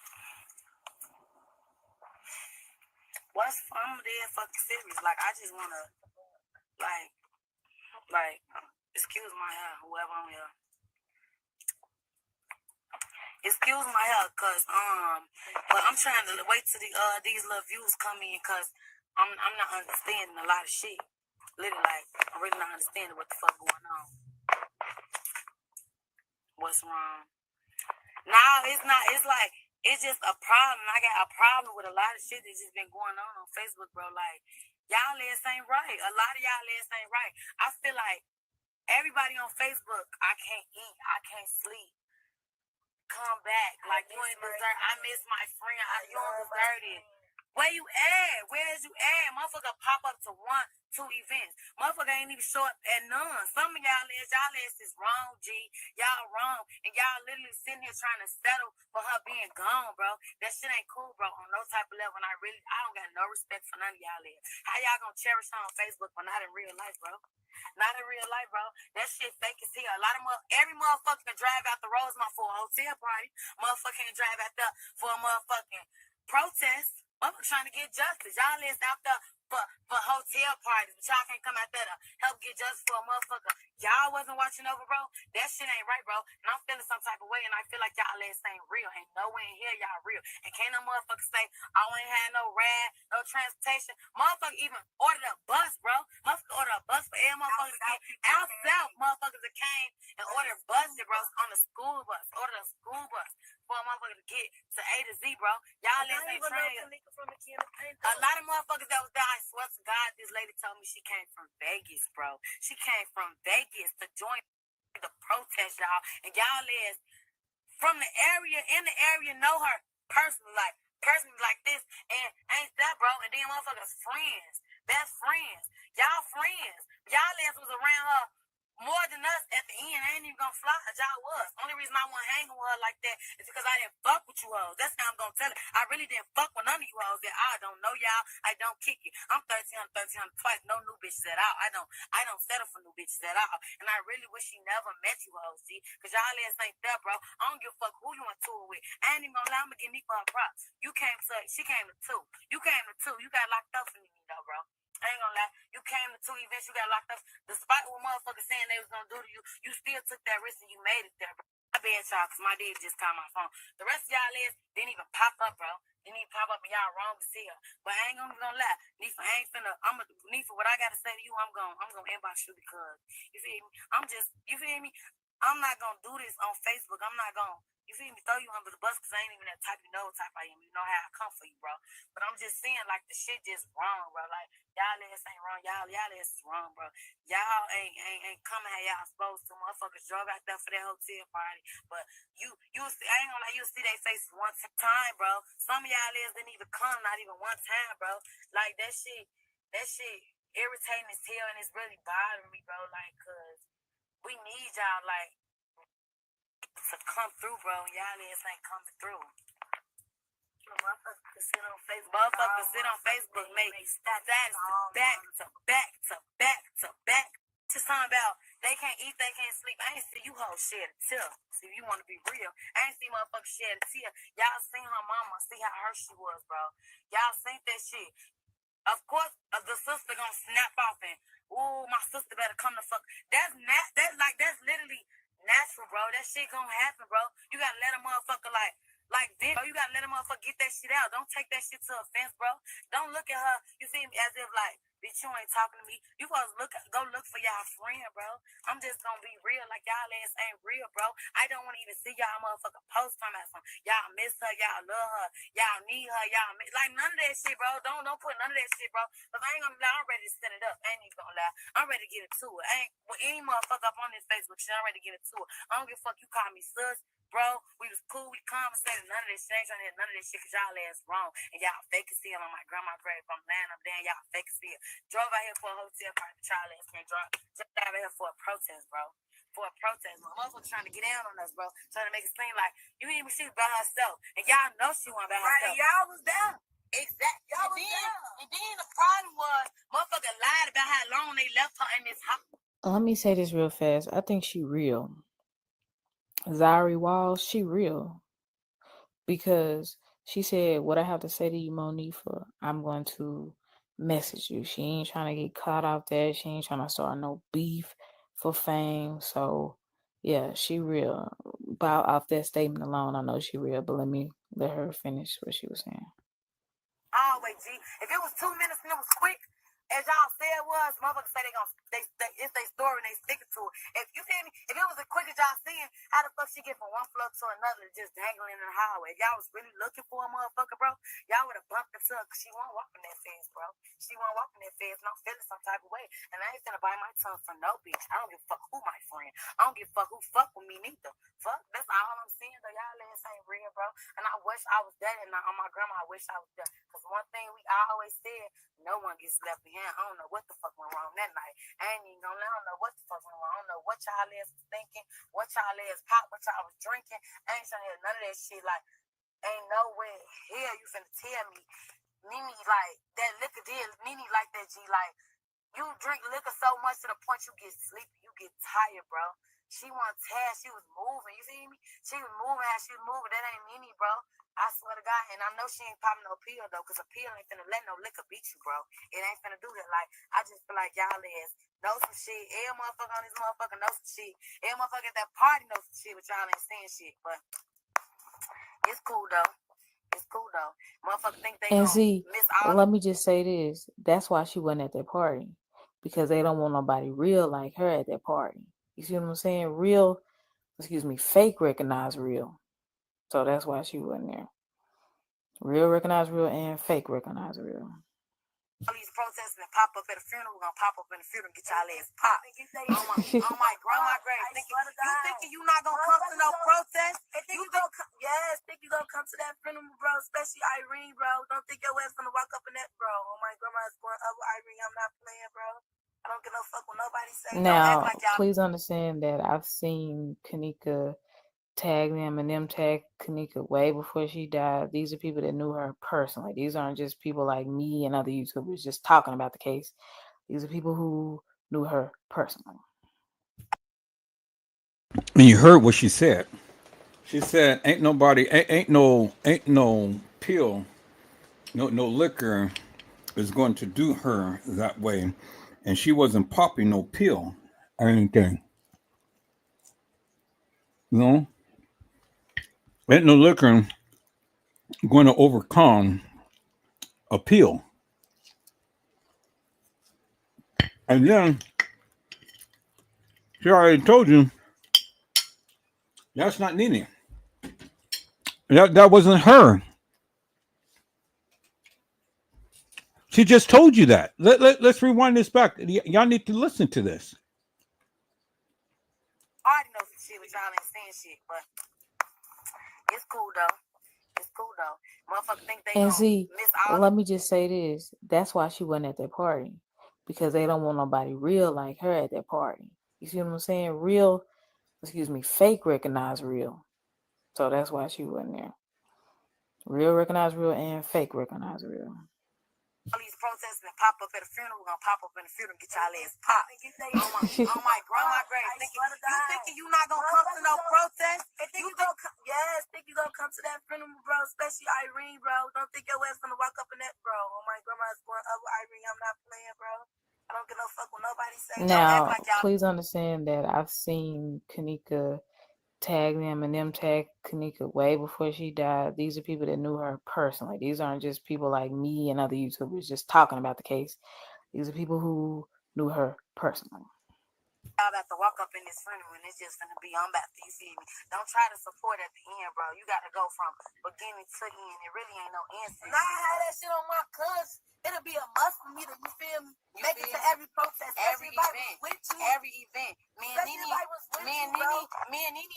been together in so long. It was our plan. It was like our plan to go to the movies to go see it that night, bro. But what she wanted to do was be a real friend and come through for you hoes, bro. She wanted to come through for you hoes. Our original plan, even Neef know this, bro.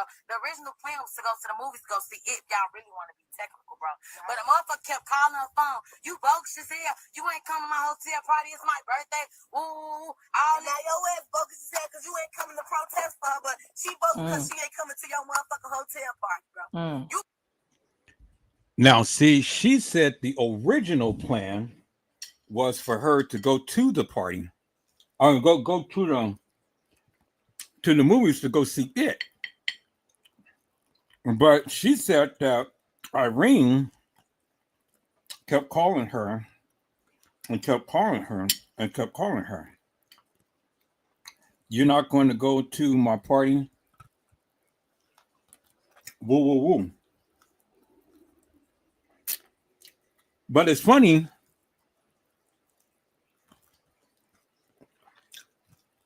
It's funny how this girl never gave the actual date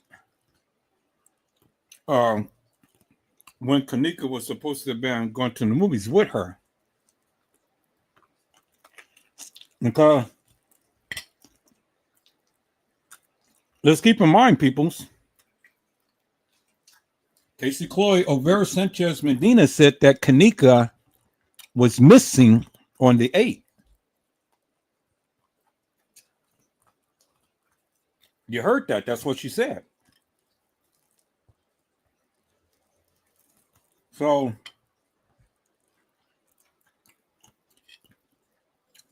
either this girl is lying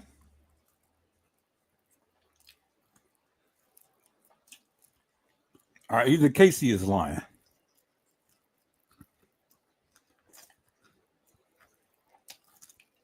But if this girl is telling the truth,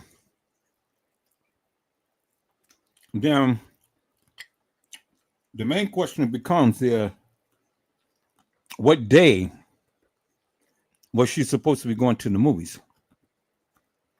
She ain't never gave a day or a date.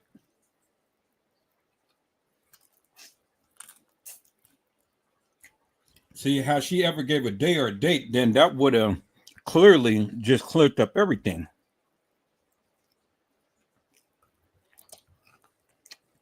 And so she said, don't matter what anybody else says, she said that the original plans was for her and Kenneka to go to the movies. But Irene kept calling her.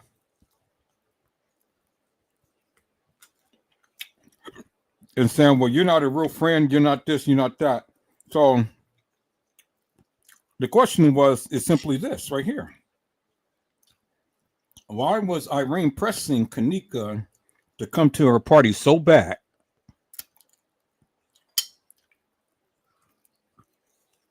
Why was Irene pressing for Kenneka to come to that party?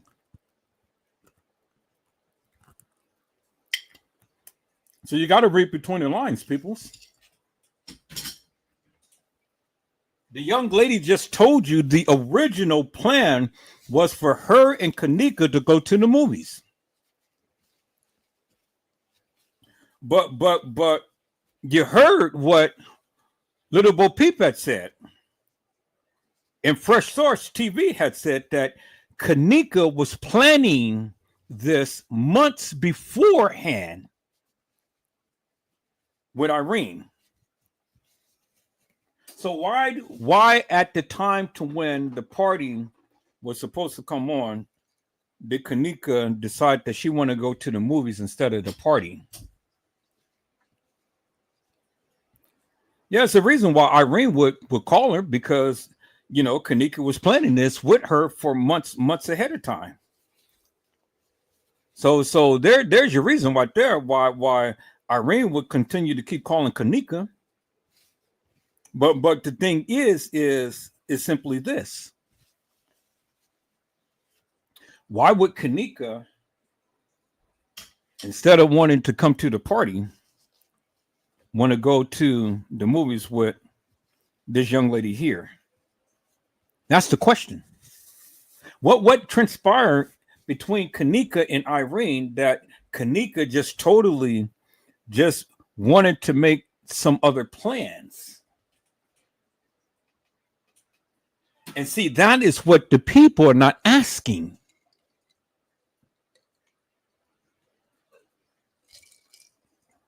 See, the thing is, you get all of these people who sit out here who say all of this stuff don't even know what the fuck they're talking about. Everybody's got a narrative. Everybody's got something to say. But when it comes down to it, people's, when it really boils down to it, it is simply this. What is it that you're saying? You know, what is it that you are saying, peoples? You know? What is it that you're saying?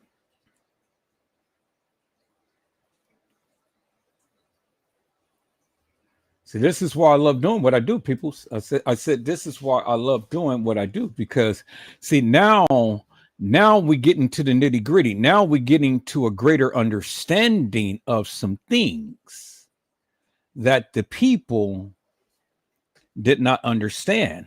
Do you see what I'm saying? See, now we got a greater understanding as to what's happening here and how things had evolved and stuff. See, not just taking YouTubers' word for it just because they said it, just because they feel some type of way and they just feel that they know it all and shit. No. I need some proof to the truth. I need something that is going to take me and walk a timeline. We got people who knew Kenneka intimately and stated that they were going to the movies instead of Kenneka going to the party, but Irene was feeling some type of way. Are you coming to my party? Now, what will settle everything if this girl will ever come back on live and say, well, I was going to the movies with Kenneka on such and such a day and date. That will clear everything. Because as it stands right now, she didn't give a day and she didn't give a date. But Cassie Olvera Sanchez Medina said that Kenneka was missing on the 8th. And she was found later in the morning of the 8th. Which means that they had to be there on the 7th in order for Kenneka to come up missing in the morning of the 8th and then later found on the 8th and not the 9th as or the 10th as what they proclaimed. So Casey is giving a whole totally different narrative than what the Crown Plaza has put out there. And it's funny how the people who's been rocking with her, they won't come on live to say that Casey, hey, you are either lying or you are telling the truth. They won't come and say that. Not on Edward Joseph Live, but I've already shown you and I've already told you what Casey had said because it came from her own lips. You heard it yourself. So it doesn't matter what you say or what you think. Cassie Chloe Olvera Sanchez Medina has already debunked your narrative. And she already agreed with me wholeheartedly, peoples. Because there was no way that Kenneka Jenkins could have ever walked the halls of that establishment. And just like her friend had just told you, the pills that she was supposed to have been taking, that wasn't Neek. That wasn't Kenneka. She told you that. She told you she didn't pop pills. And she told you she wouldn't have gotten drunk to the point to where she would have been staggering. You got testimony from somebody who knew her intimately, more so than somebody who think that they know her just by watching videos and pictures.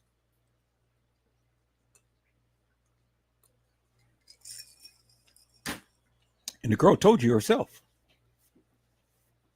She told you herself. Just like Cassie Chloe Olvera Sanchez Medina had told you herself.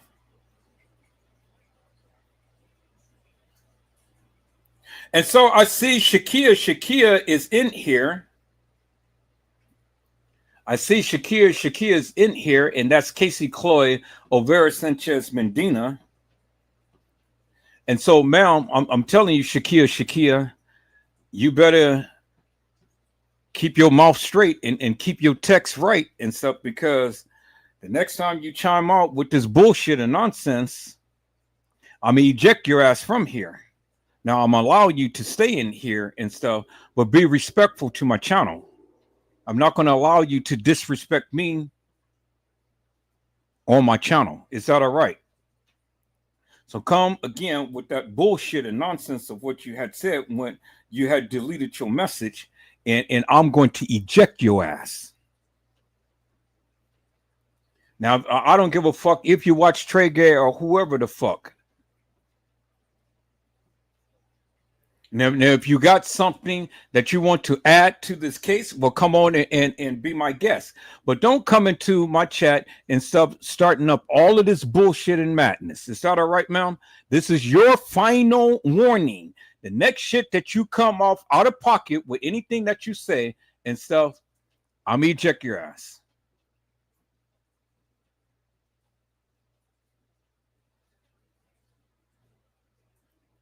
Well, you better leave before I eject your ass.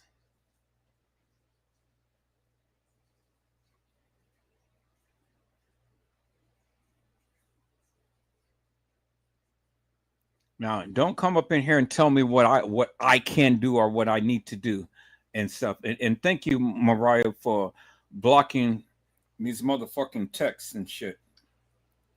Because I don't want to do it, but I'm trying to be nice and things, trying to show the people that I have restraint and stuff, you know. But I'm not going to tolerate this bullshit.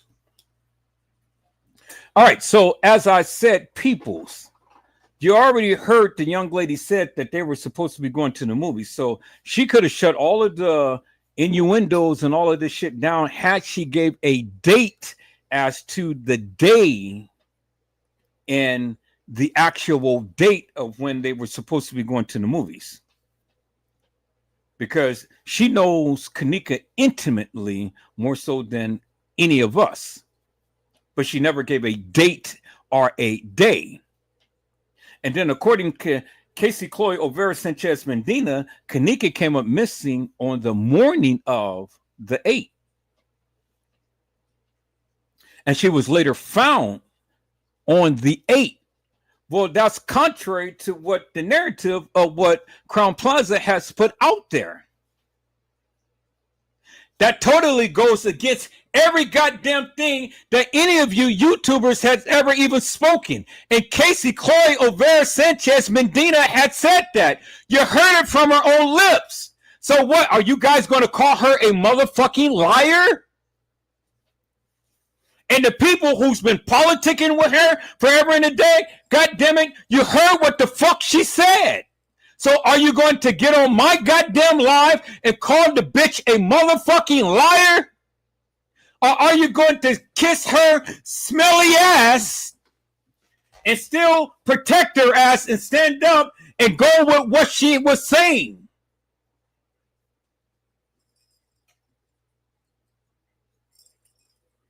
Because either way, it makes you look stupid. Because you heard what she said. That's why I played back what she said. And that's why I walked this shit down of what she said. And that's why I played back the people who know Kenneka best than any of us. And she said that Irene had kept calling her. And then Kenneka came to the party. But when was the actual party? I just showed you. It wasn't the night.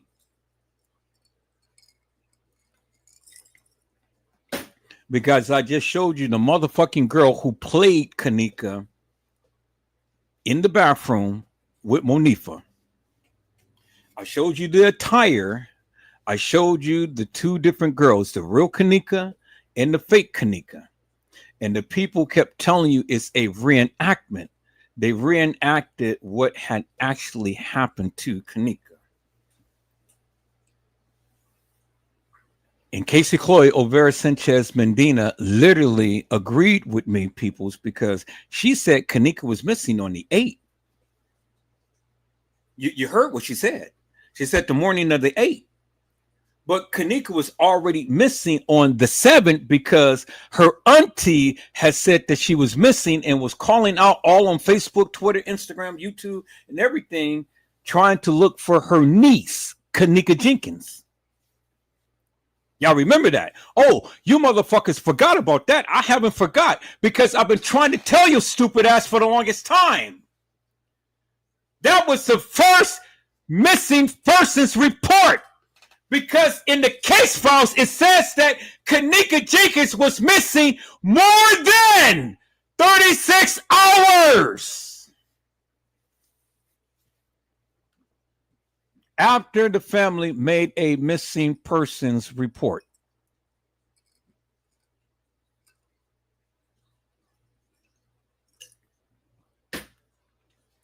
And that is documented, peoples.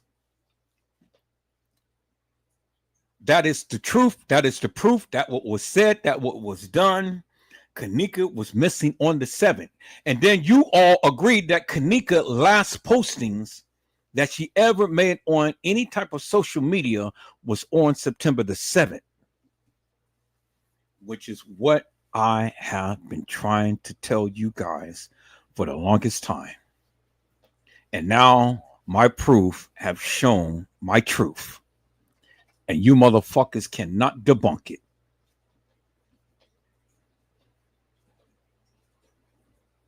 Bingo to the motherfucking bingo, peoples. There it is right there. It ain't shit that you can say. Not a goddamn thing. Now, let's listen in to what this young lady had to say, peoples.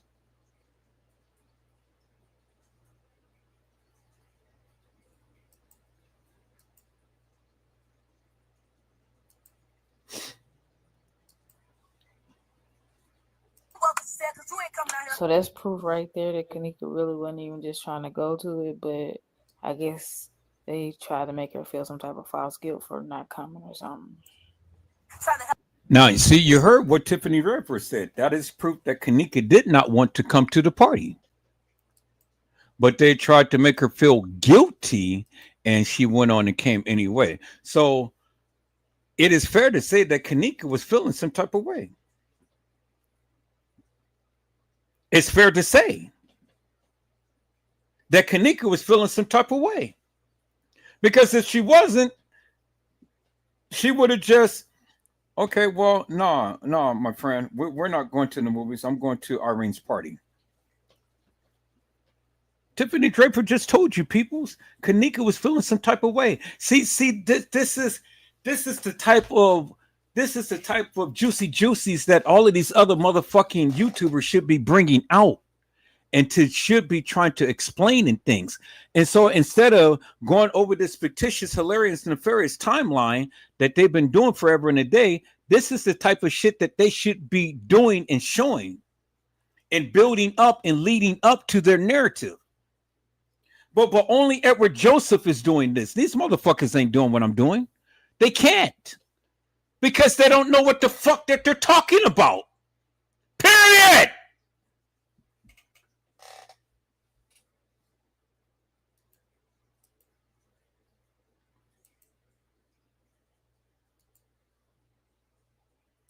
Motherfucker get justice for her. Fuck what you about.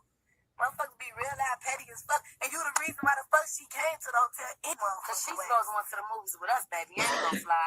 We supposed to have the girls day at the movies though. I don't know how the fuck the hotel party came up. I ain't gonna lie. Right. And I feel like a motherfucker wasn't supposed to left her. Like the way she was in that hallway dangling like that, G. You could tell she was getting irritated waiting on the motherfucker because she kept moving, bro. And for a motherfucker to say it was quick, that 2 minute leak, It wasn't 2 minutes, bro. And I don't give no fuck how no motherfucker feel about this shit. And I don't trust no bitch, bro. And I don't give no fuck how no motherfucker feel out this motherfucker life. I don't give no fuck how motherfuckers feel. I really don't give no fuck, bro. Motherfucker get on Facebook, make sneak this, that, and all that. I really don't give no fuck. Fuck me, about. I don't need no friend. Like that, G. You could tell she was getting irritated waiting on the motherfucker because she kept moving, bro. And for a motherfucker to say it was quick, that 2 minute leak, it wasn't 2 minutes, bro. And I don't give no fuck.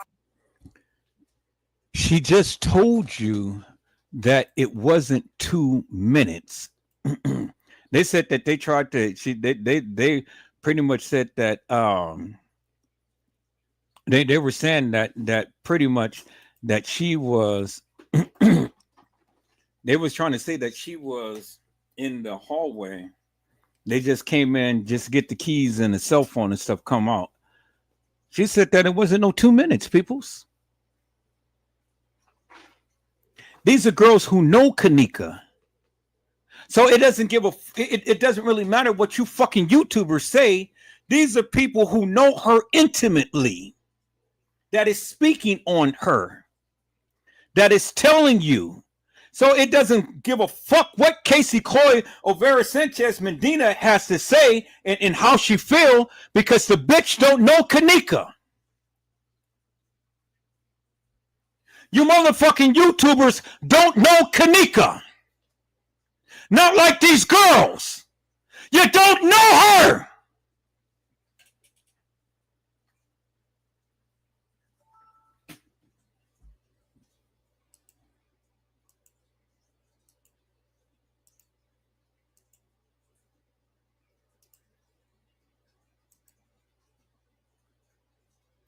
No motherfucker feel about this shit. And I don't trust no bitch, bro. And I don't give no fuck how no motherfucker feel out this motherfucker life. I don't give no fuck how motherfuckers feel. I really don't give no fuck, bro. Motherfucker get on Facebook, make sneak this, that, and all that. I really don't give no fuck. Fuck me about. I don't need no friend, bro. Because if any motherfucker do something like that to their motherfucker best friend, they'll do that shit to any motherfucker body, bro. And I don't want no motherfucker around me until we get justice for Kenneka. Because the motherfucker supposed to be in this bitch right along with us, going to every motherfucking day. Do you see how many more? We got all this room in the back. No motherfucker call my phone and say, "Ooh, I ain't gonna lie, Brittany did call my phone, but some shit popped off for her." So then understand, she tried to show up. They ain't gonna fly. She tried to show up.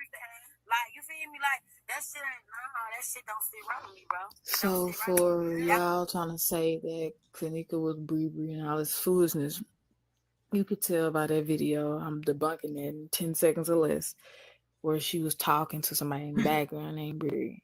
They weren't calling Kenneka. Shamaya wasn't calling Kenneka Bree. And also notice how I am talking when I pause a video, because I hate when people talk over the people that you're really trying to hear in the video. Always me and you. Always.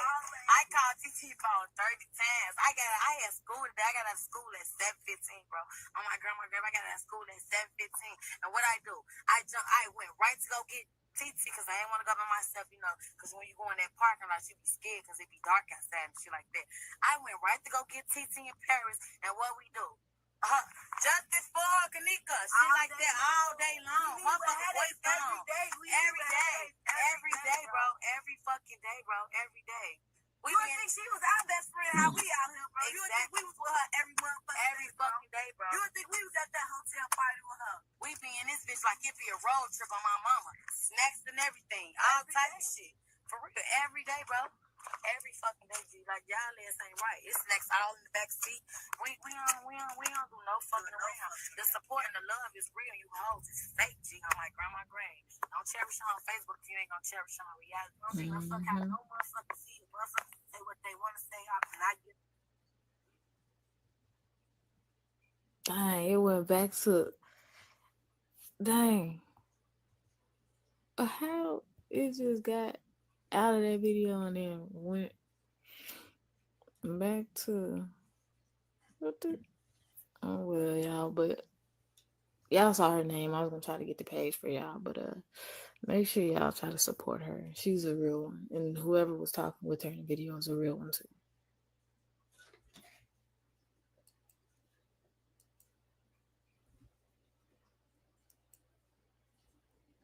And there you have it, peoples. There you have it, peoples. You heard what the friend had said, clear as daylight, and she knew Kenneka way better than any of us. And the friends had spoken. All of these suckers who call themselves friends of Kenneka didn't even come out to the protest to protest. And then the so-called friends, Onifa and Shemaya and all of them and stuff, you know, nah, they set her up. You clearly see that shit. They set her up. They set her up big time, people. They set her up. And then you got Cassie Chloe Olvera Sanchez Medina in everybody goddamn chat spreading all of these motherfucking lies. But see, she told the truth on here, peoples. She told you the truth. I played you back to live of when she was talking, peoples. I played you back to live. She clearly debunked all of you suckers because she said she was missing on the 8th. She debunked all of you suckers. And yet you guys had sat under her wrinkled ass and put your face in between the crack of her ass and start licking all of that shit and spreading all of that madness that she's been saying forever and a day. But that bitch debunked you many times, goddamn over, and you guys still licked her ass. But I'll walk this shit down, peoples. I'll walk this shit down.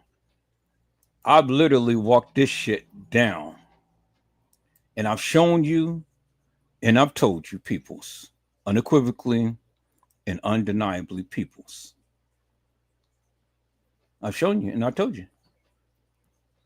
And see, that's the thing. See, these YouTubers couldn't do what I did. You know, they couldn't. They couldn't do what I did, peoples. Because they suck us. They lollipops. I told you, peoples, that Kenneka Jenkins never walked the halls of that establishment. And all of this time, Casey was trying to fight up against me, but the bitch was agreeing with me. She been agreed with me. She been agreeing with me for fucking years.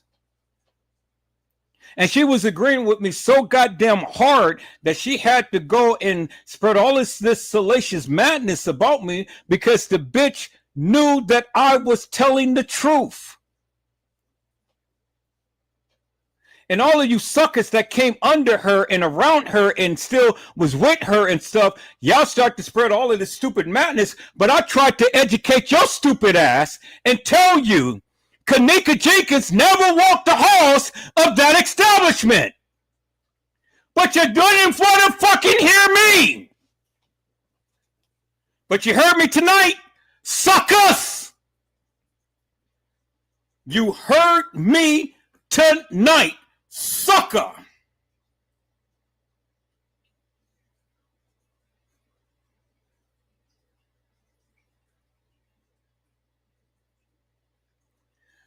Shakir, you can kiss my beloved ass, you you Mexican ass bitch. That's why you're here.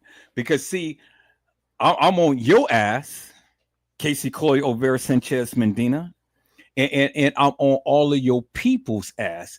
And every opportunity I'm getting, ma'am, I'm going to embarrass your ass. See, peoples, I'm not going to show you what she had written. I'm not going to show you what she had written, but see, look at her. She's so fucking pissed. Look at her. Shakir, the fucking bitch dick sucker. You a ditty sucker.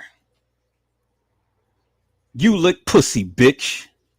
And I'm on your ass. You don't like it. That's why you have to come under Shakir. Cassie Chloe Olvera Sanchez Medina. People, this is what she written. Shut my motherfucking up. Fuck you so angry for. I'm not sure if you want people to listen. Anger management, perhaps. We understand you're passionate, but really though, you can learn a thing or two from you can learn a thing or two from Trey. You talk like you have facts. Well, why the fuck are you here, Shakia? Huh? Why are you here?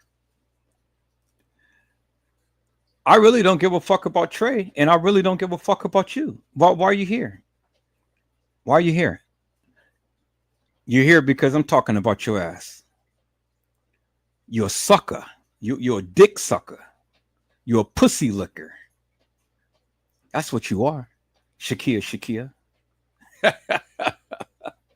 See. I have done something that you couldn't do, you bitch. I've done something that you couldn't do, you bitch. I brought you out. And the only thing that you can mention is Trey gay. Yeah, you and Trey sucking gay. Because you gay, because you was a woman, now you turned yourself into a man. And then Trey gay is Trey gay because he's gay. So you guys are pussy lookers and dick suckers. You guys are freaking on each other. You guys are just like Casey. That's why Casey got her ass beat by Diddy. Because he wanted to play with her little titty.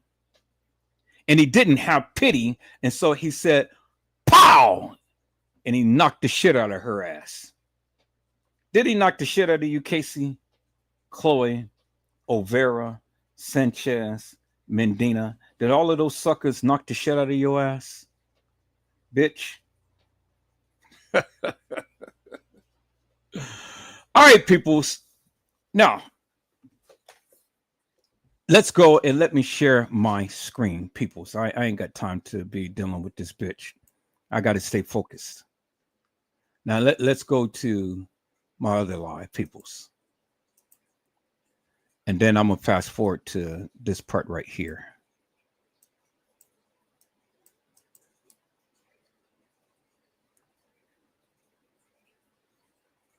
So we're going to go to different parts because this is different parts of the live that I have been talking about. And so let me read what it says, peoples. Let me I'm gonna share my screen. It should come up. I think I'm sharing my screen. I think there's a delay in my video. Okay, there it is right there. All right. And let me increase this a little bit. Okay. It may be too much, but you guys can see it. Okay, so it says Blink stated that his shift started at Friday night on 9/8 at approximately 2300 hours until 0700 hours on Saturday 9/9. Blink stated that during that evening between the hours of 1 and 2, he is not sure exactly what time it was, but he stated they received a noise complaint coming from room 926. He Mariah,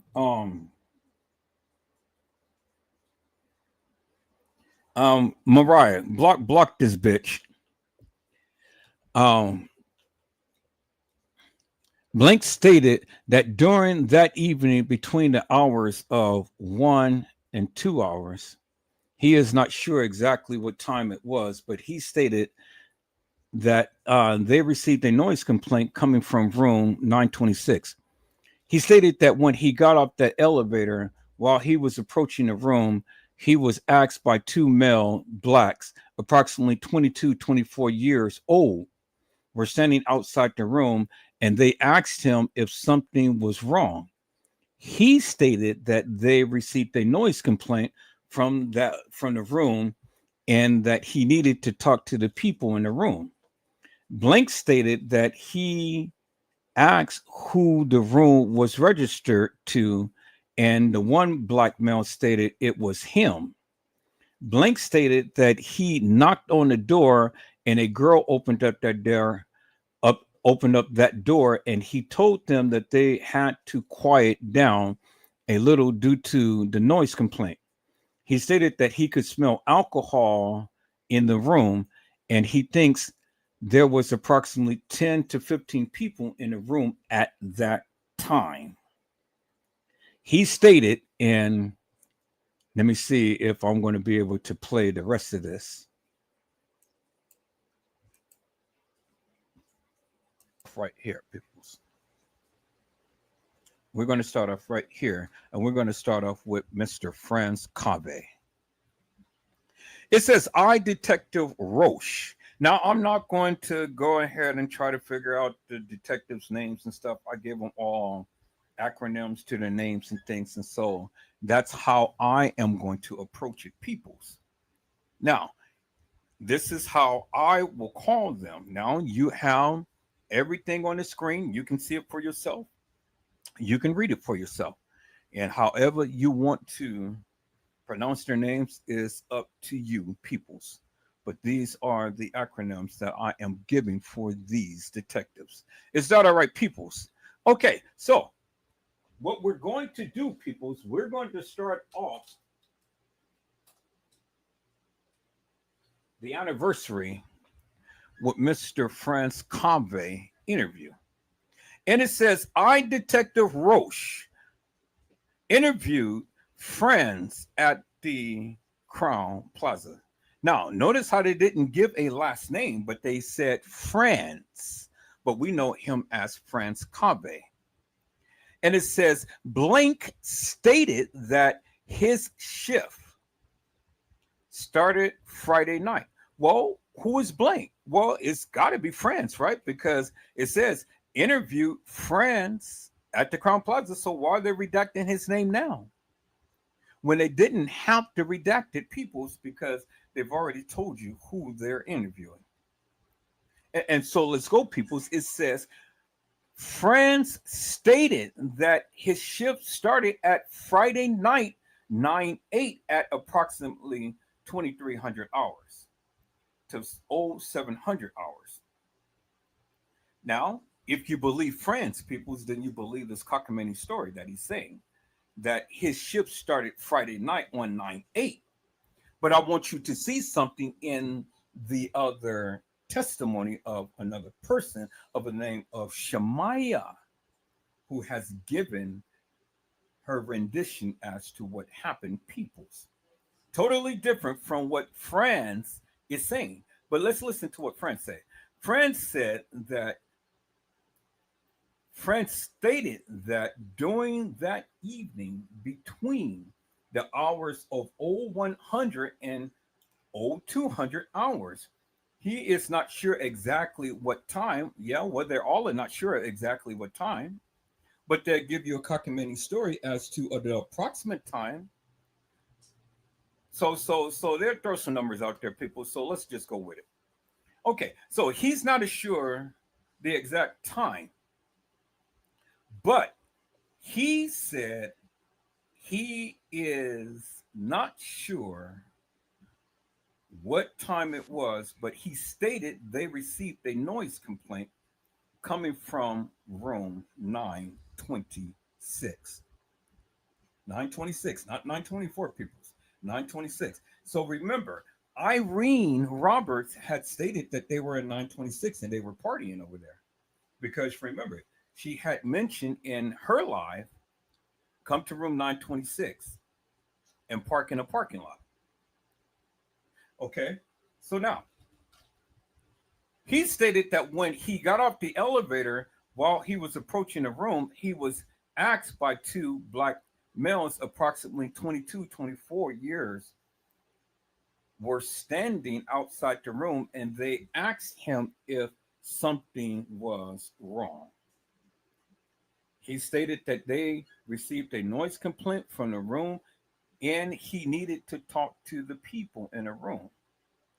Blank stated that he asked who the room was registered to, and one of the black males stated it was him. Now, a young boy of the age of 22 or 24 had rented a room, peoples, for all of these people to go and party. Really, peoples? Really? So what the young boy is saying is He was the young man who came in with the young lady to rent the room. Really? Okay. So let's listen in, peoples. He stated that they received a noise complaint from the room and he needed to talk to the people in the room. Blank stated that he asked who the room was registered to, and one male black stated it was him. Blank stated that he knocked on the door and a girl opened that door and he told them that they had to quiet down a little due to the noise complaint. He stated that he could smell some alcohol in the room and he thinks there were approximately 10 to 15 people in the room at that time. He stated that the girl stated that she will tell the people inside the room to quiet down and they will turn down the music. Blank stated that 2 hours later he went to check the ninth floor again, and when he got off the elevator, he saw three girls walking in the hallway knocking on doors. So who was the three girls that was walking in the hallway knocking on doors? We can assume that it was Monifa, Shemaya, and Bree Bree. Because Kenneka certainly wasn't there, peoples. So he said that he came 2 hours later. So if he came at the 1 o'clock hour, 2 hours later would be the 3 o'clock hour, peoples. But he stated that he came between the 1 and 2 o'clock hour. So even if he came back 2 hours later, it would still be around the 3 o'clock hour, give or take whatever minutes, peoples. But it'd still be around the 3 o'clock hour. 3 o'clock to the 4 o'clock hour. But we can just safely say it was around the 3 o'clock hour because that's what everybody else had alluded to, peoples in their testimony. Okay, y'all see that, right? And so he said that it was three girls in a hallway knocking on doors, and he asked what they were doing, and they told him they were looking for their friend. He stated that they went back into the room. The next time he saw those girls was approximately 5 o'clock in the morning. It's amazing, peoples, how they can just throw out different times. So it was approximately, as he stated, the 1 and 2 o'clock hour. He stated that he came back about 2 hours later, which would be around the 3 o'clock hour. And then he stated again that he saw those girls again around the 5 o'clock hour. And it was at that point they were asking him where and how could they get back to the parking lot. And he was in the main lobby when they approached him. So, my question is simply this, peoples. If the girls had approached Franz Convey in the main lobby at around the 5 o'clock hour, where is that video footage? Where is the video footage, peoples? Where is the video footage that they confronted Franz Convey in the main lobby at around the 5 o'clock hour? Where's the video footage? So we're going to hold a cap upon that for a moment, people, because we have to search for the video footage to see if the girls was in the same front lobby with Franz Convey at around the 5 o'clock hour. And the same three girls. And the only three girls that we can allude to is Shemaya, Monifa, and Bree Bree. Okay, so that was one case file, people. So now let's go to the next case file right here. And so this case file said that simply this people's because it gives a different narrative.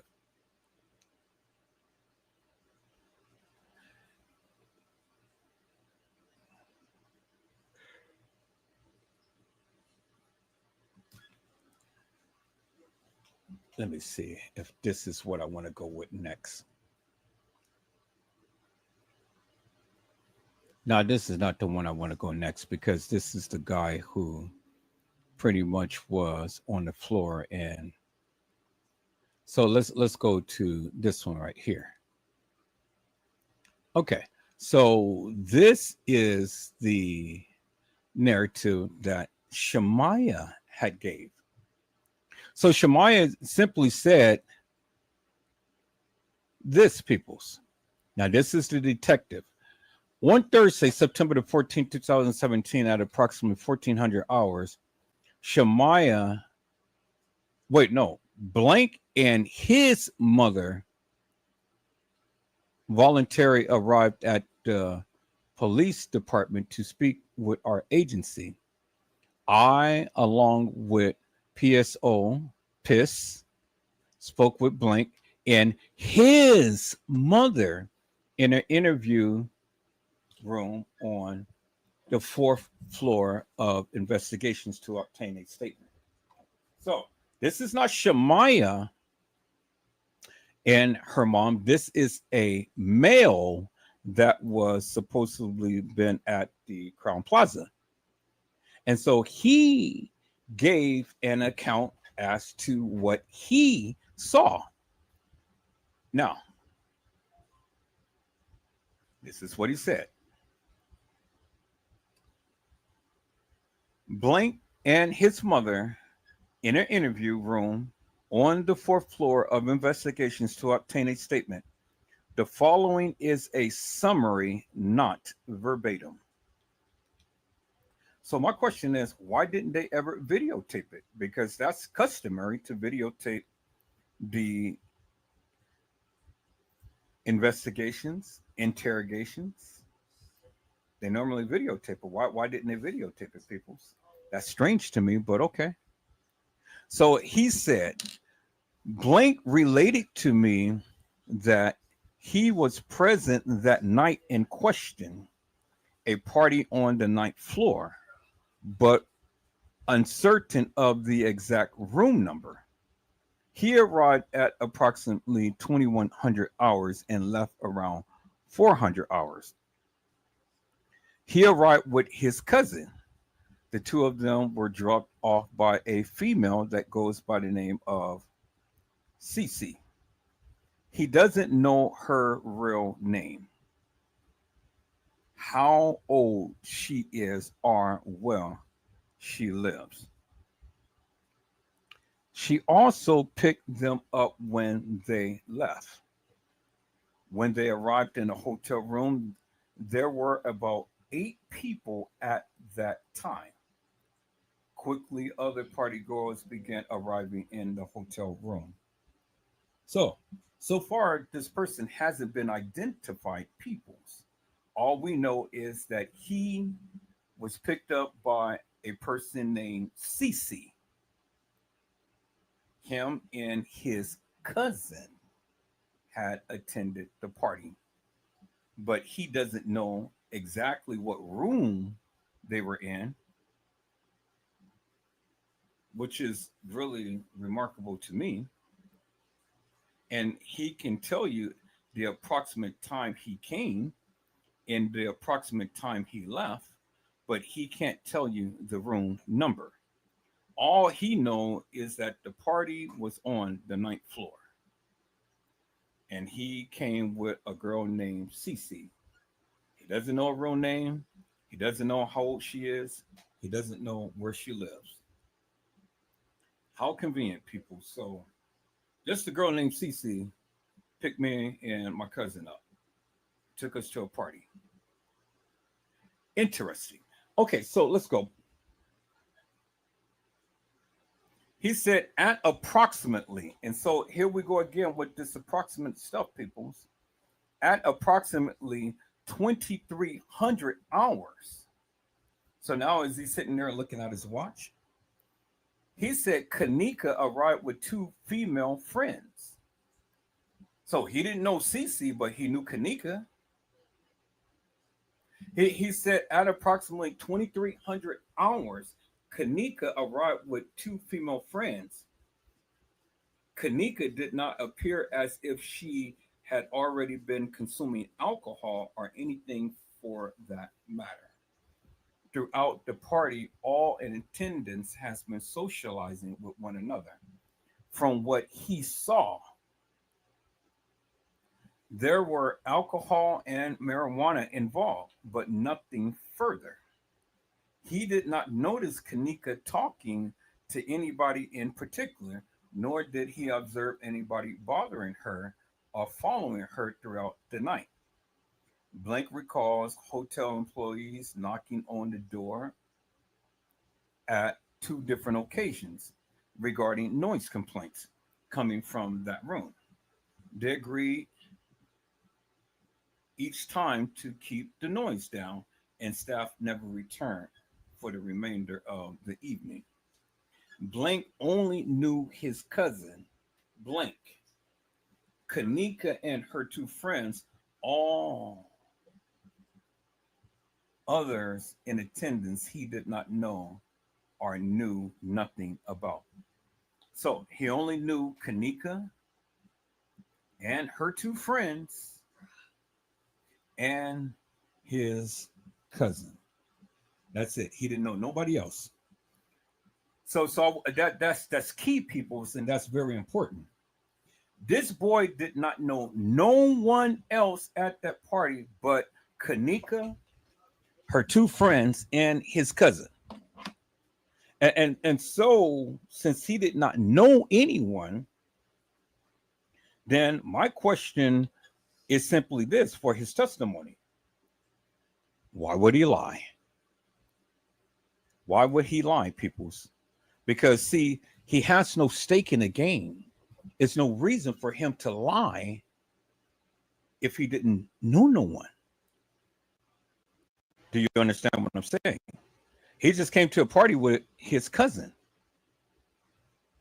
but he knew Kenneka and her 2 friends, but nobody else. And so this is very important right here, people. He said Kenneka and her 2 friends left the room at approximately 0300 hours. 0300 hours. That's key right there. Now let's go back to France Cave. France Cave said that at approximately 0100 to 0200 hours, he received a noise complaint. Okay. So he came up. He was met by 2 black males, approximately 22, 24. One stated that they had got the room for all of the people. But then right here, France had said that he came back 2 hours later. So 2 hours from the 1 o'clock hour will be around what? The 3 o'clock hour, give or take, because he gave a range of 1 to 2 o'clock. So 2 hours from 1 through 2, because we know it wasn't at 2, because then that would be at the 4 o'clock hour. So it had to be within the range of the 3 o'clock hour. What did he say? He said that he went to go check the 9th floor again. And when he got off, he was met by 3 girls, Monifa, Shemaya, and Bree, knocking on the doors. So it was around the 3 o'clock hour. So now this guy clearly said that Kenneka and her 2 friends, which is Monifa and Shemaya, left the room at approximately 0300 hours, which would be what? The 3 o'clock hour. So when France came up there,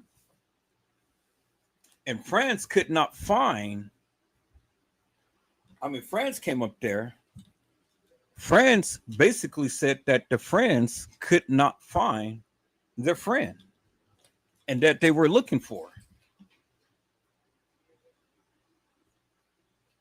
So that is key right there, people. That is key.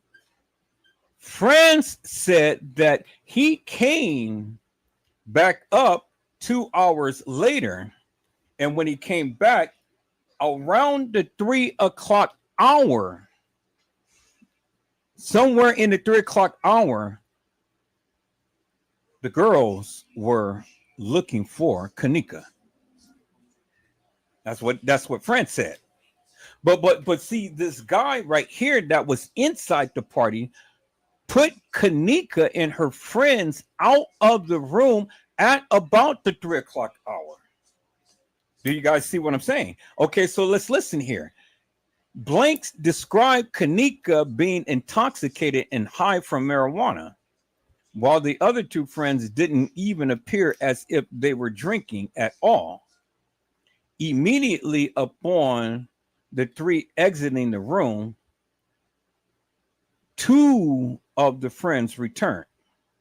They said that they forgot Kenneka keys, which is her car keys, peoples. They stated they forgot Kenneka keys. Okay. Kenneka remained in the hallway. The two friends searched the room for approximately 5 to 10 minutes. They found the car keys and also found Kenneka's phone, which was lying in the room unoccupied. Well, how could they find the keys and then they find the phone unoccupied? I mean, where was the phone? You're looking for 5 or 10 minutes looking for Kenneka's keys and phone. Why would you have to look for 10 minutes? The room ain't that big. And then who was in the room at the time to would have had Kenneka keys and phone? But see, to my understanding, Bree was the one who was supposed to have had the phone. And to my understanding, Irene was supposed to have had Kenneka's car keys.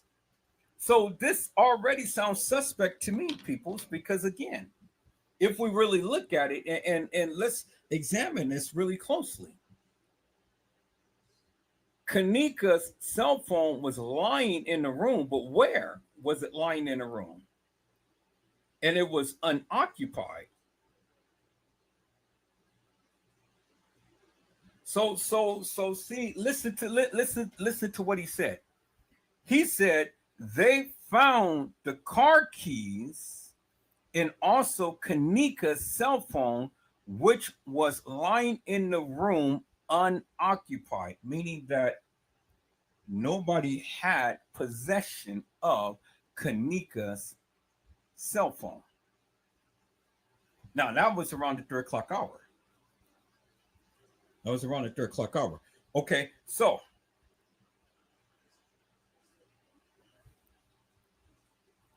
they exited the room in the hallway. They immediately noticed Kenneka was no longer in the hallway. The two informed people in the party that Kenneka was gone. The two friends left the room stating they were going to look for her. So that's two girls that was going to look for Kenneka. So the thing is, the thing is simply this, peoples. Now this is where I have a problem. Because if Monifa and Shemaya had went to go look for Kenneka, and they was in the room looking for the keys and cell phone for about 5 or 10 minutes, depending on whatever time Kenneka was out there. But according to the guy, he said that she was there around the 3 o'clock hour. So give or take. So, Kenneka gets in the lobby. Last France Cave had seen was two males, 22 and 24, was in the lobby. Love had put himself in the lobby playing dice. So if Monifa and Shemaya took Kenneka Jenkins out of the room, well, then Love would have had seen them. Bree was supposed to have had Kenneka's car keys. And Irene was supposed to have had Kenneka's phone. So my question is simply this, peoples. And this is what doesn't make no sense. Why would anybody have Kenneka's phone and Kenneka's car keys? Why? That's the question. So I want to leave that right there because we've already know what what this guy said. Blank said Blank did not take any photos, videos, or post to any social media during the night in question to present. He does not know what happened to Kenneka and does not believe anybody at the party would do any harm to Kenneka. At approximately 400 hours, at 4 o'clock, Blank was picked up by CC and went home. So he went home at 4 o'clock because CC came back to get him. Okay, that's his testimony. So let's understand a couple of things, peoples. They came back in the room for about 5 or 10 minutes looking for the car keys and cell phone. They find the car keys and cell phone. And then they come back out to look for Kenneka. Kenneka's missing. So Kenneka's missing. But remember what the girls had said about Kenneka being missing. I want you guys to really take note of that.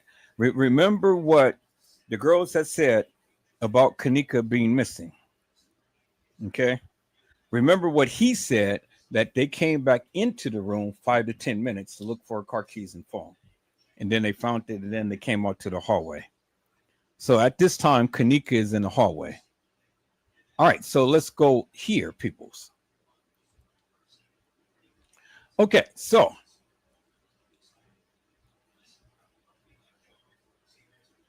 on this date, I was dispatched to 9501 Devon Avenue, Rosemont Police Station for a station report of a missing person. Upon arrival, I spoke with Blank, complainant, who is the sister of the missing victim, Kenneka Jenkins. So the only sister that ever made a complaint was Lenore. So we know this is Lenore. According to Lenore, the victim was last seen leaving her home with her mother's vehicle on September the 8th, 2017 at approximately 11:30. The victim was heading to a party with a couple of friends at the Crown Plaza Hotel in Rosemont, Illinois. The complainant states that the last time she had contact with Kenneka was via text message at approximately 1:30 on September the 9th. No contact has been made with the victim since then. So what Lenore is stating that she had contact with Kenneka at 1:30. She had contact with Kenneka at 1:30. What kind of contact? I mean, was it a phone call? Was it a text message? What is it, Snapchat? What type of contact did Lenore have with Kenneka at 1:30 in the morning on September the 9th? This is Lenore talking now. I want you guys to remember that. This is Lenore talking. So Lenore is stating this, but she's telling the reporter something different. Lenore also states that the friends came back to her house at approximately 400 hours with the victim's mother vehicle. Those friends was not on the scene at the time of this report. So what Lenora is stating is at 1:30, she gets a text message from Kenneka, and at 4 o'clock, they're coming back with her mother's vehicle. Now, I want you guys to understand this for one moment, because this is the virtually impossible task. This is the Houdini trick that these kids had pulled off. 1:30, she gets a text message from Kenneka. 3 something, Kenneka is supposed to be in the hallway based upon Francave and this guy, because those are the only two case files that we read so far that gave a statement. So around 3 something, Kenneka is in the hallway. So according to Lenora, soon as Kenneka came up missing, the kids didn't even stay long at the establishment looking for Kenneka. They left, and they brought her car home at 4 a.m. in the morning on September the 9th, because September the 9th was the last time and date that was referenced. Okay, do you understand what I'm saying? 1:30 on September the 9th. No contact has been made with the victim since. The complainant also states that the friends came back to the complainant's home at approximately 0400 hours with the victim's vehicle. Those friends was not at the scene at the time of this report. So basically what Lenora is saying is that on September the 9th, the kids came back to her house with Teresa Mother's car, which will be at 4 a.m. in the morning. So, which, if you ask me, peoples, it wouldn't have been no reason to call Teresa Martin, because she's already knew that Teresa was missing. I mean, that Kenneka was missing. Based upon what Lenore said. Lenore said that they brought the car back home at 4 a.m. in the morning. So why would they bring the car back home and not notify them that they were going to bring the car back home? Or not notify them that Kenneka was missing? What am I missing here, peoples? Lenore said this. You see this in the case files. Lenore stated that they brought the car back at 4 a.m. in the morning. 4 o'clock in the morning. So my question is, when did they contact Teresa Martin? Because according to Teresa Martin, the kids didn't call her until about 4 something, right? But according to Lenora Harris, the kids has already brought the car back at 4. So why would the kids go and call Teresa Martin when they're bringing her car back? It doesn't make no sense to me, peoples. It doesn't make no sense that the kids will go ahead and bring the car back without calling Teresa Martin. It doesn't make no sense to me, peoples, that the kids will go ahead and bring the car back as soon as Kenneka came up missing. But that's what Lenore said. But you heard what the guy said.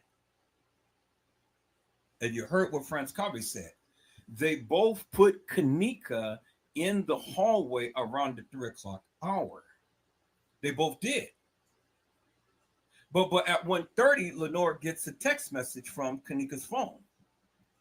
At 4 o'clock, she said, hey, these kids brought the car back. And so that's indicative of the fact, peoples, that at 4 o'clock, we can safely say Lenora and TM knew Kenneka was missing. Because if you're bringing the car back and Kenneka is not in the car, what is that telling you, peoples? is telling you Kenneka's missing. Okay, y'all see that, right? All right, so let's look at this, people. It says, according to Lenore, she further stated that according to the friends, as they were leaving the party at the Crown Plaza, and notice how they made sure that they was at the Crown Plaza in room 926. The victim realized she had left her keys and cell phone. So all of a sudden, when they were leaving, as drunk as they proclaimed that Kenneka was, she remembered, oh, y'all, hey, let's go back to the illustration, peoples. Let's go back to the illustration right here. Before they had left the Crown Plaza, room 926, which is right here where Shamaya is standing.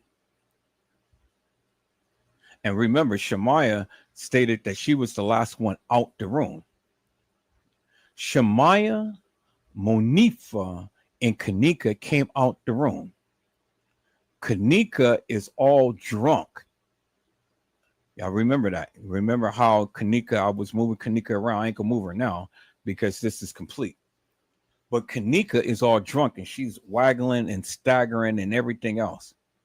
She turns around to Monifa and Shamaya and says, hey, y'all, I left my car keys and cell phone in the room.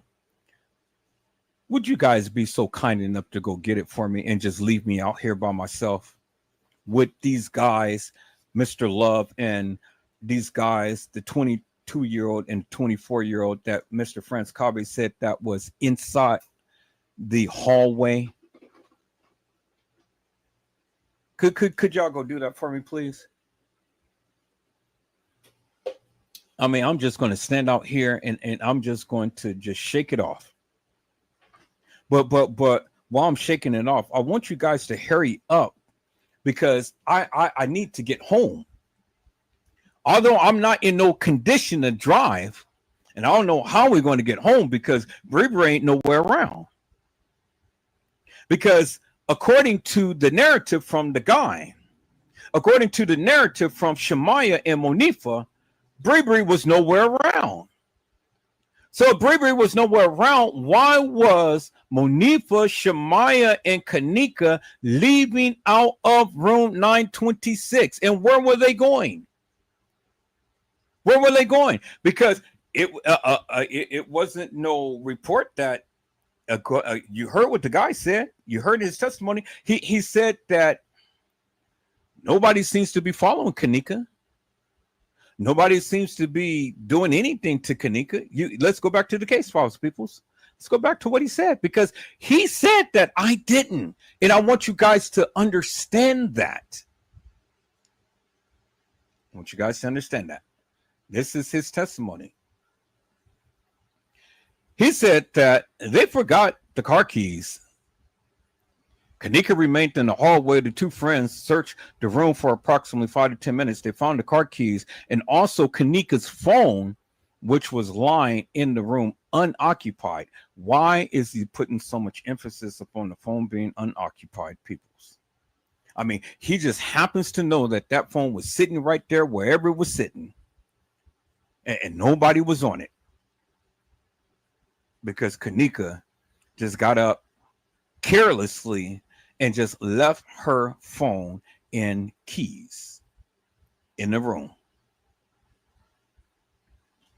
Okay, y'all see that, right? Okay, so right here, peoples, he said that they were smoking marijuana and Kenneka seems to be highly intoxicated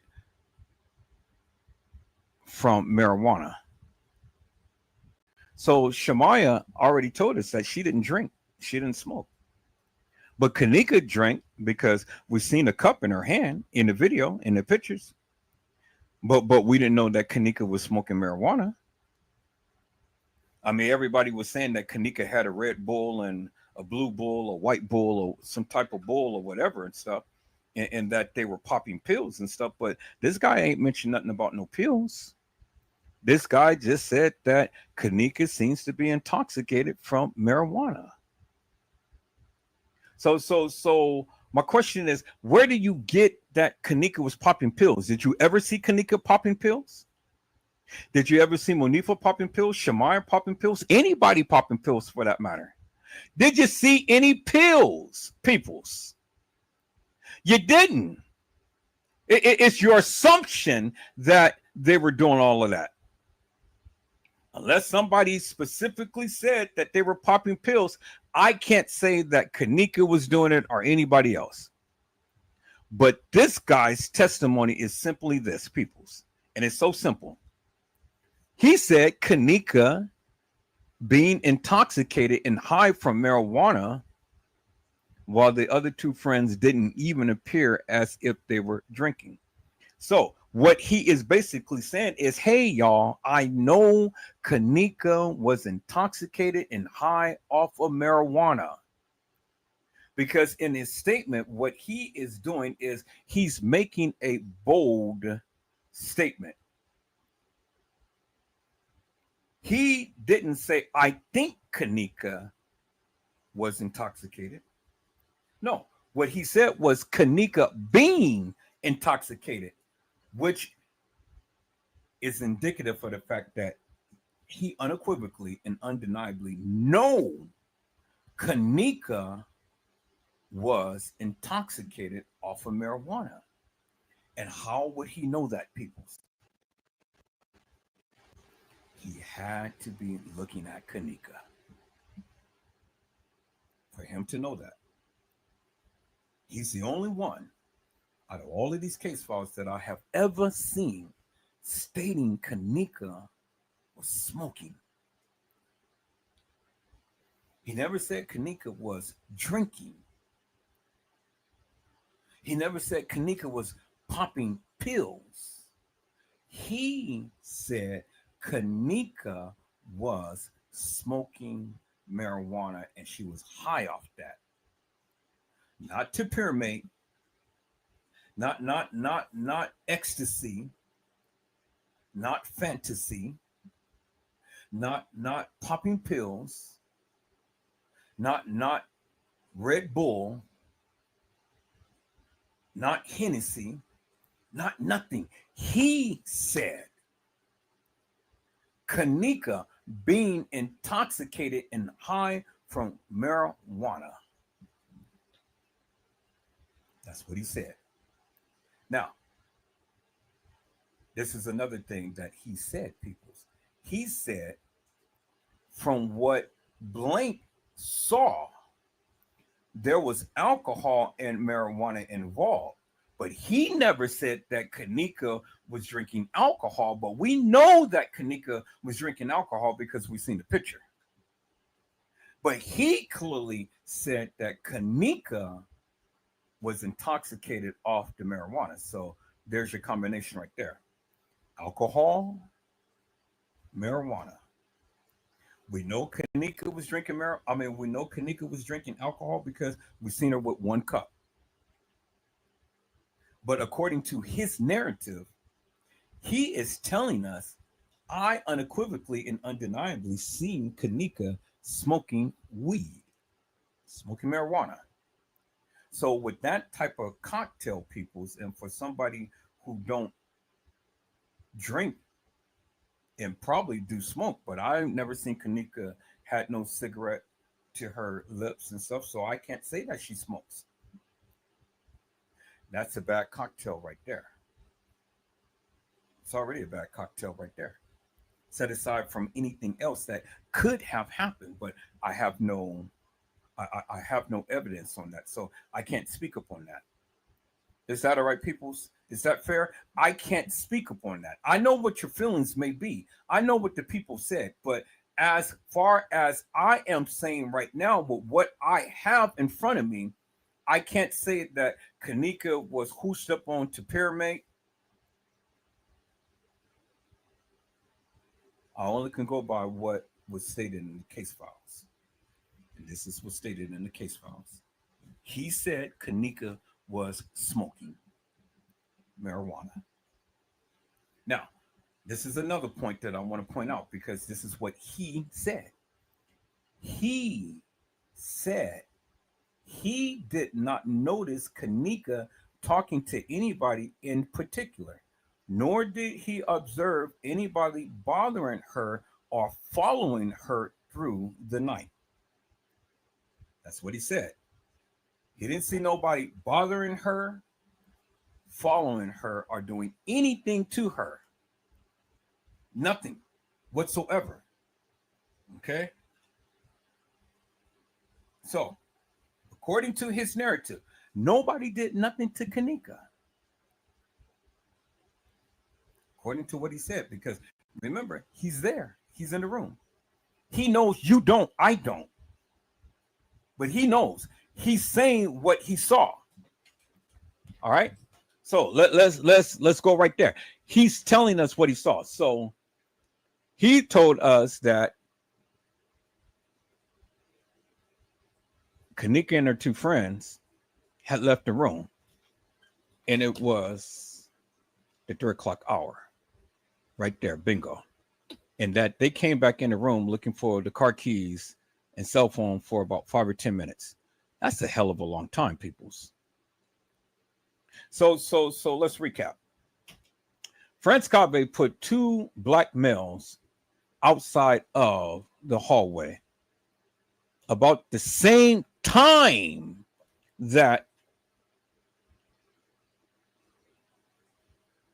No, I take that back. No, Franz Cave put the boys in the hallway about 2 hours before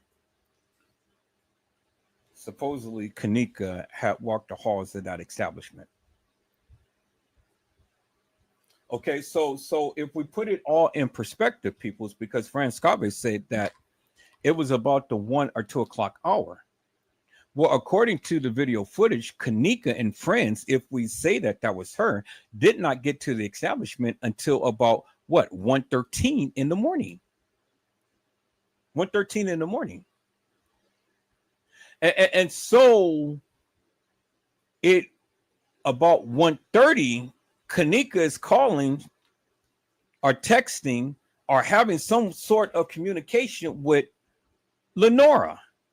We don't know what Kenneka said to Lenore, but Lenore denied even talking to Kenneka at 1:30.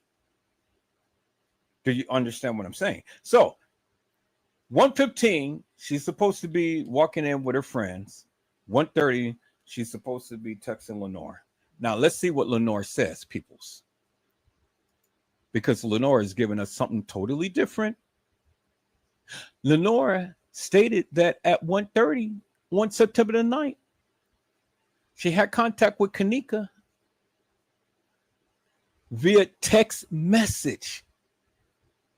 So now we know how Kenneka communicated with Lenore through text message. What did the text message say? We don't know because we don't have the phone. But one thing Lenore did say, and this is what strikes me at odd, is she said that on September the 9th, 2017 at 4 o'clock in the morning, the kids came back with Teresa Martin's car. That's what Lenore said. Let's hold on to that. But Lenore also went on and said that according to the friends, they were leaving the party at the Crown Plaza, room 926, when the victim realized she left her keys and cell phone.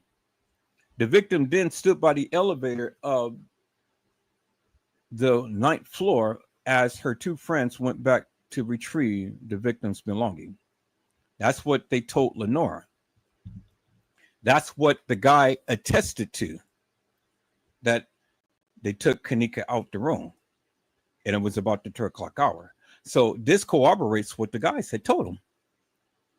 Okay, so then it says right here, when the victim's friends returned to the elevators, the victim was not at the location. So what Lenore is simply saying is this: they left Kenneka not just outside the room, but by the elevator.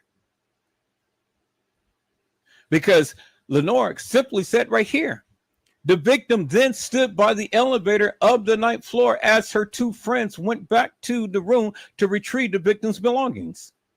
So the question is simply this: did they tell Lenore that they left Kenneka by the elevator or at the elevator? It's two different things, people. By and at. By the elevator could be construed as if they left her just right outside the door of the room. At the elevator is something different, because right now, if she was at the elevator, that is indicative of the fact that she is literally right there at the doorstep of the elevator, as I have illustrated in the thumbnail. See, Shemaiah is by the door of the room, but close by the elevator. But see, notice how I said close by and not by the elevator. See, Monifa is somewhat by the elevator, but Kenneka is at the elevator. Do you understand what I'm saying, people? See, it's a difference when the choice of words you use to describe the scene. So let's go back and see what Lenore had said. Lenore simply said this, that Kenneka was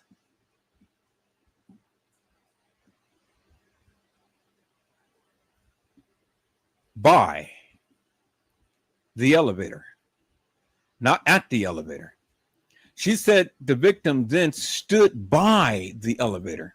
So now, if Kenneka is standing by the elevator, then we would have to put her close by Monifa, because that's more in line with by the elevator than at the elevator,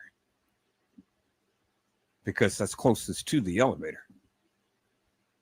Do you guys understand what I'm saying? Okay, so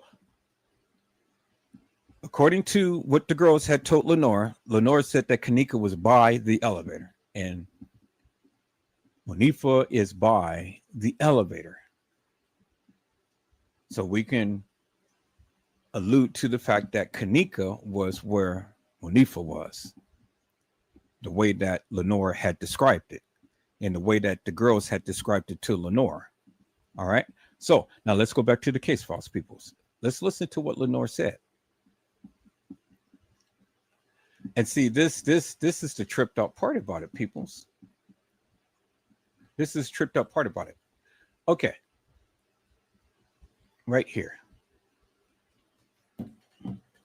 Lenore clearly said that according to the friends, they were leaving the party at the Crown Plaza, room 926, when Kenneka realized that she left her car keys and cell phone. Kenneka was standing by the elevator of the ninth floor as her two friends went back in to retrieve her belongings. When they came out to look for Kenneka, Kenneka was already gone. So, question is, where did Kenneka go? So, who is the probable suspects, peoples? Because remember, according to Shemaiah, according to France Convey, and according to this guy, Kenneka was outside in the hall, close by or by the elevator, according to France Convey. Earlier that night at around the 1 to 2 o'clock hour, two guys were in the hallway, 122, 124. The guy that went to the police department and went with his mom had clearly stated that Kenneka was outside of the room at around the 3 o'clock hour. Okay, so now we have Kenneka in the hallway around the 3 o'clock hour. So that's set in stone right there, because according to France Cave, which puts her there because of the simple fact that the girls were looking for Kenneka at that particular time. Shemaya puts her there because Shemaya had literally gave the testimony that her and Monifa had took Kenneka Jenkins out the room around that time. And then the boy puts her there because the boy said around 3 o'clock hour, Monifa and Shemaya took Kenneka outside the room. All right, so now, according to those narratives, Kenneka is outside the room. Now, we got to find Love's statement, because Love had pretty much stated that he was in the hallway playing dice when Kenneka now had came outside the room. But now let's understand one thing, and let's understand it clearly, peoples. Lenore clearly told us that Kenneka was on the 9th floor in the hallway, because that's what the girls told him. But she also told us that she got a text message from Kenneka. She lied when she had spoke to the reporter when she said that she didn't have no communications with Kenneka. She lied because she did. Because in the case file, she said that. She did. Now, understand one thing. Now, see, this is the hairy part right here. Lenore lied out of her ass because of the simple fact that she stated that at 4 o'clock, and the last known mentioned date was September the 9th at 4 o'clock, the kids came back with her mother vehicle. So it was at the 4 o'clock hour, or probably before that, she knew that Kenneka was missing. Because see, people, it's the way that I'm reading this. At 1:30, she get a text message. At 3 something, Kenneka is left in the hallway. And then at 4, according to Lenore, they brought the mother's vehicles back. So between 1:30 and 4, Lenore already knew that Kenneka was missing. She already knew that. And if Lenore knew that, then TM knew that. Do you understand what I'm saying? Okay, so at 4 a.m. on September the 9th, according to Lenore, they brought the mother's vehicle back. All right? So I don't have to worry about all of this stuff. You know, is when the victims returned and all like this. They couldn't find Kenneka because, see, France Cabre already attested to that they couldn't find Kenneka, and they was in the halls knocking on doors and things like that. And they said that, well, at least Lenore said that the victim was last seen wearing a ripped jean blue jacket, blue jean pants, and gray Jordan shoes. The victim was entered into the leads as a missing person at 13:16 hours on September the 7th. Let's go to our let's go to our let's go to our conversion chart. 13:16. Let's go to our conversion chart, peoples. Let's look for 13:16.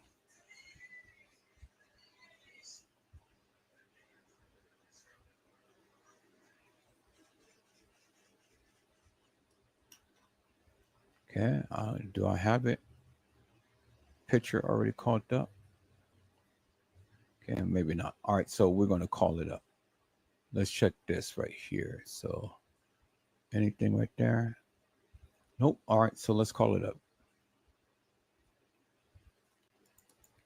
Let's go to our conversion chart right here. Okay, so 4 o'clock, they bring Teresa Martin the car. 13:16. 13 is 1 p.m. is later that day. Is when Kenneka is entered into the system as a missing person. 13:16. So 1:16. So literally 12 hours almost to time, because 1:13 on September the 9th in the morning, the AM, Kenneka is supposed to be on surveillance video footage walking inside the Crown Plaza. Almost 12 hours to the minute, because give or take 3 minutes. 1:13 in the morning, AM, 1:16, she's entered into the leads. So almost 12 hours, or we're just going to just say round it off to 12 hours, peoples. You know, who cares about the 3 minutes? 12 hours to the time to when the supposed Kenneka Jenkins walk into the establishment, she's entered into the computer database as a missing person. So between 1:13 and 1:16, when did Lenora make the missing persons report? Because that's just 12 hours later, peoples. 12 hours later. And so my question is simply this here, peoples. Within 12 hours, one, Lenora had to make the missing persons report. That's number one. Number two, peoples. According to the case files, peoples, according to the case files, within that 12-hour period, the kids had brought Teresa Martin's car back to her at 4 a.m. in the morning on September the 9th.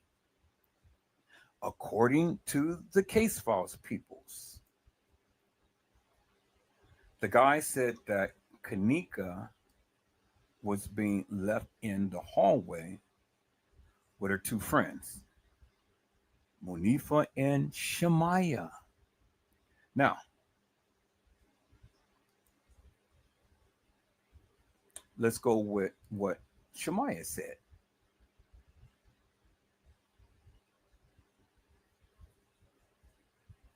This is Shemaya. Shemaya was supposed to have met the detectives at approximately 4:15 a.m. in the morning.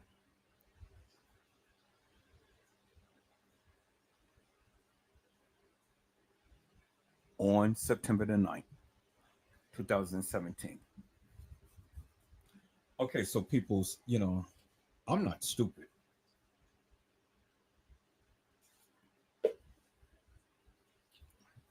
I'm not stupid. So, my question is simply this. Who is effing lying here? Who is effing lying here? Because according to Detective Roche and Detective Kilo, on September the 9th, 2017, they met with Shemaya at her residence at the location listed at approximately 4:15 in the morning. So that's the detective saying that on September the 9th. But according to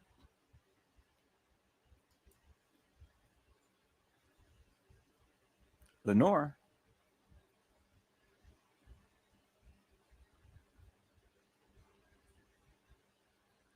Kenneka was last seen leaving on September the 8th at 11:30 on September the 9th, she was supposed to be texting her.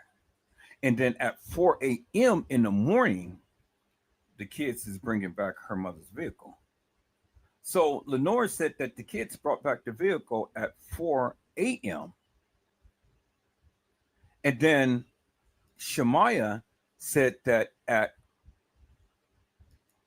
4:15 a.m., the detectives met her at her house. So you mean to tell me that Kenneka came up missing at around the 3-something hour? The kids didn't wait at the establishment to look for her. So they went on, and as soon as the Kenneka came up missing, they went on, got the car keys, got in the car, and took Teresa Martin her car back home. And during that time, they end up taking the car back to Lenore's house at 4 a.m. 15 minutes later, knock, knock, knock, knock, knock. The detectives is at the door of Shemaya's house,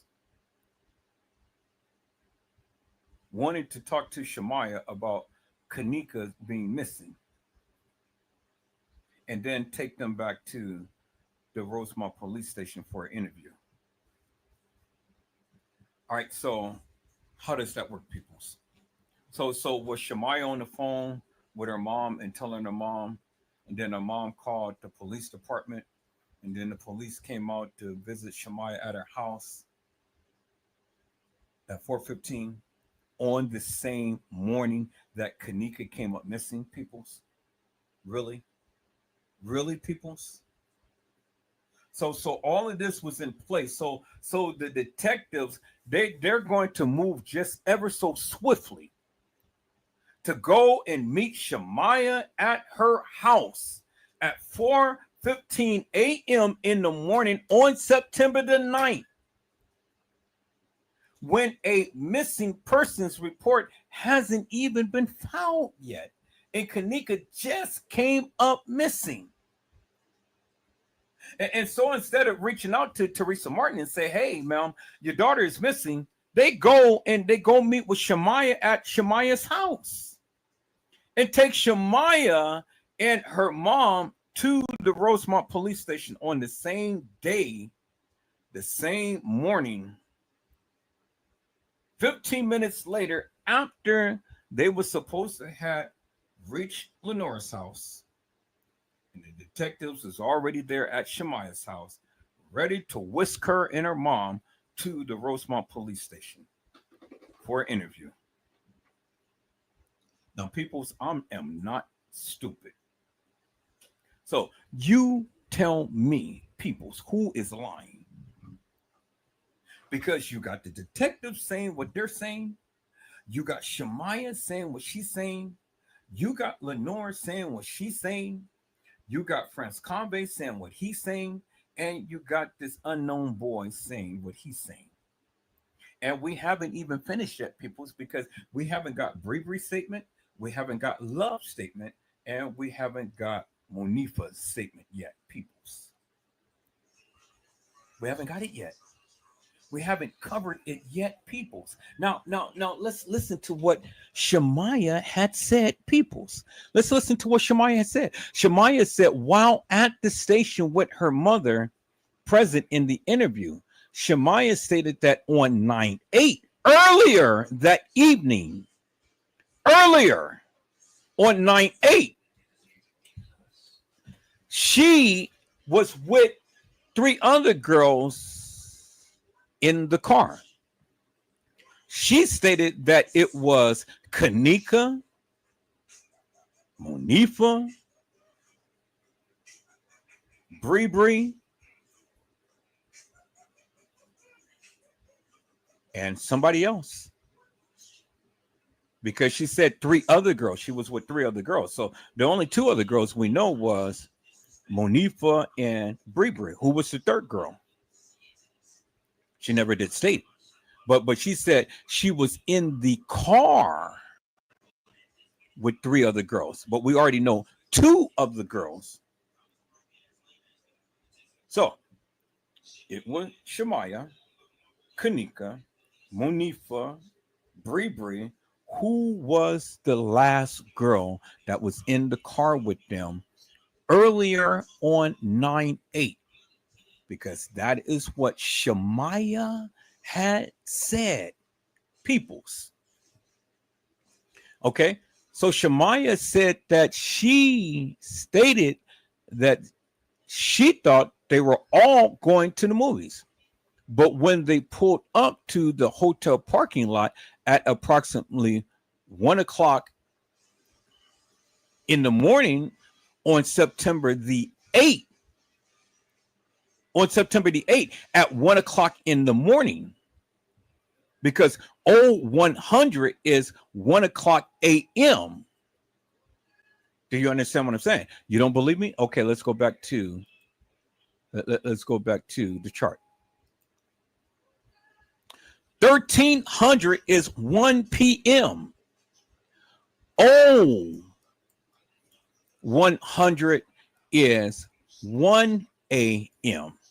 So at 1 a.m. in the morning on September the 8th,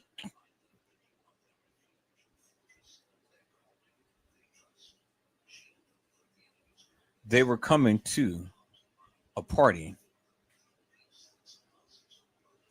Do you see what I'm saying? They were coming to a party on September the 8th, not September the 9th. That's what Shemaya said. Let's look back at this again, peoples. She said, but when they pulled up to the hotel parking lot at approximately 1 o'clock in the morning, it was at that point she knew they were going to the hotel party and not to the movies. She stated that all four of them was talking about how they charged $20 for parking and they did not want to pay. So they called the girl that was the birthday blank and asked her about the $20. Okay, so this is why I'm confused at, peoples.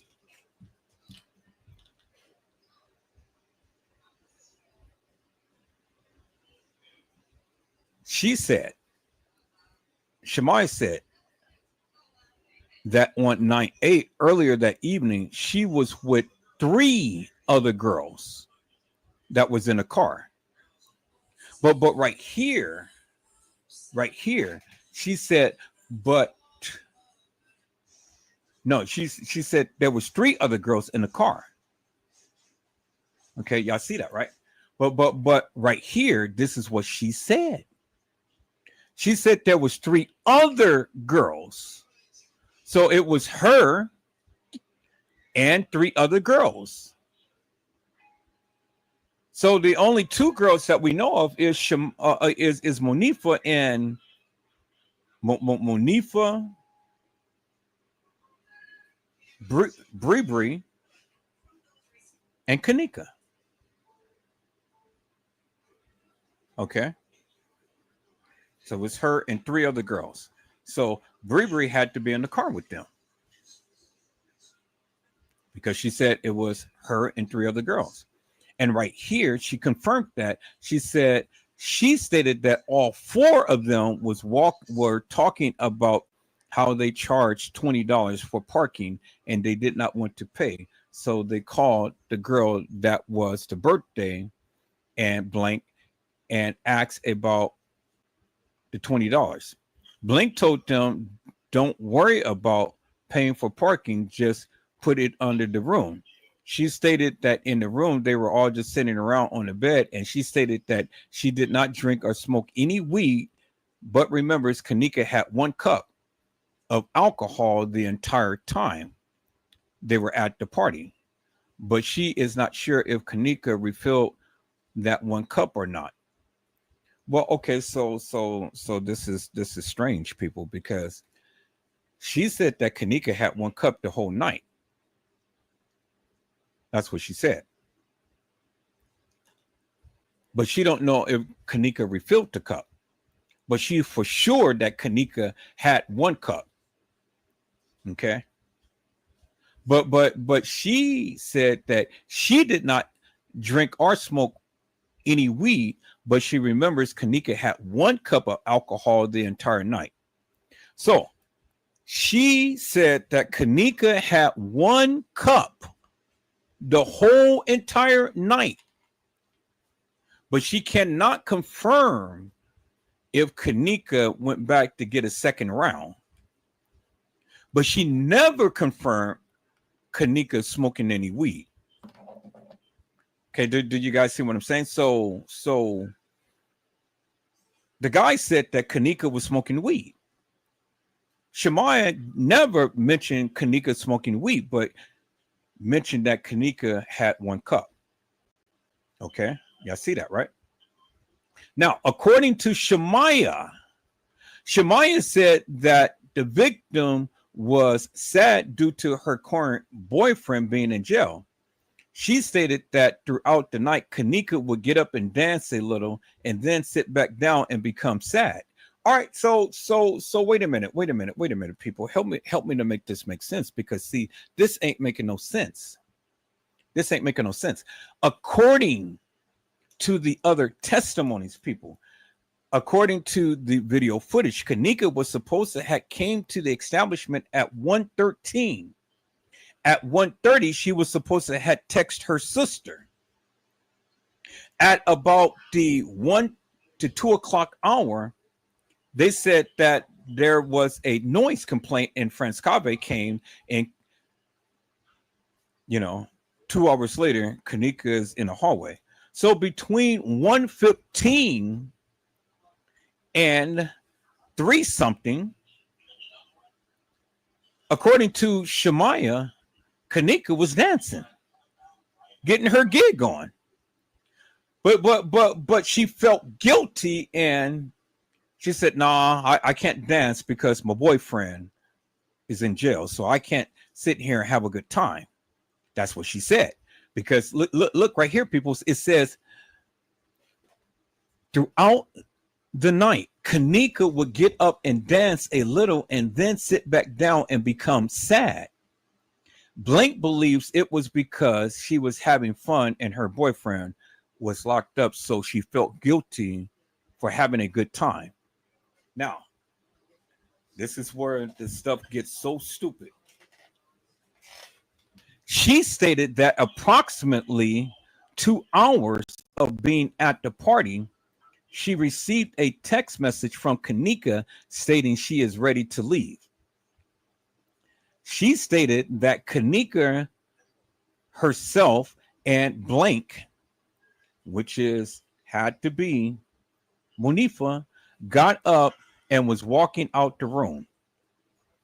When the victim turned around and said, "I don't have my phone," she stated that she was the last one to walk out of the room. So she turned around and went in to the room to get Kenneka's phone. When she turned around after getting Kenneka's phone, she saw Monifa, who was also behind her in the room. So they both walked out of the room, and at that point, they walked out and Kenneka was not around. And she said was not in the hallway. She stated that herself and Monifa walked around the entire hotel from the top of the floor all the way down, and also asked the front desk, and they stated they have not seen a girl matching the description walking by the front desk. Now, why would they say that they never seen a girl matching the description walking by the front desk? Why would they say that? She stated that they walked back into the room after looking for Kenneka for a while and was not in the room. She stated that they called Kenneka's mother and told her that they could not find the victim, but they had her cell phone and car keys. She stated that Kenneka's mother told her to bring the car and cell phone back to her. She stated that they drove the car to Kenneka's house and gave her the keys and Kenneka's cell phone. A little while, Kenneka's mother dropped her off at her house, and she believes Kenneka's mother drove to the hotel to look for the victim. Okay, so understand everything that is playing out, peoples. A little while, Kenneka's mother dropped her off at her house. And then she stated that they drove the car to Kenneka's mother's house and gave her the keys and Kenneka's cell phone. Okay, so let's put this in perspective, people. Kenneka was supposed to be out of the hallway around the 3 o'clock hour. Franz Cave said that he came around the 3 o'clock hour. And I'm not just saying 3 o'clock. It's around between 3 something, but it's in the 3 o'clock hour. Okay. So it's the 3 o'clock hour. Franz Cave is up there and he says that he sees the girls. According to Shemaiah, they were looking for Kenneka. And then they called Teresa. According to Lenora, they brought the car home at 4 o'clock. According to Franz Cave, he saw the girls at 5 o'clock still at the hotel in the main lobby. So help me to make this make sense. And according to Shemaiah, all in the same interview, peoples, on 9/9/2017, she is supposed to be at home at 4:15, meeting up with the detectives at her house. And the detectives is supposed to be taking her back to the police station for an interview on 9/9.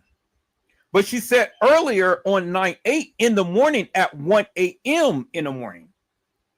So according to Shemaiah, this didn't happen on 9/9. This happened on 9/8. According to Shemaiah. It couldn't have happened on 9/9, peoples. But according to Shemaiah, everybody knew, TM knew Kenneka was missing. Lenore knew Kenneka was missing. And there's no way that the police can be at Shemaiah's house on 9/9 if all of this stuff happened on 9/9. So do you see the conflicting stories, people? Who is lying? Who is lying, and how could they get the times and the dates so wrong, peoples? Why isn't the time and the dates all meshing and matching up? Because there is major conflicting stories, peoples. And all of this couldn't have happened in the manner to which these people are speaking it. And we haven't even got to Bree's testimony. We haven't even got to Love's testimony. We haven't even got to Moniva's testimony, peoples. So according to these 3 people, Shemaiah, Franz Cave, and this unknown guy that was supposed to be in the party, things ain't lining up, peoples. I said it ain't lining up, peoples. And so it's all in the case for us right there, peoples. It's in your face. So how could all of this stuff have happened on the 9th? If they were there on the 9th. And everything that they reference, peoples, they reference the Crown Plaza, not Schiller's Park, not the west side of Chicago, and certainly not the Marriott, peoples. So now, we're going to go and we're going to look for Bree's testimony and Mr. Love's testimony. And we're going to see if Monifa gave testimony, peoples. That's what we're going to do. So you guys see how I broke that down? So how could all of this stuff have happened at the time to when they said peoples? It's impossible. It is absolutely impossible. But the one thing that they all did, people, was they all put Kenneka Jenkins in that hallway by the elevator around the 3 o'clock hour. They all admitted to that, peoples. Every last one of them. Hello, Randall Robinson. How are you, my friend? It is a blessing to see you on tonight. Randall Robinson said, sorry, it's off topic. There's an active shooter in Kentucky right now.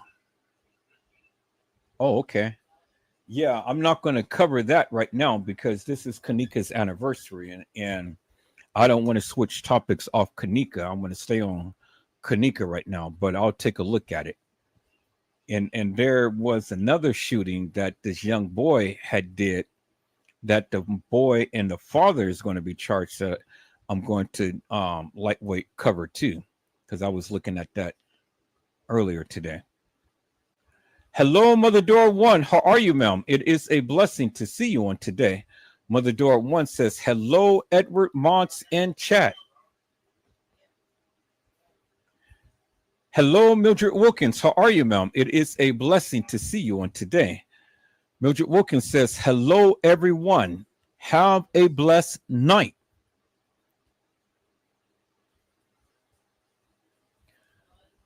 And thank you all for coming in on the anniversary of this Kenneka Jenkins case. Peoples, let's go ahead and let's scan. Let's scan the case files because we got to look for Love's testimony, and we got to look for not only Love's testimony, but we got to look for Monifa's testimony, and we got to look for Bree's testimony. So let's go, peoples. Let's go. So I'm going to keep all of that up, and I'm going to keep that up. And let's go to the case files. Let's browse through the case files, peoples, because that's important that we find their testimony. So let's go to the narratives. So I'm going to start with 38 and work my way down and just see if it's any one of these.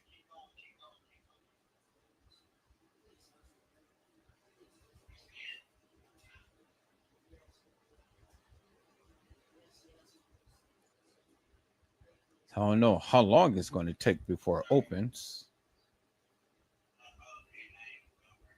Oh, we're already at 38. Okay. So it's already open. Duh. All right. So let's see. Okay. So we already read that. All right. So let's go with 39. Okay. So it opens up immediately. So let's see what 39 is.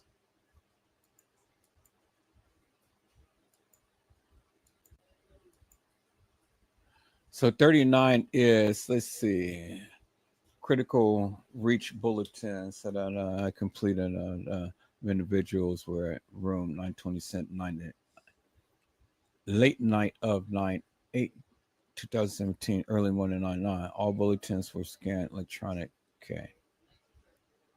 Killer with Facebook, Mike with Facebook, Latifi with Facebook account, and all like this. Okay, so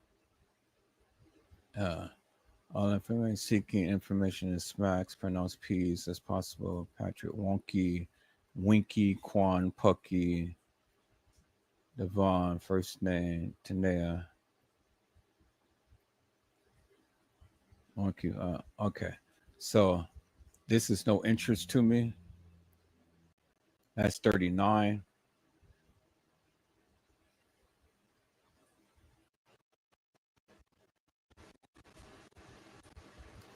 Okay, let's go to 40.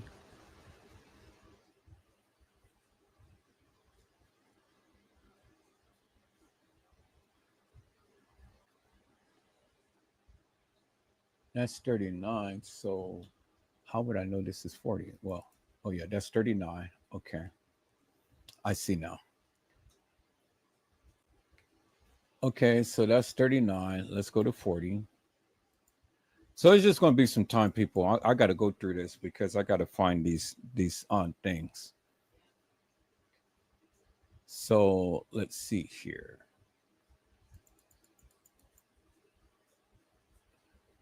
Okay.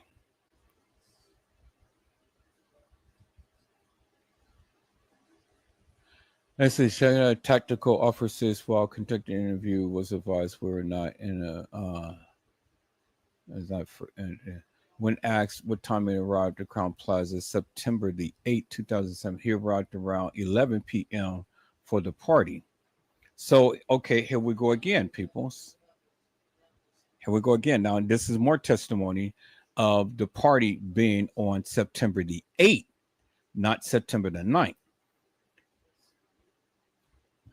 Okay, so let's see here. Is there anything that we. All right. Okay. Okay.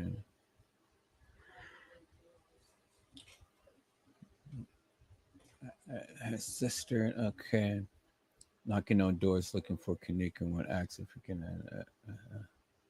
Mm, mm.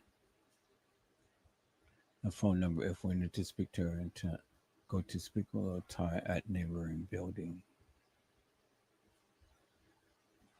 All right, so let's see. And the person came in is the security officer's hotel manager is prior to the girls leaving. Okay, 15. Came back to the hotel approximately and told group that they for real can't find Kenneka. He stated that Kenneka walked out the room.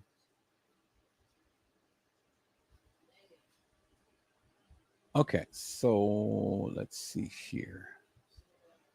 All right, so we'll go with this. We'll go with this. It says the following is a summary, not verbatim.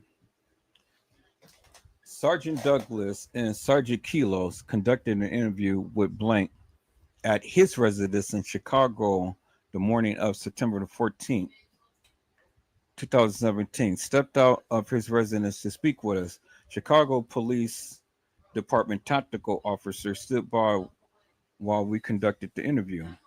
We advised Blank that he was not in custody and he was free to leave at any time. Blank stated to detectives that he was a vice lord. When then asked him what time he arrived at the Crown Plaza Hotel on September the 8th, 2017, he stated that he arrived around 11 p.m. for the party. We asked Neff how he arrived there. He denied driving himself when asked.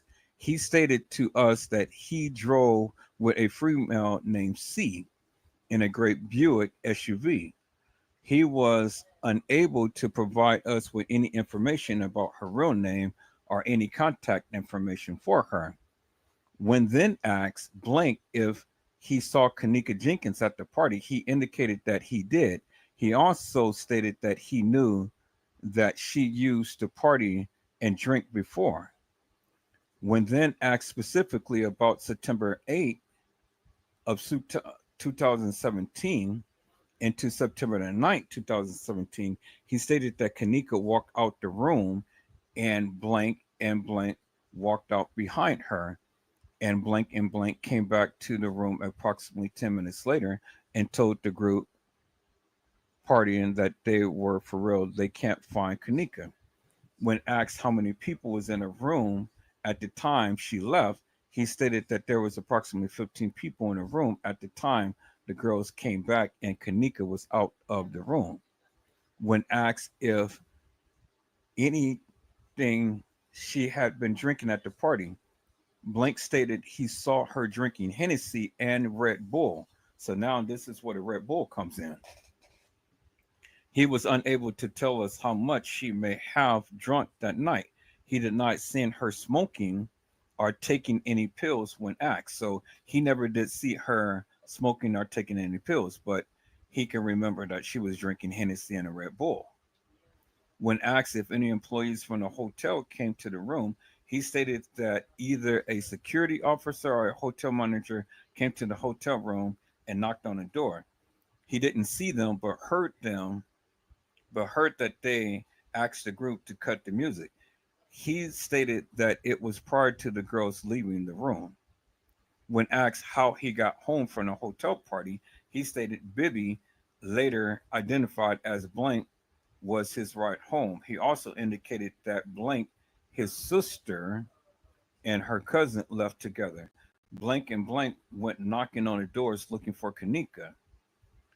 When asked if he can remember anything else, he stated he remembers that the group was complaining that they were told by the hotel staff if they lost their parking ticket, it would cost them $200 to exit the parking due to the fee. Sergeant Douglas took a photo of Blank, and we concluded the interview at approximately 11:40 hours. As we were leaving, we were stopped by a female subject who identified herself as Miss Blank. Miss Blank stated that she was related to Blank and was concerned that we were interviewing Blank. We advised her that the interview was concluded and he was not in trouble. She provided us with a phone number if needed to speak with her. We then attempted to go speak with Lil Ty at a neighboring building. Nothing further. Okay, so it's not really nothing new that they're saying other than the simple fact that he is saying that she had a Red Bull and that she was taken out of the room and that the girls came in and said that they couldn't find Kenneka. But he never did see her smoking or popping pills. He just noticed her drinking Hennessy and a Red Bull. All right, so let's go to 41.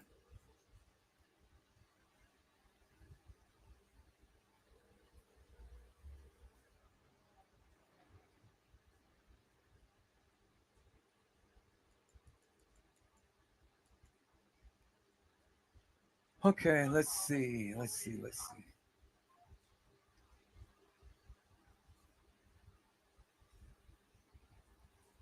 Mhm. Okay.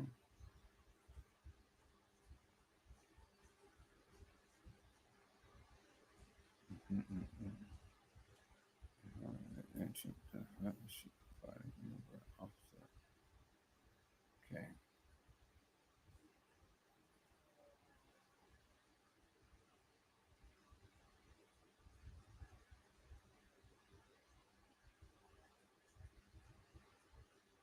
Okay, so this ain't yielding us anything, so we're gonna close 41.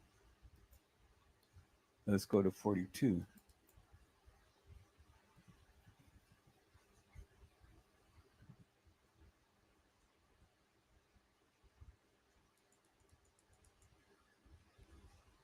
Where to contact was okay, let's see here. Mike and last known address. Three vehicles parked in leads, not yielding any names. Okay. And that's it. So all right, so that ain't yielding us nothing. Let's go to 43. Okay, well let's go to 44.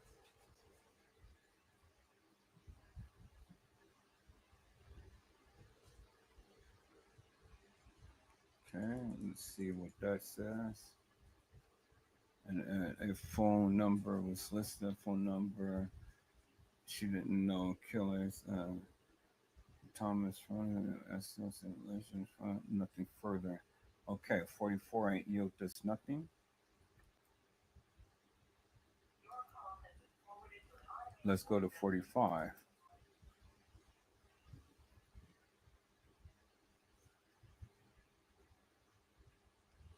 All right, so let's look at 45. I contacted on September 7th, associated September with negative results and automatic and driver's license was suspended. Suspended. Okay. That ain't yielding us any nothing. Okay. Let's go to 46.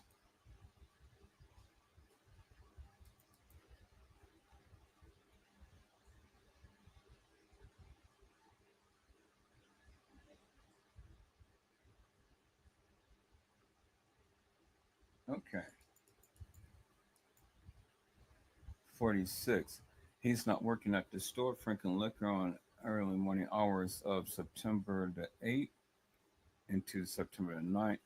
He provided us with first name security guard who was possible number that night. And I Douglas possibly looking at surveillance footage show the video cameras. He said in since only had video retention up to 5 days.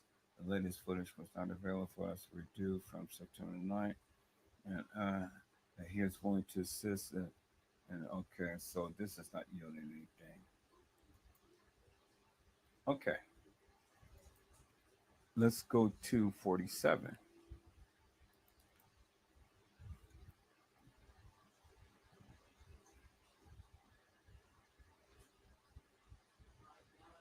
Okay. 47. I did a phone dump on her phone. Investigator will cooperate with the investigation. Arrangements way to retrieve her phone. Nothing else. So 47 ain't yielded us nothing.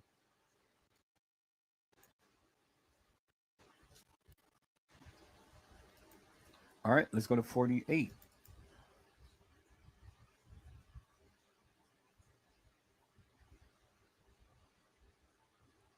Okay. 48.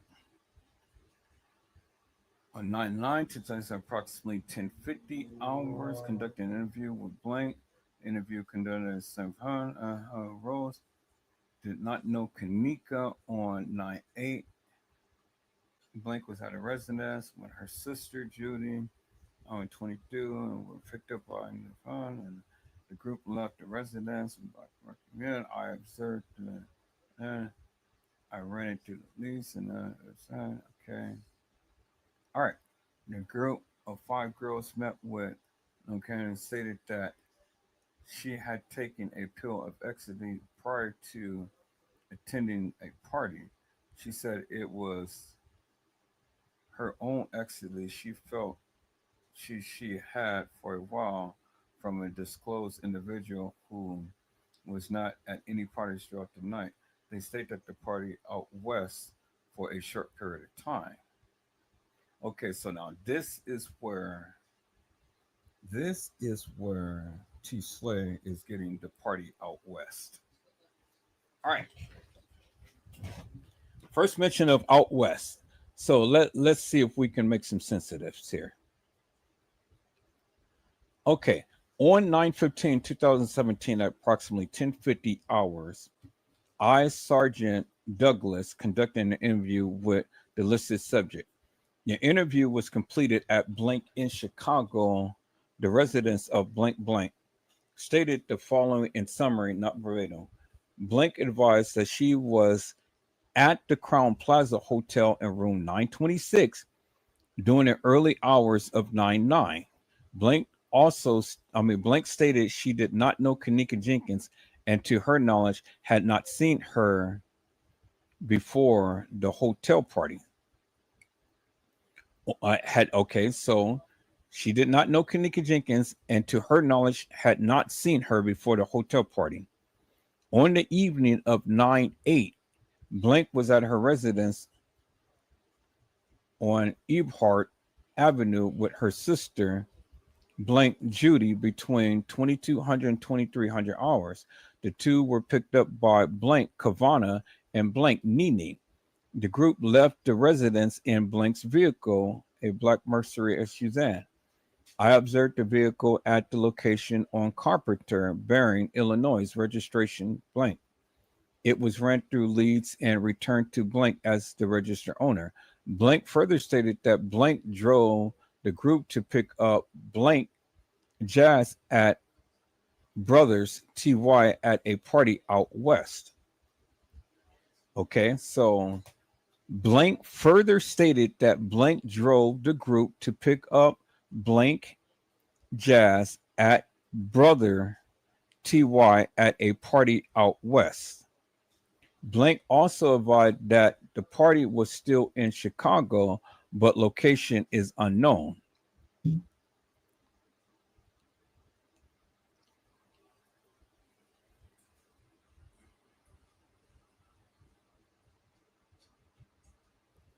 Okay, said that they came from Pease. He was talking with Pease in Zach TV interview, and he said that they just left a party out west. Okay, yeah, see, that's what I'm saying. You heard it yourself. Remember, they were saying they got goofy from there, right? So it ain't saying that Kenneka was at the party out west. It's saying that they left the party out west. Okay. Blank advised that the party was still in Chicago, but location unknown. Blank stated she had taken a pill of ecstasy prior to attending the party. She said it was her own ecstasy she had for a while from an undisclosed individual who was not at any parties throughout the night. They stayed at the party out west for a short period of time. Okay, so now this is where this is so stupid, because first she said that she didn't know Kenneka. That's what she said. She said blank stated that she did not know Kenneka Jenkins, and to her knowledge, she had not seen her before the party. So if she did not know Kenneka, well, blank stated that she had taken a pill of ecstasy prior to attending the party. Well, she's only the detective is only interviewing her, not all of these other people. So this is bullshit, because how could she state that Kenneka had taken a pill of ecstasy prior to attending the party if she never did know Kenneka? You guys see what I'm saying? The detective is not interviewing 3 or 4 people. This is this person's some narrative that she's given to the police. So the detective is not interviewing all of these kids. The detective is interviewing this girl who stated that she never did know Kenneka and never seen Kenneka at any party. You know, but yet can tell them that Kenneka had taken a pill of ecstasy prior to attending the party. She said it was her own ecstasy she had for a while. How would she know that?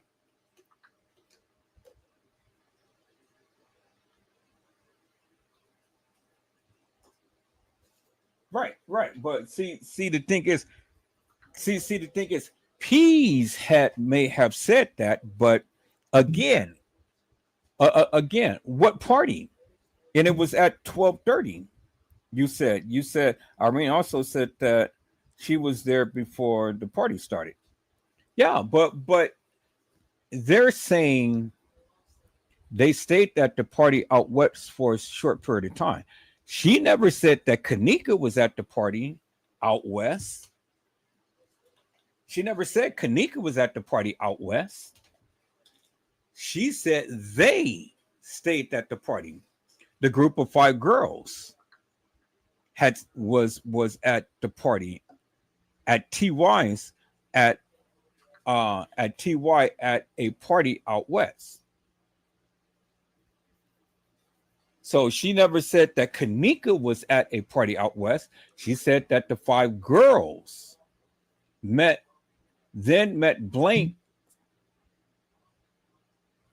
Blank's brother TY at a party out west. Blank advised that the party was still going was still in Chicago, but location was unknown. So they never said that it was at the Marriott. She said it was her own ecstasy and had for a while from an undisclosed individual who was not at any parties throughout the night. They stayed at the party out west for a short period of time. Okay, so in essence, this woman don't know Kenneka, but she's going to try to say Kenneka had some pills and things, and that she was taking ecstasy. How could you say that Kenneka had some pills and was taking ecstasy when you just earlier said that you don't even know Kenneka and you never seen her at the party? That's what she said. Had not seen her before at the hotel party. Okay, so let's go on. The group was advised of a party in Rosemont by TY, who was later The group was then advised of a party in Rosemont by TY, who was later identified as blank.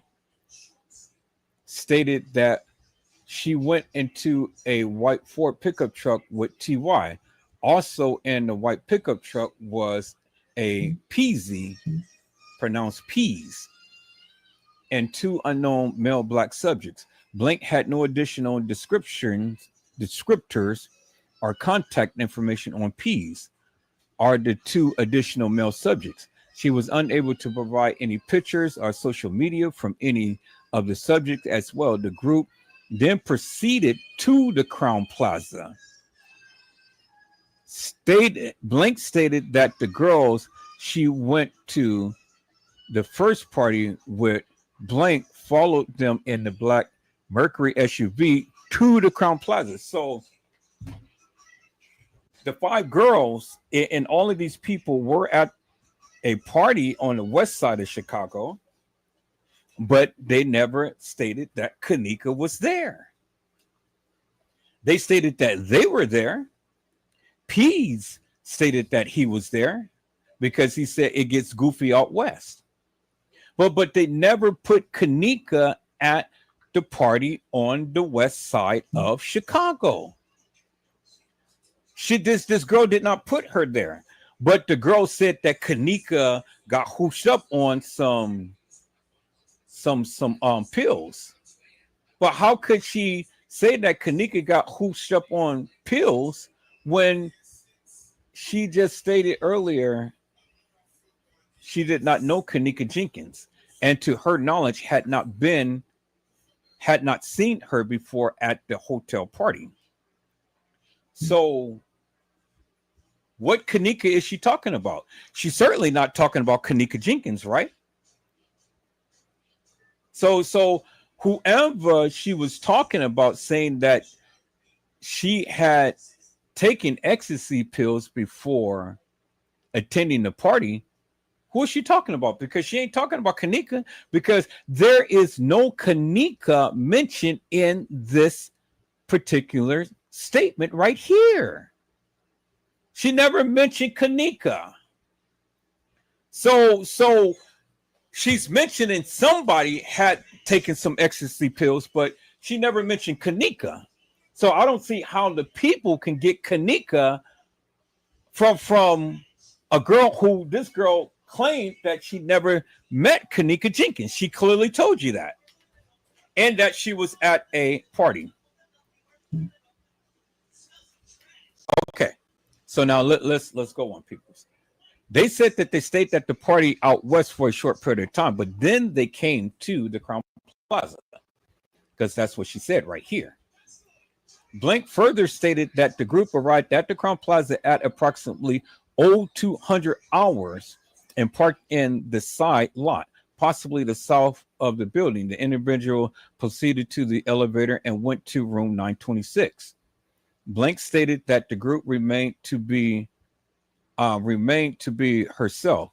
Blank, I don't know what they're redacting, and two other unknown male subjects. Blank could not recall which entrance to the building they proceeded through, but was a side door and a long ramp to the elevator. We already know where they were going. Blank advised that they had brought with them a bottle of Hennessy to share amongst the 5 females. While at the party, Blank stated she already was messed up from the ecstasy and was further intoxicated from drinking a cup of Hennessy and smoking some of a blunt. Now, what she is hinting to is Kenneka. That's what she's hinting, but she never mentioned Kenneka. She's describing some girl, but she ain't describing Kenneka because she said that she doesn't know Kenneka Jenkins. So it wasn't Kenneka who she was talking about. It was a girl playing Kenneka. Okay, here we go. Listen to this, peoples. Here we go right here. She informed me that the blunt contained marijuana and was being passed around the party and smoked by many. She was unsure if any additional drugs were at the party. There were drinking. There was drinking of liquor and smoking marijuana taking place to her knowledge. Blank stated she did not know anyone else at the party besides the individual she arrived with. She was unfamiliar with Kenneka Jenkins and did not know her prior. Again, she's reiterating people's, she did not know Kenneka Jenkins. That's what she said, peoples. She did not know Kenneka Jenkins. So here it is right here, peoples. Blank was unable to describe the activities or inactions of Jenkins because she did not pay attention to her while there. Blank did state that the party was chill with no unusual suspicious activity. Blank did not see or hear any arguments, sexual activity, or unusual behavior while in the hotel. Blank stated that there was approximately 20 people in the hotel room during the time she was there. She recalled someone from the hotel knocking on the door and advising to turn the music level down. She did not see the hotel employee, but was advised they did not enter the room. The group she came with left the hotel together at approximately 3 o'clock. She said that the group left because several of the girls have kids, including Blank, and needed to go back to Chicago. Blank stated that Jenkins was still in the hotel room when the group left, but was unable to describe any level of intoxication or individuals she had been speaking with. Blank further stated that there was nothing suspicious or that stood out at this party. Blank and the group left the hotel and proceeded to Chicago. She advised that Blank and the other 2 male subjects left in the white pickup truck to Chicago. She believed that they were going to Blank's residence. Blank and the females left to Chicago as well, with Blank driving her vehicle. She could not recall which route was taken. Blank and Blank were dropped off at their respective residence, while Blank and Blank went to Blank's residence at Blank's in Chicago and stayed there for the remainder of the night. Blank provided her Facebook account name as Blank. It was located in the URL found to be Blank. Blank had additional information to provide relating to this case. The interview was completed at this time. Blank were also at the location at this time and interviewed both Blank by Detective Kilos. A photo was taken of Blank and uploaded into the electronic reporting files. Chicago PD 9th District TAC officers were not notified of the interviews and stood by the area as they were being completed. The officers included all of the detectives. Okay, so now let's recap peoples because this is a lot to consume right here. This is a lot to consume. Y'all hold on for one moment.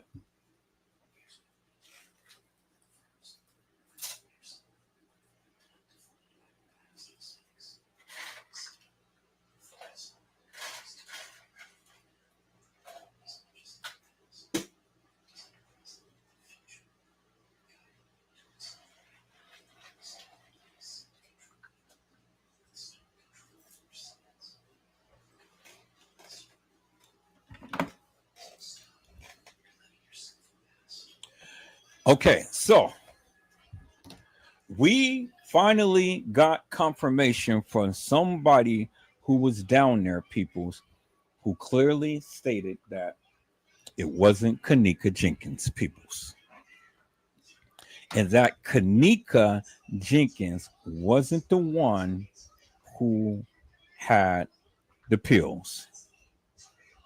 That's what she said. That's what she said, peoples. The girl said that Kenneka wasn't the one who had the pills, peoples. So do we have a greater understanding? She said that Kenneka wasn't at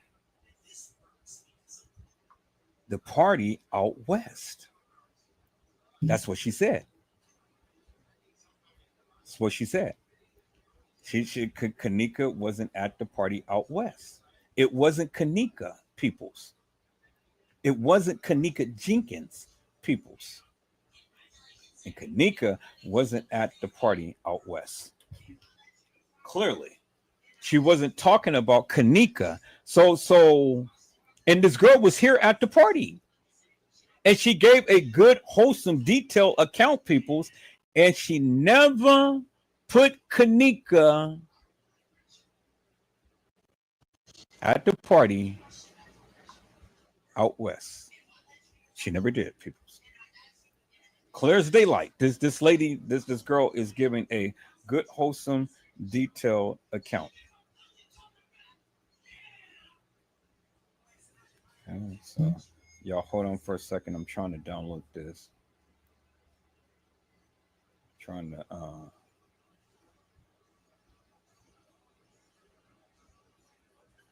to post this to my chat room.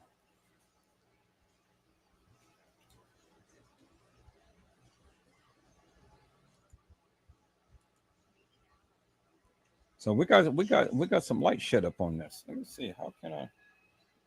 Here, let me just go to this. Let me see if I can share. Let me just copy the link and then go to my Facebook and I'll call it up that way. And I'll call it in on my channel. Let me go to Edward Joseph.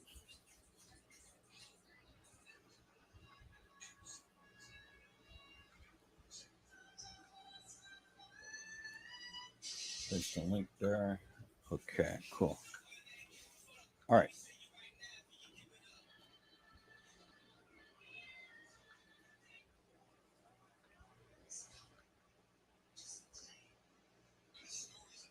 Okay. Okay, and I said, I noticed that the police couldn't call, but I claimed everything is false. And she was in another location. I'm not understanding the part. Martin. All right, so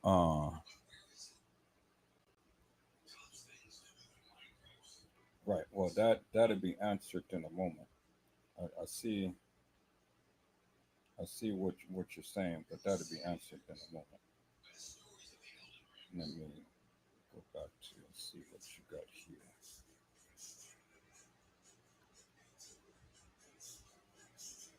Okay. Right. And let me go right here. Let me see this, what you got. And let me copy that. And then let me go ahead and share that.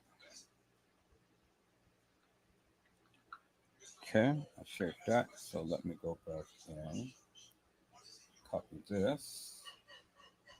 And let me share this. Yep.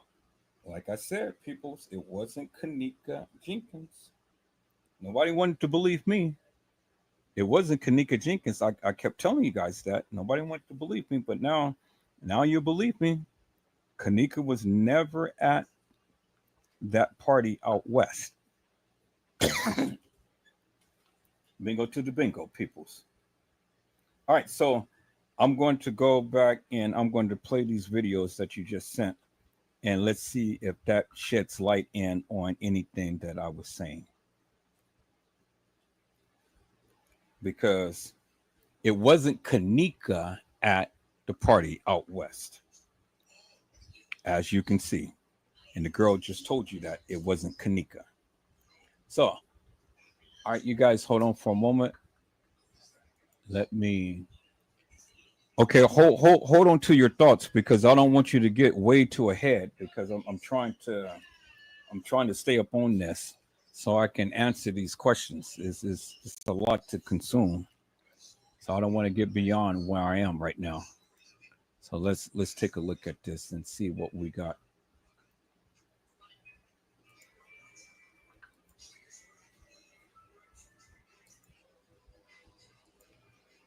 All right, so let's go and let's take a look at this one right here.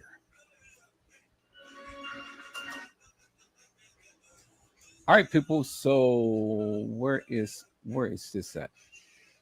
By Facebook? Okay. So let me share my screen and let's take a look at this here.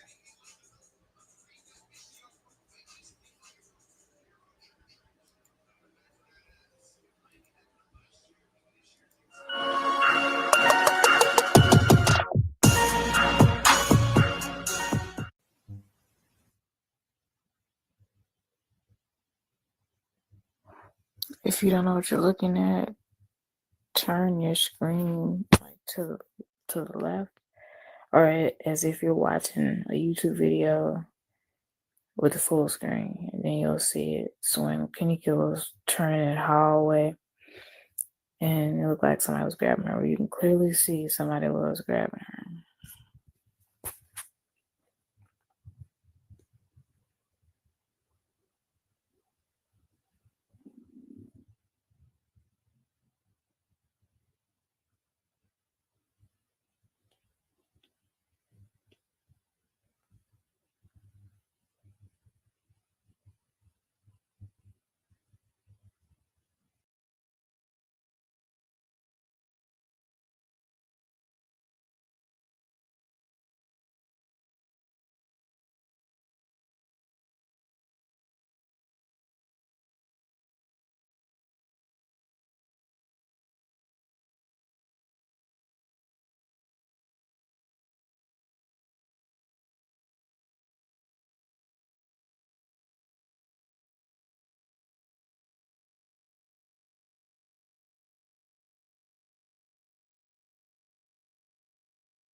Okay, so this is full screen.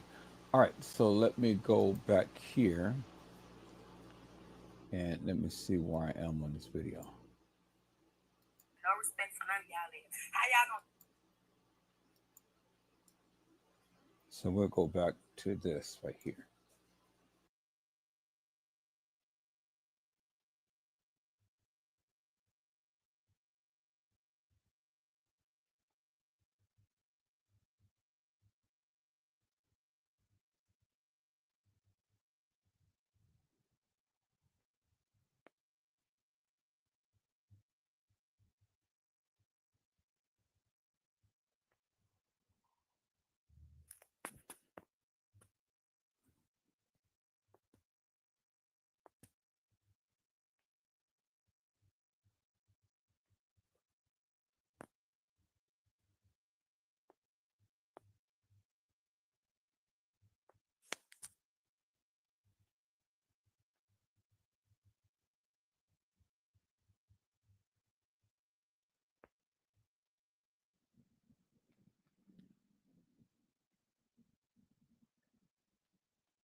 Say like, what's I'm dead fucking serious. Like I just wanna like excuse my hair, whoever I'm here. Excuse my hair, but I'm trying to wait till these little views come in, cause I'm not understanding a lot of shit. Literally, like I'm really not understanding what the fuck going on. What's wrong? No, it's not. It's like it's just a problem. I got a problem with a lot of shit that's just been going on Facebook, bro. Like y'all ass ain't right. A lot of y'all ass ain't right. I feel like everybody on Facebook, I can't.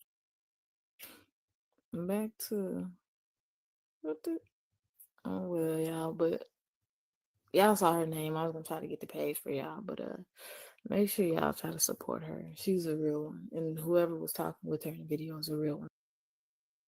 So now let's look at this video, peoples, and see if we can make some sense of this. I probably can just play this from the thing here. So let me do that.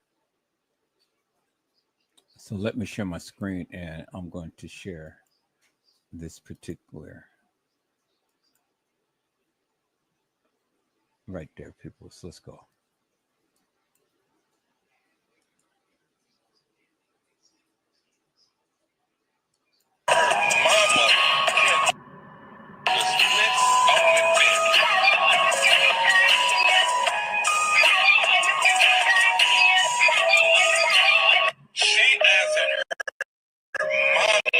Can you do the splits on the dick? Can you do a dick on the dick?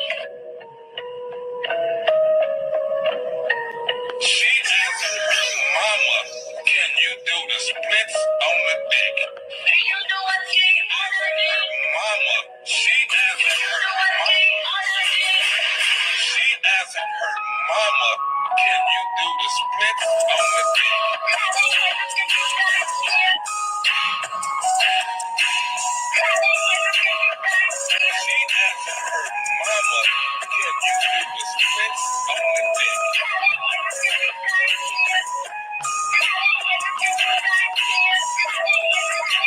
She asking her mama, can you do the splits on the dick? Can you do a dick on the dick? These the women you portray American men for? Fine. Fine. When you ask where the real men are, let this shit come to your fucking mind as you get invaded. She asking her mama, can you do the splits on the dick?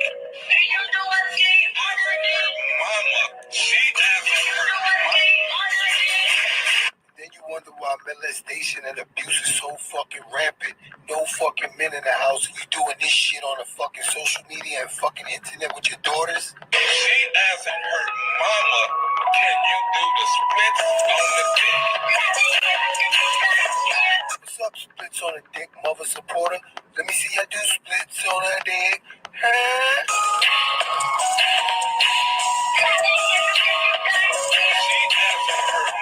Nothing but a dot society, dot offspring, dots and freezers.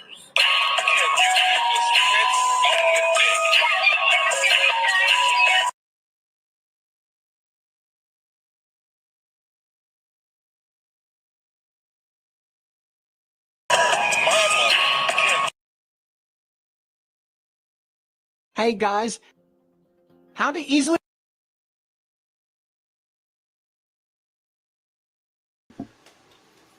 All right, so there was some things in the posting that they tried to get you to see, but again, peoples, I'm going to go back and I'm going to slow down the video so you can't see the postings of what the people had posted and stuff. That's very important for you to see. All right, people. So let's go back and let's listen to that of what Zach TV had stated, peoples. Let's go back to that. Let's go back to that video and let's listen to what Irene had to say, peoples, because now all of this ties into the so-called party that Kenneka was supposed to have attended, which she never attended, peoples. Kenneka was never at the party. Shamai never put her there because Shamai had stated that they were together earlier. In Shamai's testimony, she stated that they was together earlier. This young lady said that they were supposed to be going to the movies, but they were pressured into going to this party that Irene had. So I will start giving more credence to these other people who's giving testimony more so than these fake heifers that has supposed to have been Kenneka's friend that clearly left her outside the room. Clearly. Because everybody puts her there. We got Shamaya that put her there. We got the guy that was at the party that put her there. And then we have France Cave. That pretty much has put her there because at the time to when he came back, they were looking for her. So that's indicative of the fact that she was there in the hallway. Not at Schiller's Park, not at the west side of Chicago, and not at the Doubletree, to where T. Slay continues to keep saying, oh, she was at the Marriott. People, she was never at the Marriott. T. Slay can never show you a picture, a video, nothing. She can't prove nothing. Even on September the 7th, 2024, 7 years to date, she can't prove to you nothing. Is that all right, peoples? Now, you guys can still go listen to that madness, but after today, she said that she ain't going to be talking about the case no more. So good. Yay. So finally, Kenneka Jenkins community, we're going to have a reprieve now for T. Slay and Customs not to talk about the Kenneka Jenkins case no more, so they don't have to continue to be spreading these lies and rumors and innuendos. And Jake the Pig either. It's not going to be talking about the Kenneka Jenkins case, so that's good. So hopefully she can be able to rest and not be pestered with this madness that they continue to spread. And so there it is, peoples. I mean, we're going to take a look at this, and we're going to go ahead and continue to keep searching the case files and see if we can ascertain even more testimony, peoples. Because according to the girl, Kenneka Jenkins wasn't hooshed up on no barbiturates, no pills, and no nothing.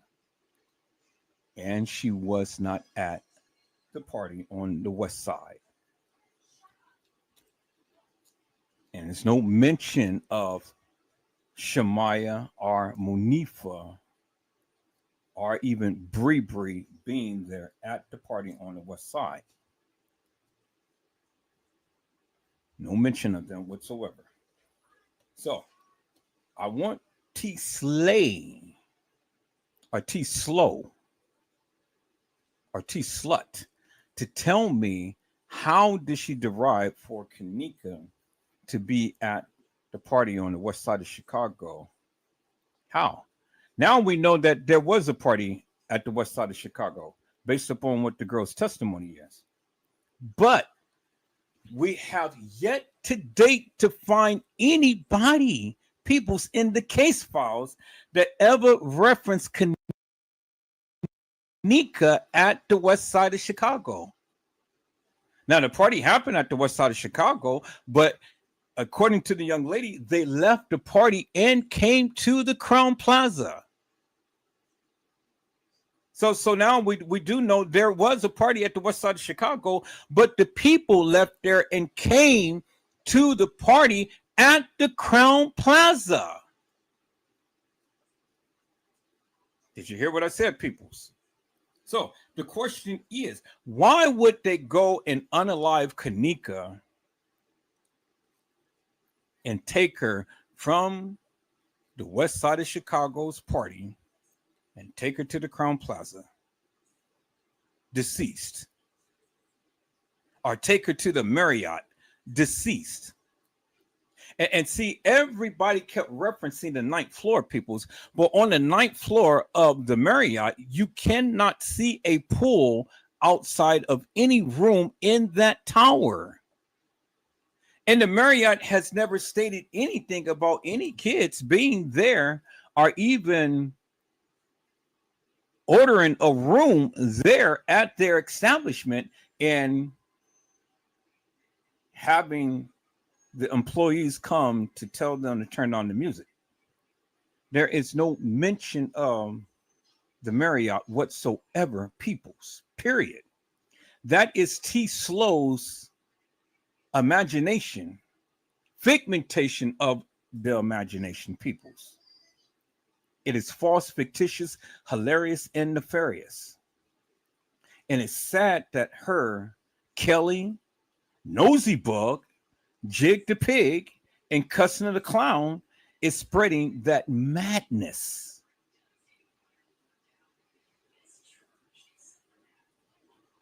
But peoples, let's go back and let's listen to this. And now, since we got some context to this, now let's piece it together. Because what Irene says is going to make a difference to how we look at this, peoples. Because I'm listening to every word what Irene says. And if it ain't lining up, peoples, well, then we got to deem Irene hilarious and nefarious. So let's listen in, people, to Irene Roberts. Let's go.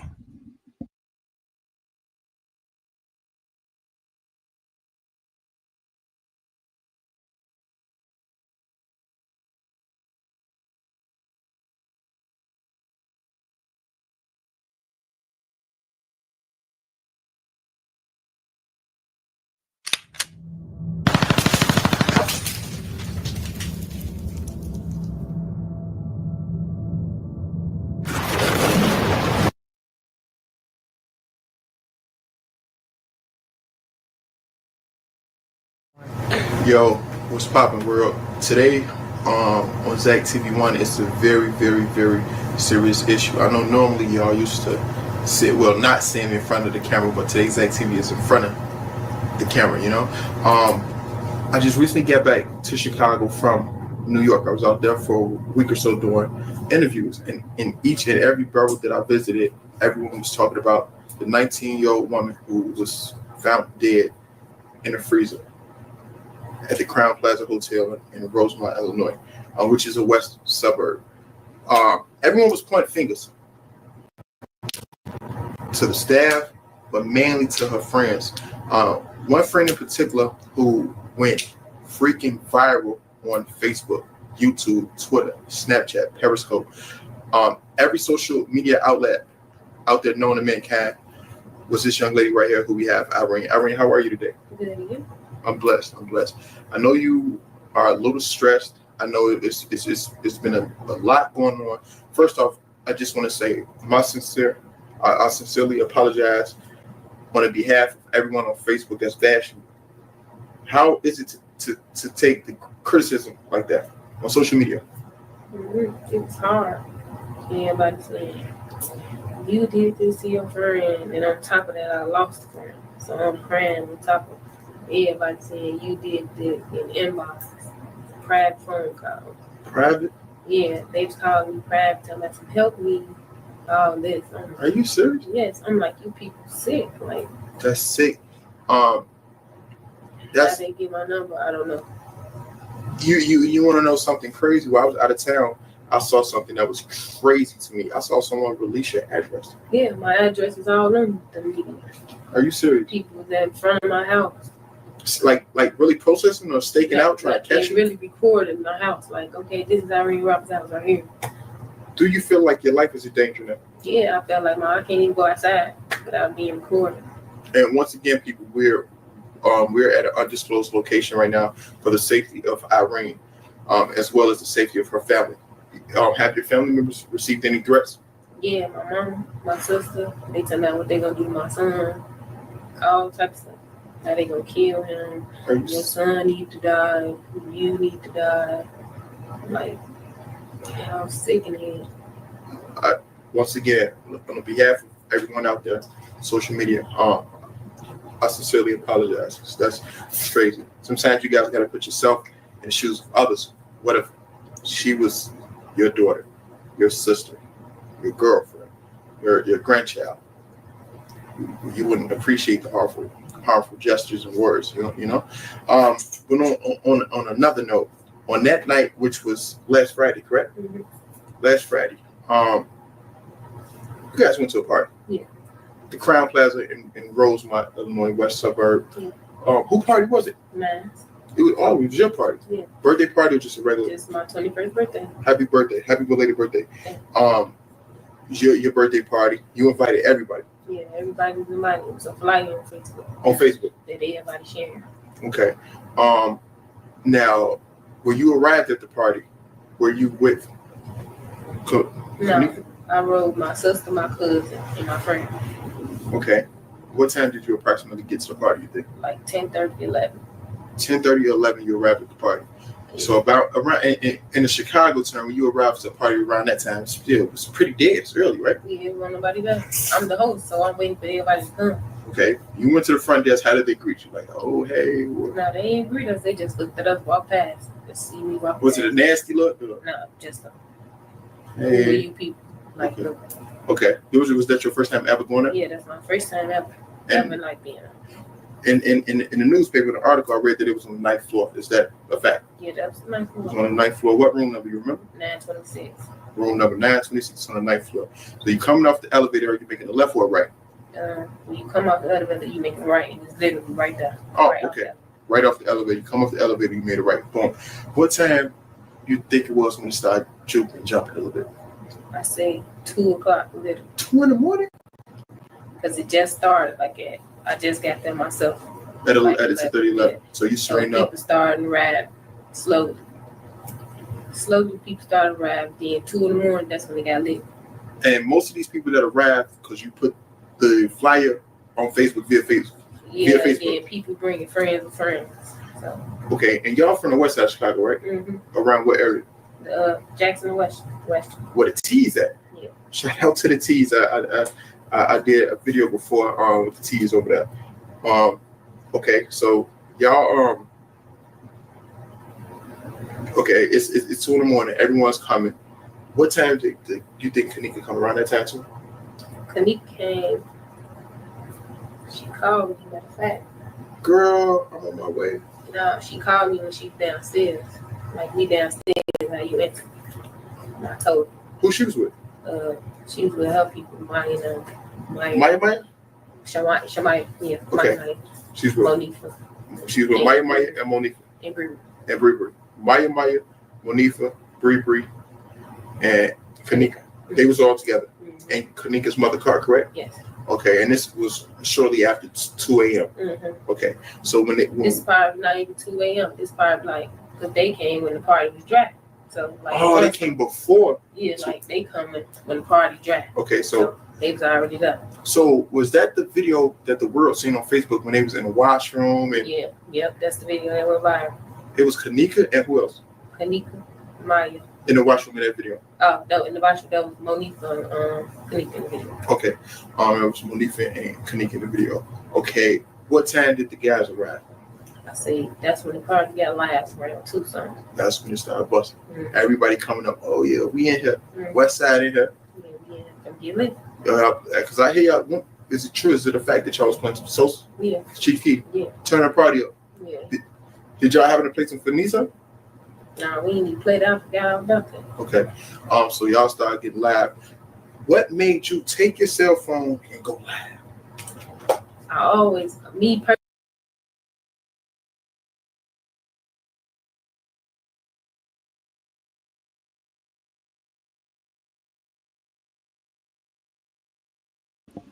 Okay, people. So remember, Zach kept asking her, was that when they went live in the bathroom? And Irene kept saying, yes, that's when they went live. But then Zach asked her again, and then she just only said, yeah, that was Kenneka and Monifa. But we already know that that girl that played Kenneka wasn't Kenneka. But they were in the bathroom because they were there before the party got lit, according to Irene. Shamaya, Monifa, and Kenneka was all in the bathroom, and I've shown you that video. Irene had confirmed that. So we see Shamaya, Monifa, and Kenneka in the bathroom, and Shamaya went live, but the party wasn't lit yet.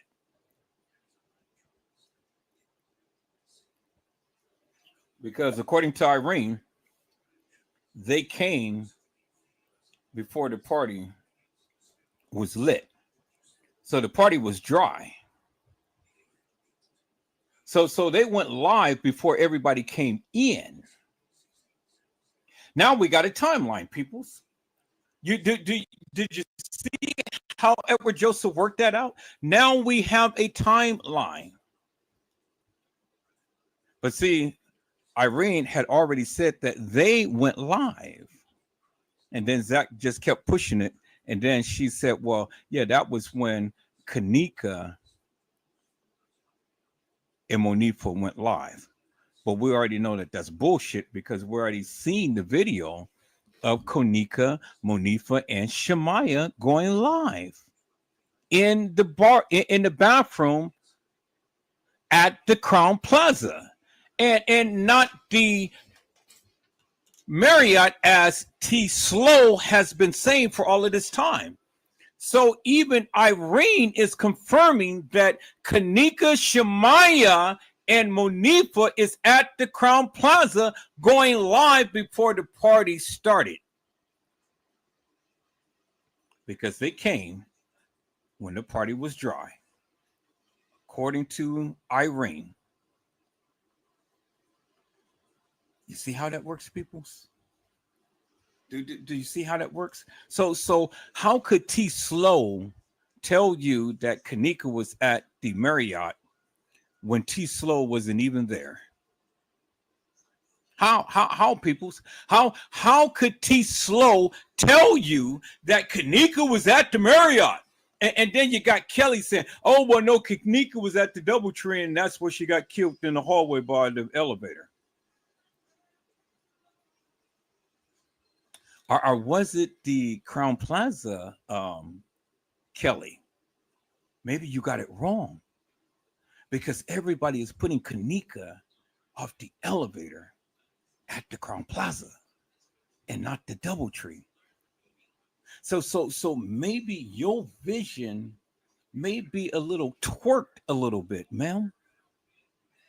Maybe you got it right to a certain degree, but got it wrong as far as the location. Because you did say Kenneka got commandeered by the elevator, but it wasn't at the DoubleTree. Maybe you need to assess that of what you are saying and come again. You and T Slut, T Slow, T Slay, T Nothing, T -0 in counting. Maybe Jig the Wig the Pig, Gigolo, Jig the Gigolo, Pigolo, and Custom, the Ringling Brothers and Barnum and Bailey Circus Clown, and Kelly the Witch. And then I might as well just go on and add Nosy Butt, the big butt, with the skinny top and the big butt. You know how they do it. Big Mama. Big Mama, Big Mama, you got a big butt. Big Mama, you bounce when you strut. Big Mama, you bouncing it all around. Big Mama, don't knock me to the ground.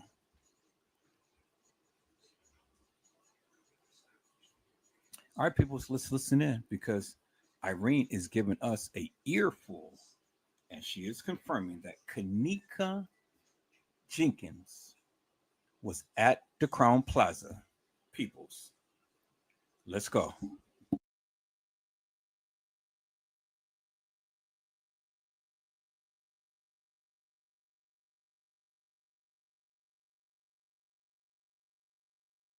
Personally, I always gonna laugh. Anyway, anywhere, anytime, I'm gonna laugh. But I do, but since Facebook blocked me, I just go live on other people's page. So you weren't even on your page? No, I was on Monique's page live. Okay, you went on Monique's page. And I tagged myself. And you tagged yourself, so it automatically went to your page. Yeah. So not all your friends and followers saw it. Mm-hmm. Perfect. So they like, okay, they had a party, it's busting. Let us make our way down there. Right. Just it's a marketing strategy. Yeah. Just to get more people here. Let everybody know the cat is busting. It's busting at the party. Boom. Throughout the entire video, and we're gonna talk about different marks, 208, 307, things like that. But throughout the entire video, you mainly kept the camera on yourself. Why is that to the people? Because I was half X. You barely see me looking at the camera. I'm trying to get the phone to work instead of buffering. Signal in hotel boats. I heard you say that. I think you said something like, man, the signal messed up or something like that in a video. I have to ask you this, no disrespect. This is Zach TV1. I get to the bottom of everything. Mm-hmm. It's a point in the video between, I think it's like 208 and 306. And I hear it's like someone's talking, speaking something with the mouth muffled. Like somebody said they raped her, and you like, are they tweaking it? Was it anything like that? No. You know what I'm talking about? Yeah, I know exactly. The whole Facebook talking about. That's when they like, anytime that I'm like, I told you. Yeah. I told y'all the mess. That's them talking about the party tickets. Like, so was it anything about no rape? No, none about rape. Nothing. So y'all was referring to what exactly went on? Tell me, who said what? I think that was Drewby sitting next to me and like talking about the party tickets. But I'm not for sure because I'm off X, so all this. You off a pill? You rolled? Yeah, and I'm like, she like something about the party tickets. And I'm like, I told your dumb ass. Then. Why would people think it was rape that somebody said they over there raping? And you said, I told y'all. I don't know what. That's what these sick people in the world do. They're Whatever trying to they make think, that. yeah, they want to make it on their own. Like, y'all, that's what I'm saying to them. Y'all don't know what's going on. Why would he? It's my old friend. Literally, I'm sitting right here and just watch somebody do something to him. Or in it. How many rooms was in that hotel? It was a lot of rooms in there, but Oh shit. Excuse me. So you had, was it a suite? no, you talking about in the room we was in? Yeah, It was just, the room that got 2 beds. Yeah. That's the room we in. Hold on. So let's clear this up. Where people on social media saying like they was in another room. No, it was not a suite. It was a little bitty room. Like with 2 beds, with double beds. Double bed. Yeah, that type of suite. Four beds, double bed. Yeah. So it wasn't another room, or was people in the washroom? No, people weren't even in the washroom. We all see how packed it was. We was like together. Okay. Wow. So okay. Okay. So nobody was. Oh, okay. Let's talk about this. Through the reflection of your shades, you had on shades. Right. You could see. Was it a red jacket or a guy? Did he have on Tim's? I don't know. Someone he had landed on a red Hulk sweater. A red Hulk sweater. A jacket. I don't even know what they getting. All this. How could you see? I don't know what they thought they were psychic or whatever they thought they was. I don't know what these people did. And okay, to your recollection, like sitting on the bed with the camera towards you, there was a guy right here from the reflection of your glasses with the red Hawks on. And they saying this person was Kenneka. That's the whole dude right here. So it was 2 dudes, red dude, Hawks. Kenneka all the way over there. Monifa all the way over there, having a whole another conversation. Anybody say, girl, Kenneka, you having a good time? And she that was Monifa having a whole conversation over there. See, the song was buffing, so therefore you can hear the conversation. If the music was never buffing, you could never hear nothing. But the music was buffing. Monifa talking because she's sitting down on the little stool. Monifa sitting on the bed. Girl, you really look like you enjoying yourself. She said it to Kenneka. Yeah. Kenneka like, I am enjoying myself. You drunk. She tell her, I'm not even drunk yet. Kenneka, you drunk. When you say that, then you drunk. You clearly hear me saying that. So y'all really know Kenneka? Yeah, knew her for we got years with her. It's not nobody we just met. For the world that don't know Kenneka Jenkins or Kenneka Martin, was she like a turn up queen? We all, that's what type of crowd we get. We love to have fun. This is what we came to do, have fun. We celebrated her birthday in a hotel. Now we come celebrate my birthday in a hotel. Was last Friday actually your birthday? It was 2 days after my birthday, 3 days after my birthday. My birthday was on the 5th. Okay. And that occurred on the 8th, September 8th. Mm-hmm. Okay. Wow. So when was it that you guys realized, like, hey, Kenneka is lit. She really drunk. She wasted. When we was bopping. I know we was bopping. West side, y'all bop. Yeah. Sick on my bop. Yeah, I see her. I look at her. She leaned back to the wall. Kenneka, it's over for you. You drunk. It's you lit. You drunk. She ain't drunk. That's when you know Kenneka drunk because she always tell us if she not drunk. Okay. You drunk. That's when I knew she was drunk. So at that particular moment, was she?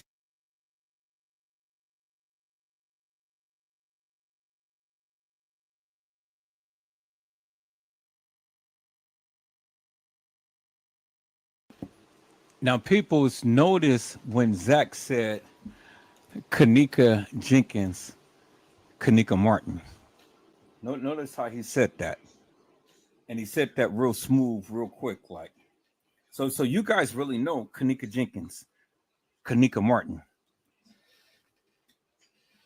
I'm sure you guys heard that. Well, if you didn't hear it, play back the live and you'll hear it.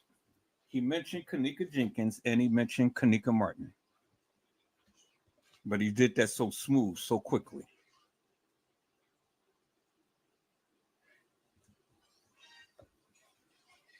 So Irene had gave clarity to the guy who was sitting in the red outfit and all like this and stuff. See, peoples, if you go back and sit and listen, she is clarifying and validating a lot of stuff that the people proclaimed that they heard or proclaimed that they seen. But you didn't hear nor see. She's validating. She is literally clearing up the air upon a lot of stuff that these YouTubers and Facebookers has been spreading forever and a day. She's doing that. And so now you got a little bit more clarity, peoples. Now we got a established timeline based upon what the young lady had said, what France Cave had said, what Shamaya had said, what Irene had said, what Lenore had said, and what the guy in the room had said. It's becoming crystal clear to many of us now. If you listen and you've been following this live since I started, now you get a crystal clear understanding as what's going on. And you can clearly see they were at the Crown Plaza and not at the Marriott. I don't care how many times T Slow continues to keep slaying that she's slow. T Slow just don't know. And then all of you subservient clowns sit around and listen to her. It's amazing to me, people. You guys are just stupid. Literally stupid to listen here to this narrative for all of this time. But that's okay, people. So I'm just walking it down and I'm just giving you and shooting my shot and just telling you what I feel. And that's what I feel. I think you're stupid. And I'm going to continue to keep saying that. Is that all right, peoples? All right, let's go.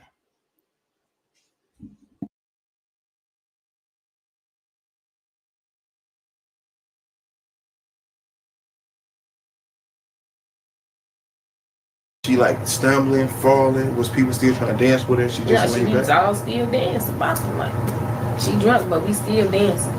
What led to Kenneka Martin getting up and exiting that room on September 9th? Because right now the 9th is on that Saturday right now. Right, yeah. The 8th is Friday. Now we roll into the morning. Mm-hmm. On that morning, what made her exit that room?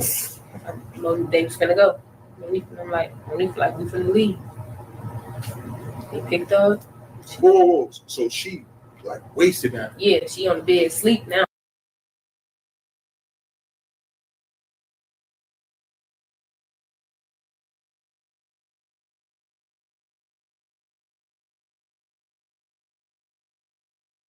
Now notice how slick Rick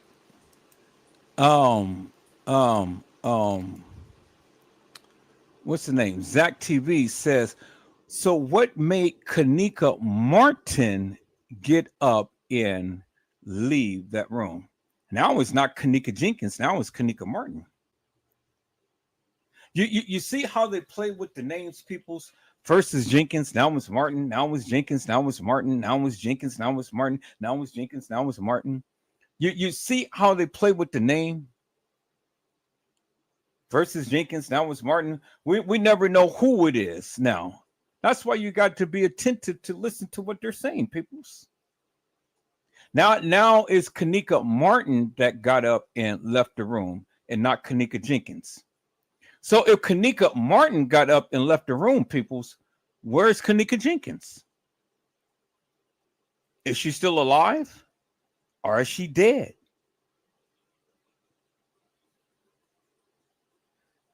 He know exactly what he's doing, peoples. And I know exactly what he was doing because I sat here and I listened to him. You guys going ahead and ranting and raving on what all of these YouTubers is telling you and stuff because you don't even sit here and you don't do your research and you don't listen to learn and you don't learn to listen. But I've listened to learn, peoples. And I've learned to listen. And by me, listening to learn. It's amazing, people, what you find out. Let's go.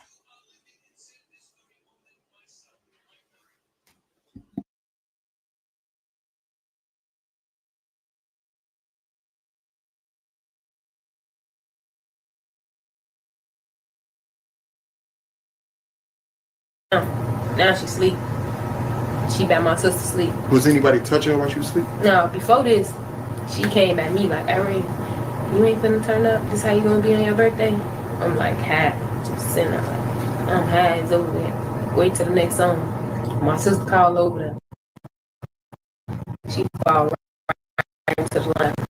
Boom. Damn, she injured herself. No, she ain't injured herself. She just fell to the lamp, like, stumbled to it. They, ooh, yeah. I'm like, ooh, yeah, you is drunk. She lay on the bed. My sister put her right there. She go to sleep. Monique pick up, and this time I'm guessing they finna go.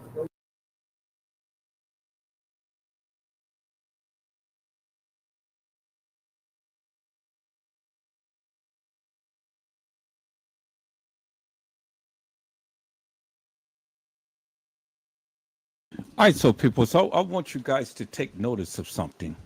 I really want you guys to take notice of something. Now, she said that Kenneka is asleep now,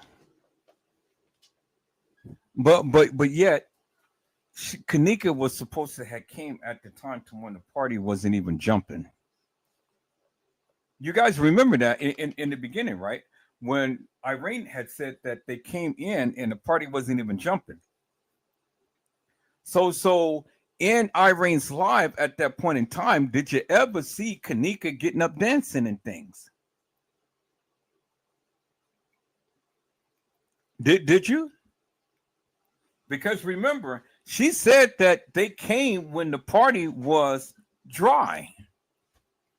Now she's sitting up here saying that Kenneka is saying, I'm not drunk, I am enjoying myself. And then now Kenneka is asleep.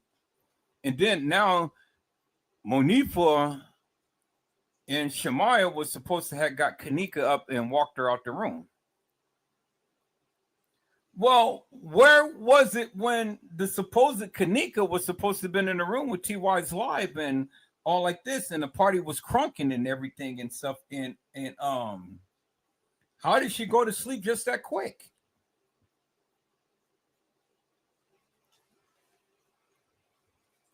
This effing video that they tried to play and stuff wasn't in the manner to which they were showing it people's.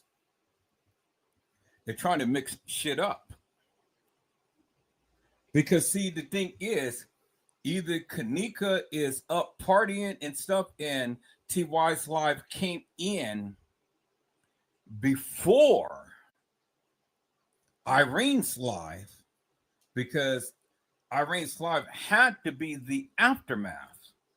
But if Irene's live was the aftermath, what did the time to when Kenneka, Shemaya, and Monifa came in, that came in before everything. So this video footage is all effed up.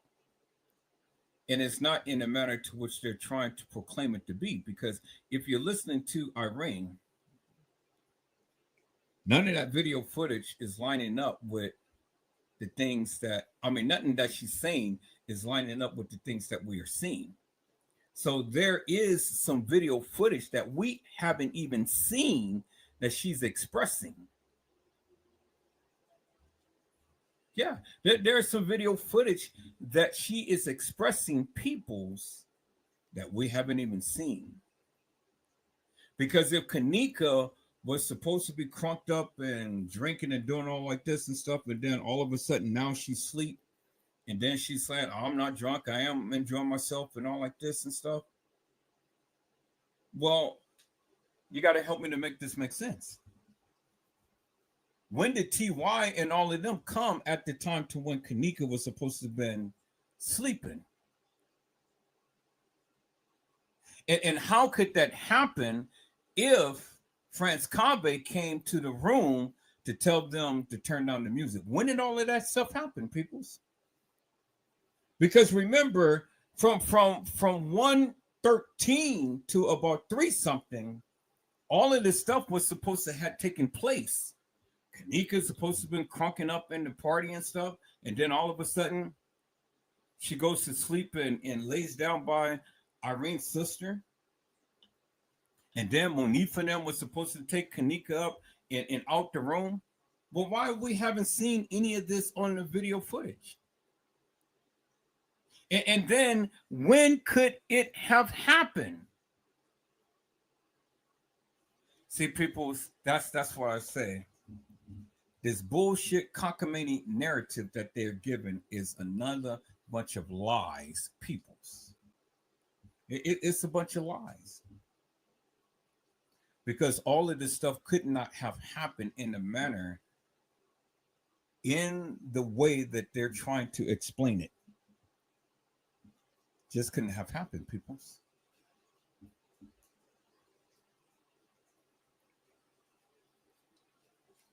You got to help me to make it make sense. How did Kenneka go to sleep all of a sudden and then be taken up and be taken out the room?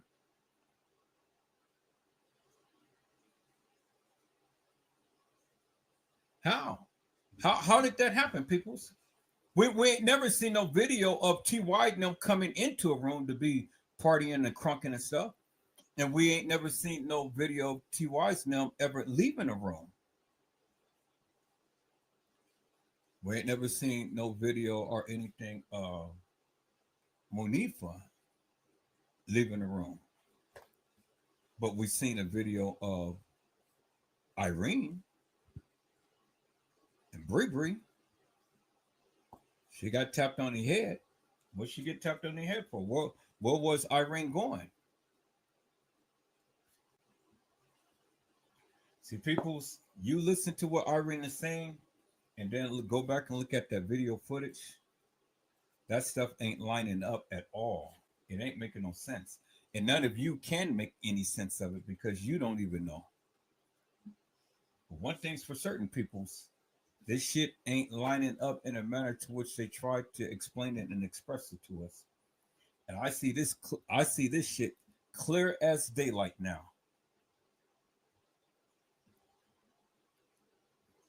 Because none of this is happening in the manner to which they're trying to state that it did.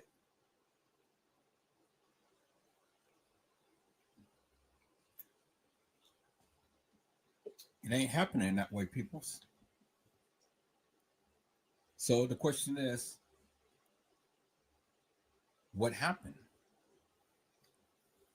Because we're certainly missing video footage.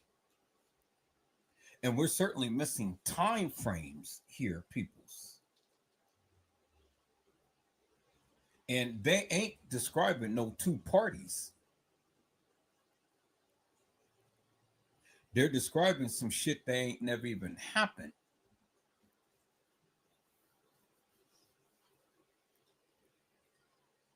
You can clearly see that clear as daylight, peoples. Just go back to the case files and listen to what all of the other people had said, and then listen to what they said, and then listen to all of these after the record Facebook posting and narratives that they're giving Zach and all of these other people and stuff. This is bullshit and nonsense, and you can clearly see it clear as daylight. And the shit ain't happening in the manner to which you're saying. Because all of a sudden, Kenneka was crunking. And when did you see in any video that Kenneka is getting up dancing? And then she's sitting down, and then she's drinking, and she's doing all of this and that and the other. Where's the video footage? Because they're describing all of this stuff, but we don't see the video footage, peoples.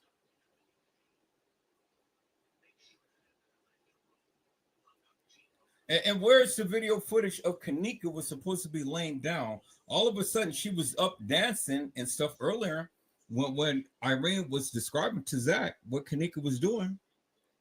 And then in just a matter of a moment, because this live ain't been that long, all of a sudden now Kenneka is sleepy and she's asleep. And she's laying by her sister. So when did that happen? First, Kenneka was up, drunken and crunking and doing all this stuff. Then next thing you know, I'm not drunk. I am enjoying myself.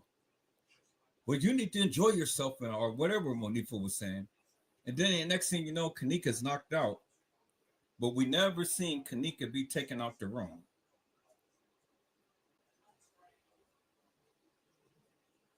But yet Kenneka was supposed to have been taken out during. But we were supposed to have been seeing Kenneka in TY's live when Tanasia said, I'm going to go over there and give this girl a cup. See, the narrative doesn't match the video footage, peoples. And we never seen Kenneka laying down on no bed. And then in Irene's live, it was so solemn and somber. And everybody was just sitting around. So if Kenneka was supposed to have been in there on the other bed, then we should have been able to see her behind the boy in the red shirt or the red sweater or the red jacket or whatever. We should have been able to see Shemaya. We should have been able to see other people. But we didn't. And why is that, peoples? Because the only people we see is Irene, the guy, girl, or whatever that was at the head of the bed where Irene was sitting, Bree sitting next to her, and then Monifa. And then the guy that was in the red the red jacket, and then the guy in the black outfit, the black hoodie. So where was Kenneka? Where was Shemaya in all of this? And why is it that we don't see Kenneka? We only hear this, I'm not drunk. I am enjoying myself. Well, you need to be enjoying yourself. We never see Shemaya. We never seen Monifa talking to Kenneka.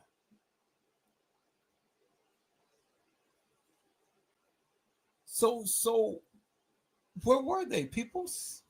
And why is it that we don't see these people on video? I know a bunch of you got so much to say that you can explain away, but you can't explain nothing. You can't explain it, peoples, because it is made up madness. And they duped you into believing that Kenneka was there at that particular time. All of this video is segmented, peoples. And how do you cover up a murder? Well, you do everything in segments.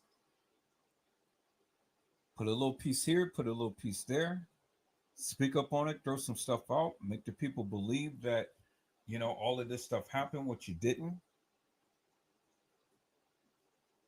It is called an allusion to a conclusion. And I've always said, how could you put someone in where they never been? How, people? How could you do it? I'm still trying to figure that out, peoples. So your narrative means nothing to me because you can talk until you blow in the face. But again, I need you to help me to make it make sense. And if you can't make it make sense, well, then why are you even talking to me? Because I don't need to hear anything else from you other than to explain to me in great detail this. And you can't. Because their narrative and the video footage doesn't support what they're saying.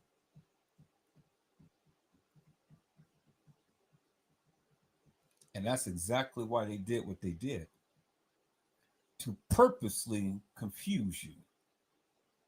Because nothing Irene is saying is happening in Irene's life as we seen it, peoples.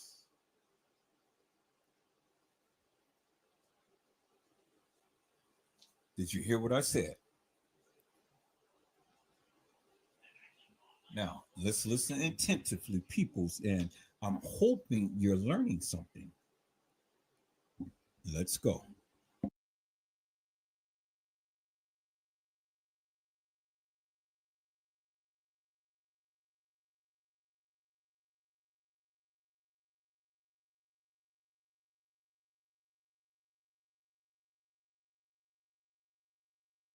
We need to pick up. Right. Now they finna go. Monifa them leave out the room. They enter it like to get her phone. Maya like, give me her phone. I'm like, y'all finna go. She come in. Monifa like, Kenneka gone. Kenneka gone. Whoa, hold on. How did she just leave? In these seconds. That's what I'm saying. She fell to the left. Oh, okay, stop. Okay, she sleep for a little minute, like 5 minutes.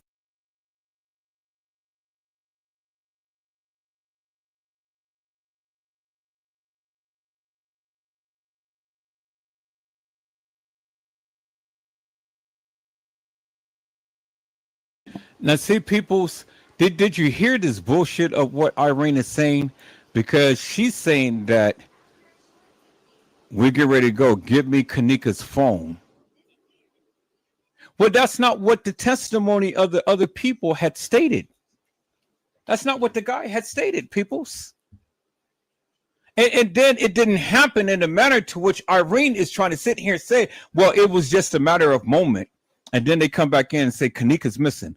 Bullshit.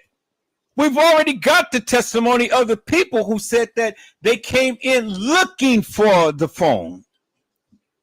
Not Irene had the phone. See, people, see, there it is right there. I caught this bitch in a lie, a major lie. And all of this shit did not play out in a manner to which Irene is sitting up here and trying to educate you up on. Because it didn't happen that way. You don't see it on video. You don't see nothing about Kenneka getting up and being escorted out the room. And it didn't happen in the manner to which Irene is trying to explain it, because you got the testimony of a guy who has no reason to lie. And it didn't happen in Irene's live as they proclaimed, peoples. Because remember, the guy said that there was about 10 to 12 people in the room. So was it 10 to 12 people in Irene's live? Bullshit. See, people's, man, look at here. I just caught these suckers majorly in a lie, big time. Irene in a big, massive lie. Because it didn't happen in a manner to which she is trying to state it. Just all of a sudden, just that quick. They come in, Kenneka's missing. What do you mean Kenneka's missing? Go find her. Kenneka's missing. That's not what the testimony of what the guy stated, peoples. And he was in a room. And I believe his statement is more credible than this bullshit that Irene is giving. See, peoples, for all of these many years, you guys have followed these numbskulls, these stupid people who gave you a narrative and couldn't even piece and put this thing together. But if you listen to my live from earlier and you're listening to now and you follow me, you understand and you see where I'm going. And you see how I did this, and you see how I have literally just debunked these people for the madness that they're saying. This off the wall video with Zach TV that T Slut is promoting is bullshit and nonsense. It doesn't give no weight, peoples. It's stupidity and not validity. See, peoples, again, you can listen to these stupid people if you want to, but you are just as stupid as them if you listen to them. You're stupid. And I'm telling you, you're stupid. It's amazing to me, peoples, how many of you are duped. Listen to this madness and believed all of this madness. Nothing Irene is saying right now is matching up with anything that could possibly have happened. Kenneka's missing. What do you mean? And look at Zach. Wait. What do you mean? How could she just get up and disappear just like that? I don't know. I don't know how a full-grown person can just disappear. Well, that's the question I'm asking. How in the hell did she do a Houdini trick?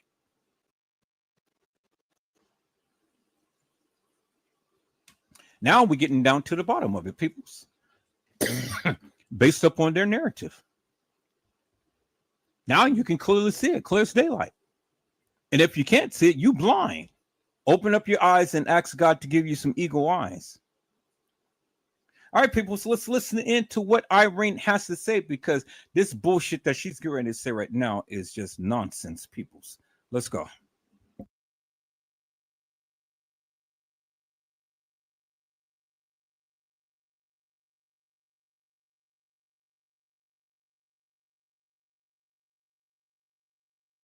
Later, here come Monique pick up and leave. Monique, I got her phone though. This is what the music playing off her phone. Off who phone? Kenneka phone.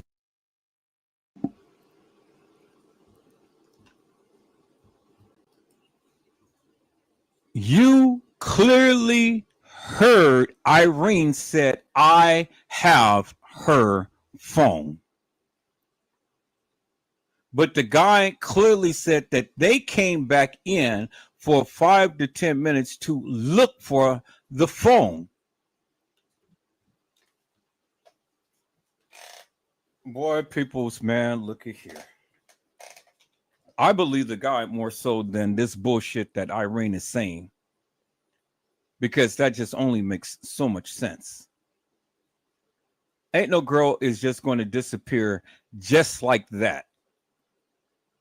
Because, see, the thing is, if love was in the hallway like he had proclaimed and professed in his narrative, which we're going to find, then he would have stated that Kenneka walked on the elevator by herself.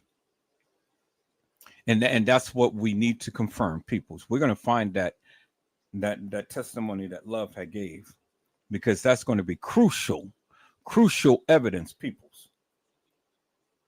Irene is sitting up here lying her ass off. She said that she had her phone. The guy in the party said that the phone was alone by itself, unattended. Now, you guys said reference to case files. I did. So the bottom line is simply this, people. Who's lying? Because they are lying. You can clearly see this. They're lying.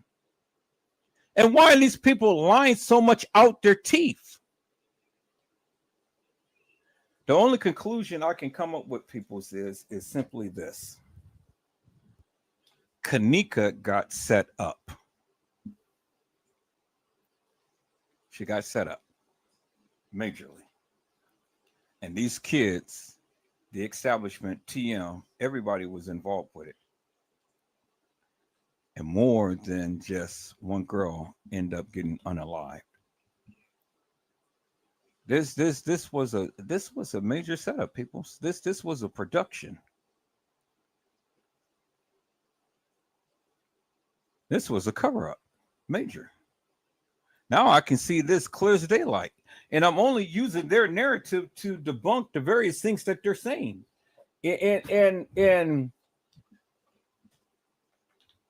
you guys can't debunk me, because I'm only using what they're saying, and I'm showing you that they're lying. Clear as daylight that they're lying.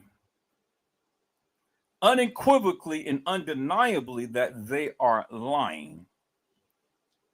Because what Irene is saying is not what the guy said. It's not what the guy said, peoples. The guy clearly said that Shamaya and Monifa came back into the room and was looking for her keys in her phone for about 5 to 10 minutes. Where was Irene during the 5 to 10 minutes time?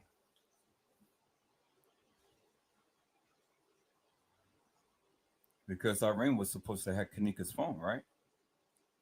That's what I thought. That's what she said. That's not what the guy said. And so my question is simply this. Why would the guy sit up here and make up a cockamamie story if it wasn't true? For what reason? I want you guys to think about that. For what reason would that guy literally sit up here and lie on Kenneka?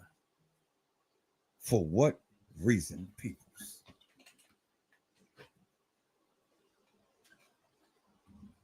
Think about that.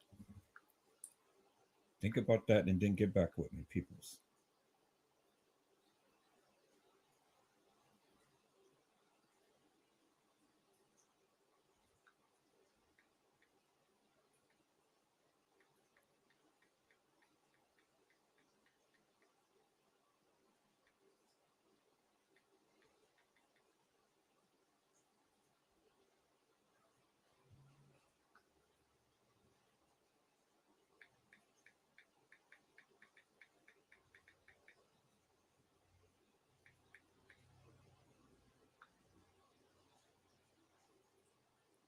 All right, people, so let's get back to what Irene had to say.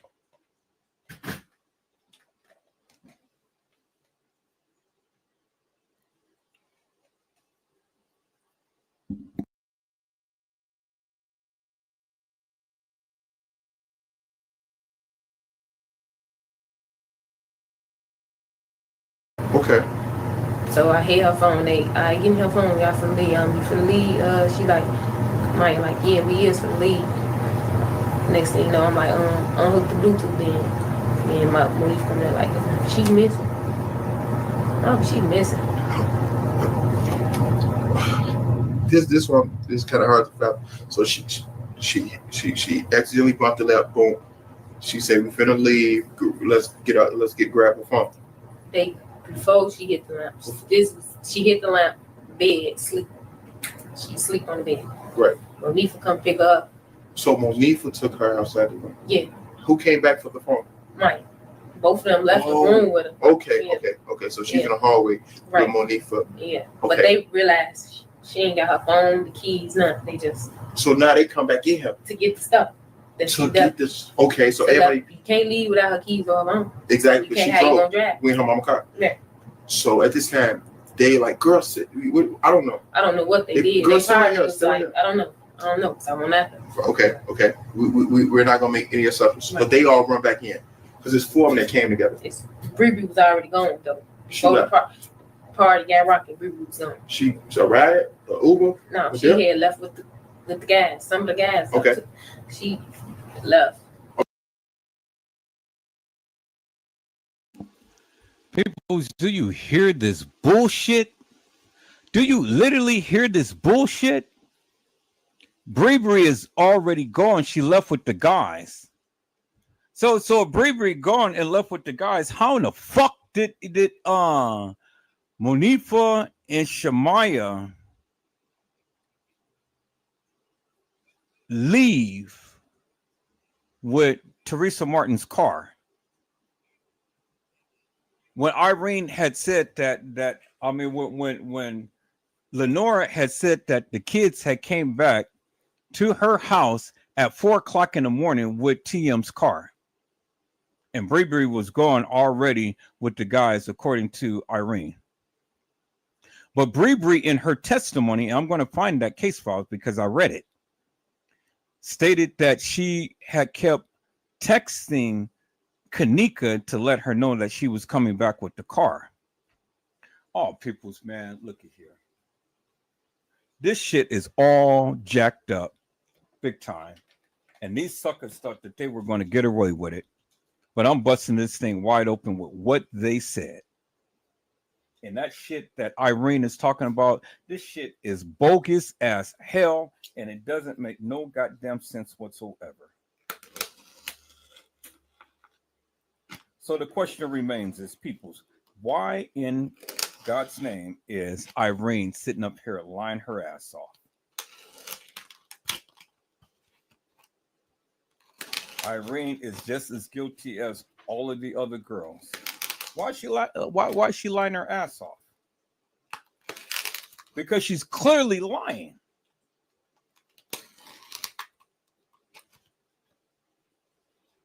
And that's the question that we're going to ask people. I'm not giving Irene no pass. I'm getting on her ass. Because Irene literally is sitting here lying her ass off because this stuff ain't happening in the manner to which she is saying it. It's not happening in the manner to which she's saying it, peoples. Man.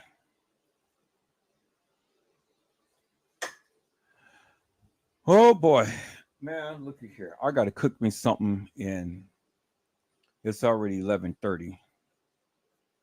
And I think this is a good time to stop and we can continue on tomorrow, peoples. I think this is a good time to stop and stuff. I could go ahead and cook something and you know, and then we can go further. But while I'm offline, I'm going to go ahead and I'm going to look for Bree Bree's statement, Mr. Love's statement, and Monifa's statement if she gave a statement in the case files.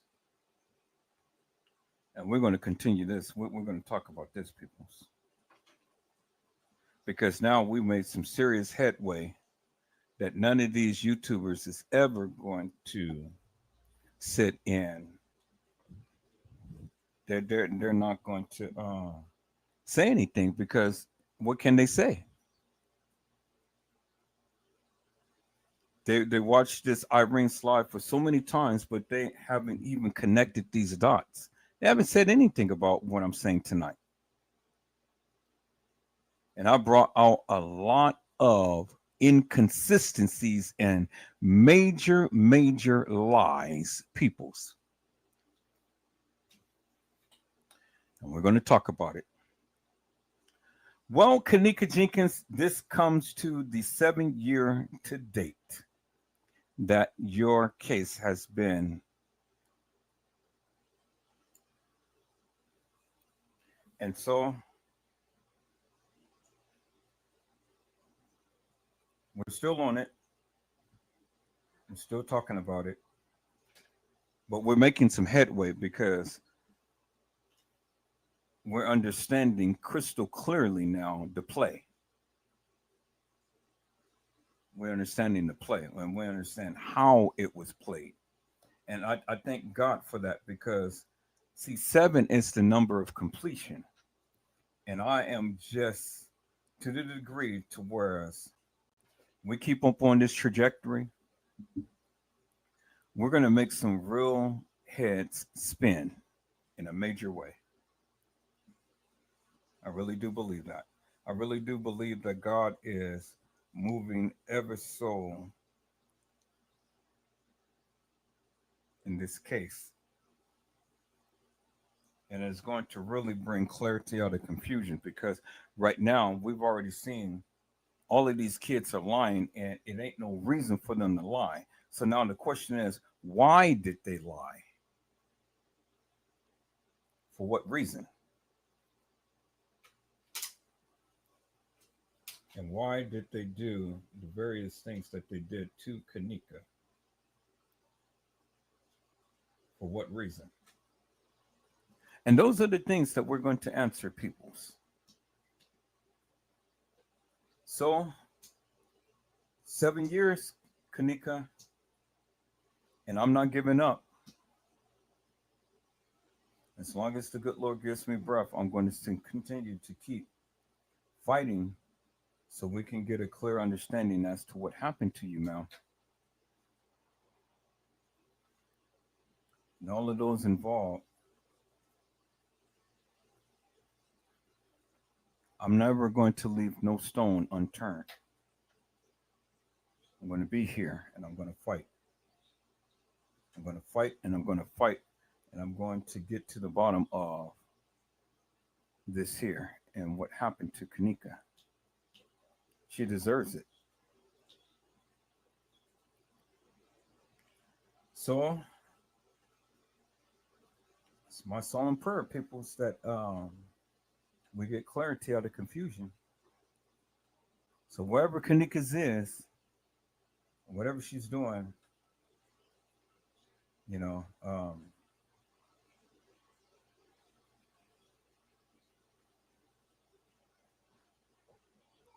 something that we just have to stay on the battlefield for.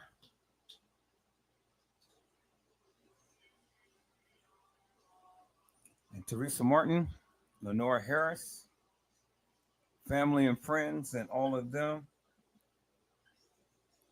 I'm never going to let up. I'm going to stay on this battlefield and I'm going to fight.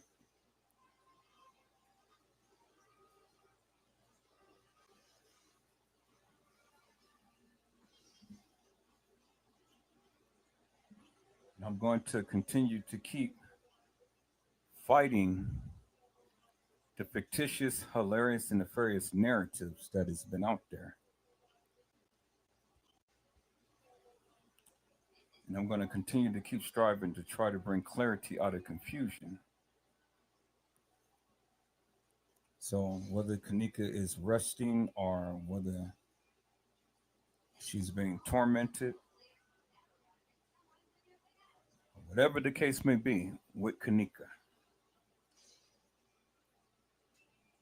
I just know what my endeavors are and what I'm going to do. And that's what it is, peoples.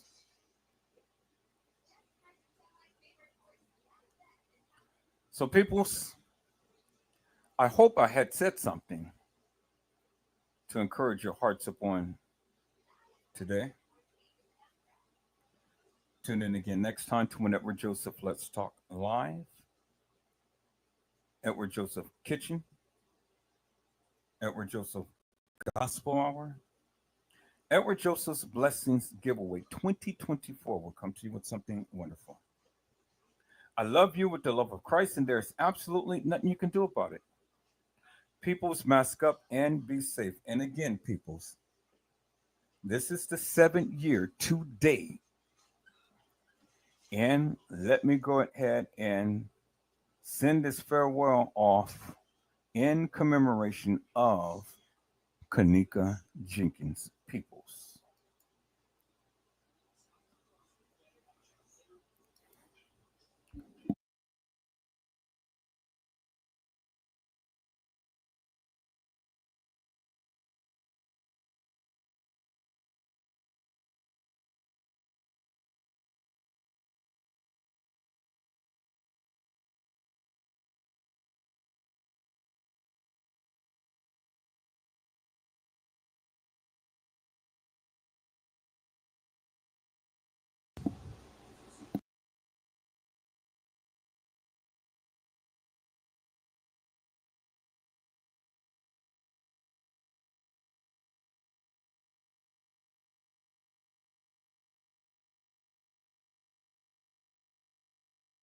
All right, people. So we have come down to the end of this journey on tonight.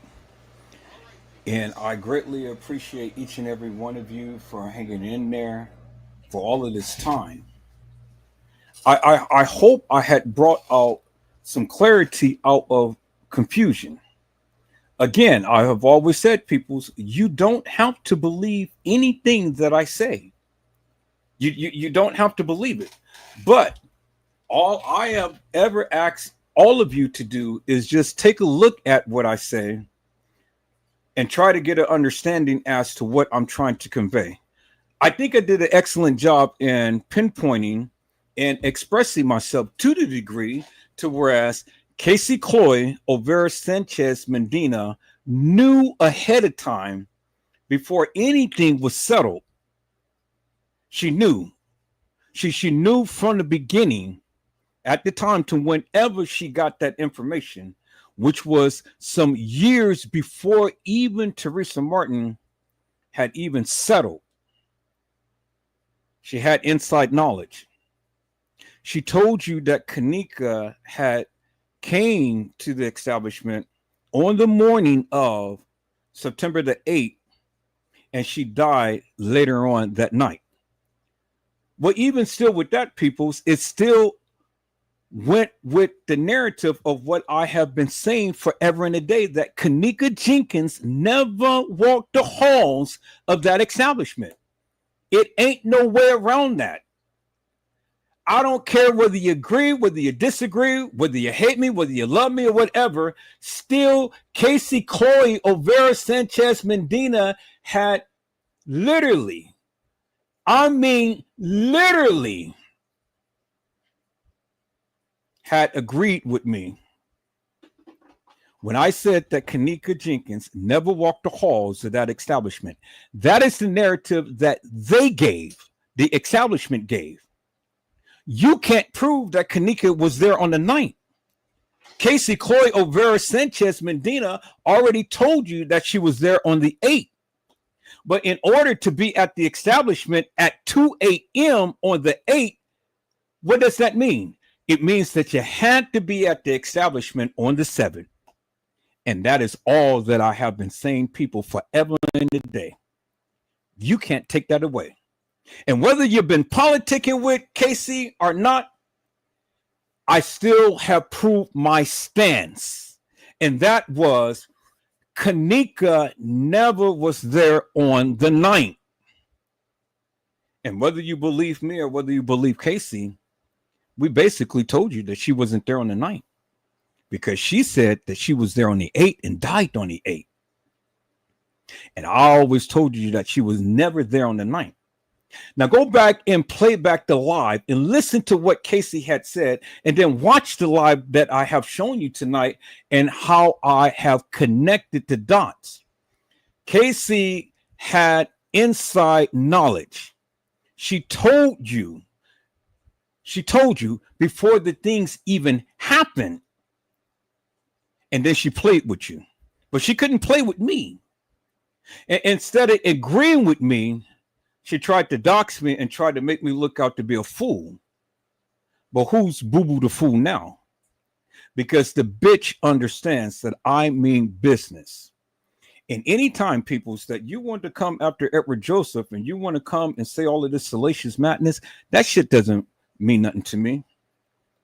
But when my eyes is focused upon you, I'm going to bring you down with the various things that you say, and I'm going to embarrass the fuck out of you and make you eat the very words that you ever spoken. Point blank, period. So now, Fresh Source TV and all of you others who had been Casey's friend, I'm looking for you because you're going to have to answer to me. You're going to have to answer. You're going to have to state one way or the other, hey, Casey, I agree with you, or Casey, I disagree with you. Because, see, the thing is, you guys sat in her corner for the longest time. And I told you unequivocally and undeniably that the bitch was lying.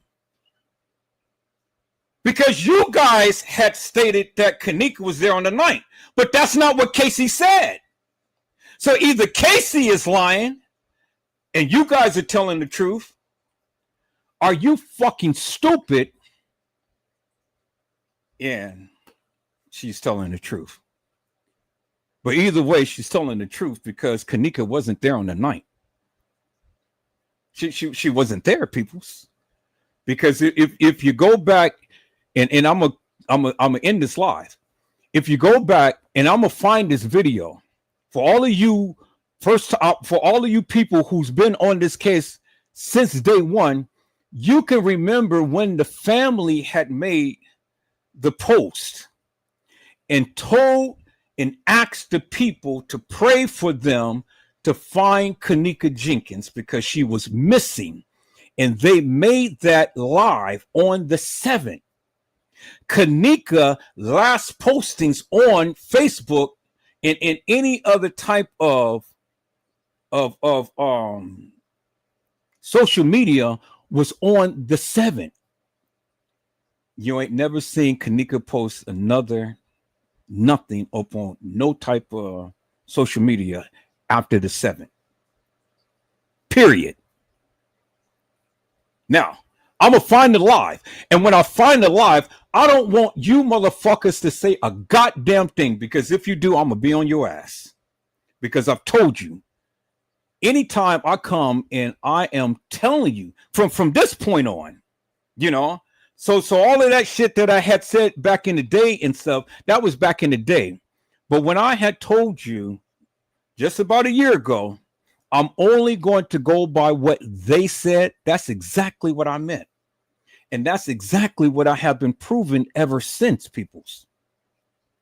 And so regardless of whatever your goddamn narrative may be, you still can't debunk me because I got all of that video. I got a lot of the video that was out there from the beginning. I never really watched it, but I have it. But the things that I did watch, I remember. And those are the things that I have been bringing to your attention, which is what I did on tonight. So you can't tell me that the family didn't make a family statement. You can't tell me that the family did not come and petition the people to be looking for Kenneka Jenkins. Kenneka came up missing on the 7th. That's what the family statement was when the attorney had made the family statement. Kenneka, in the family statement, stated that she was missing more than 36 hours after the family made a missing persons report. And it was at that time, peoples, that was the very first goddamn missing person report that was ever filed in the Kenneka Jenkins case. And so, however you want to put it, whether she was there on the 8th and she died on the 9th, or she was there on the 9th and died on the 10th, or however, even that doesn't equate to more than 36 hours. But what does equate to more than 36 hours is Kenneka being there on the 7th. And as Casey put it, she died on the 8th. But yet, as the establishment put it, she has been found on the 10th.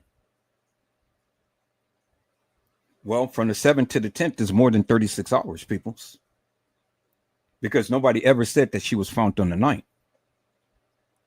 So understand that. So, peoples, I hope I had said something to encourage your hearts upon tonight.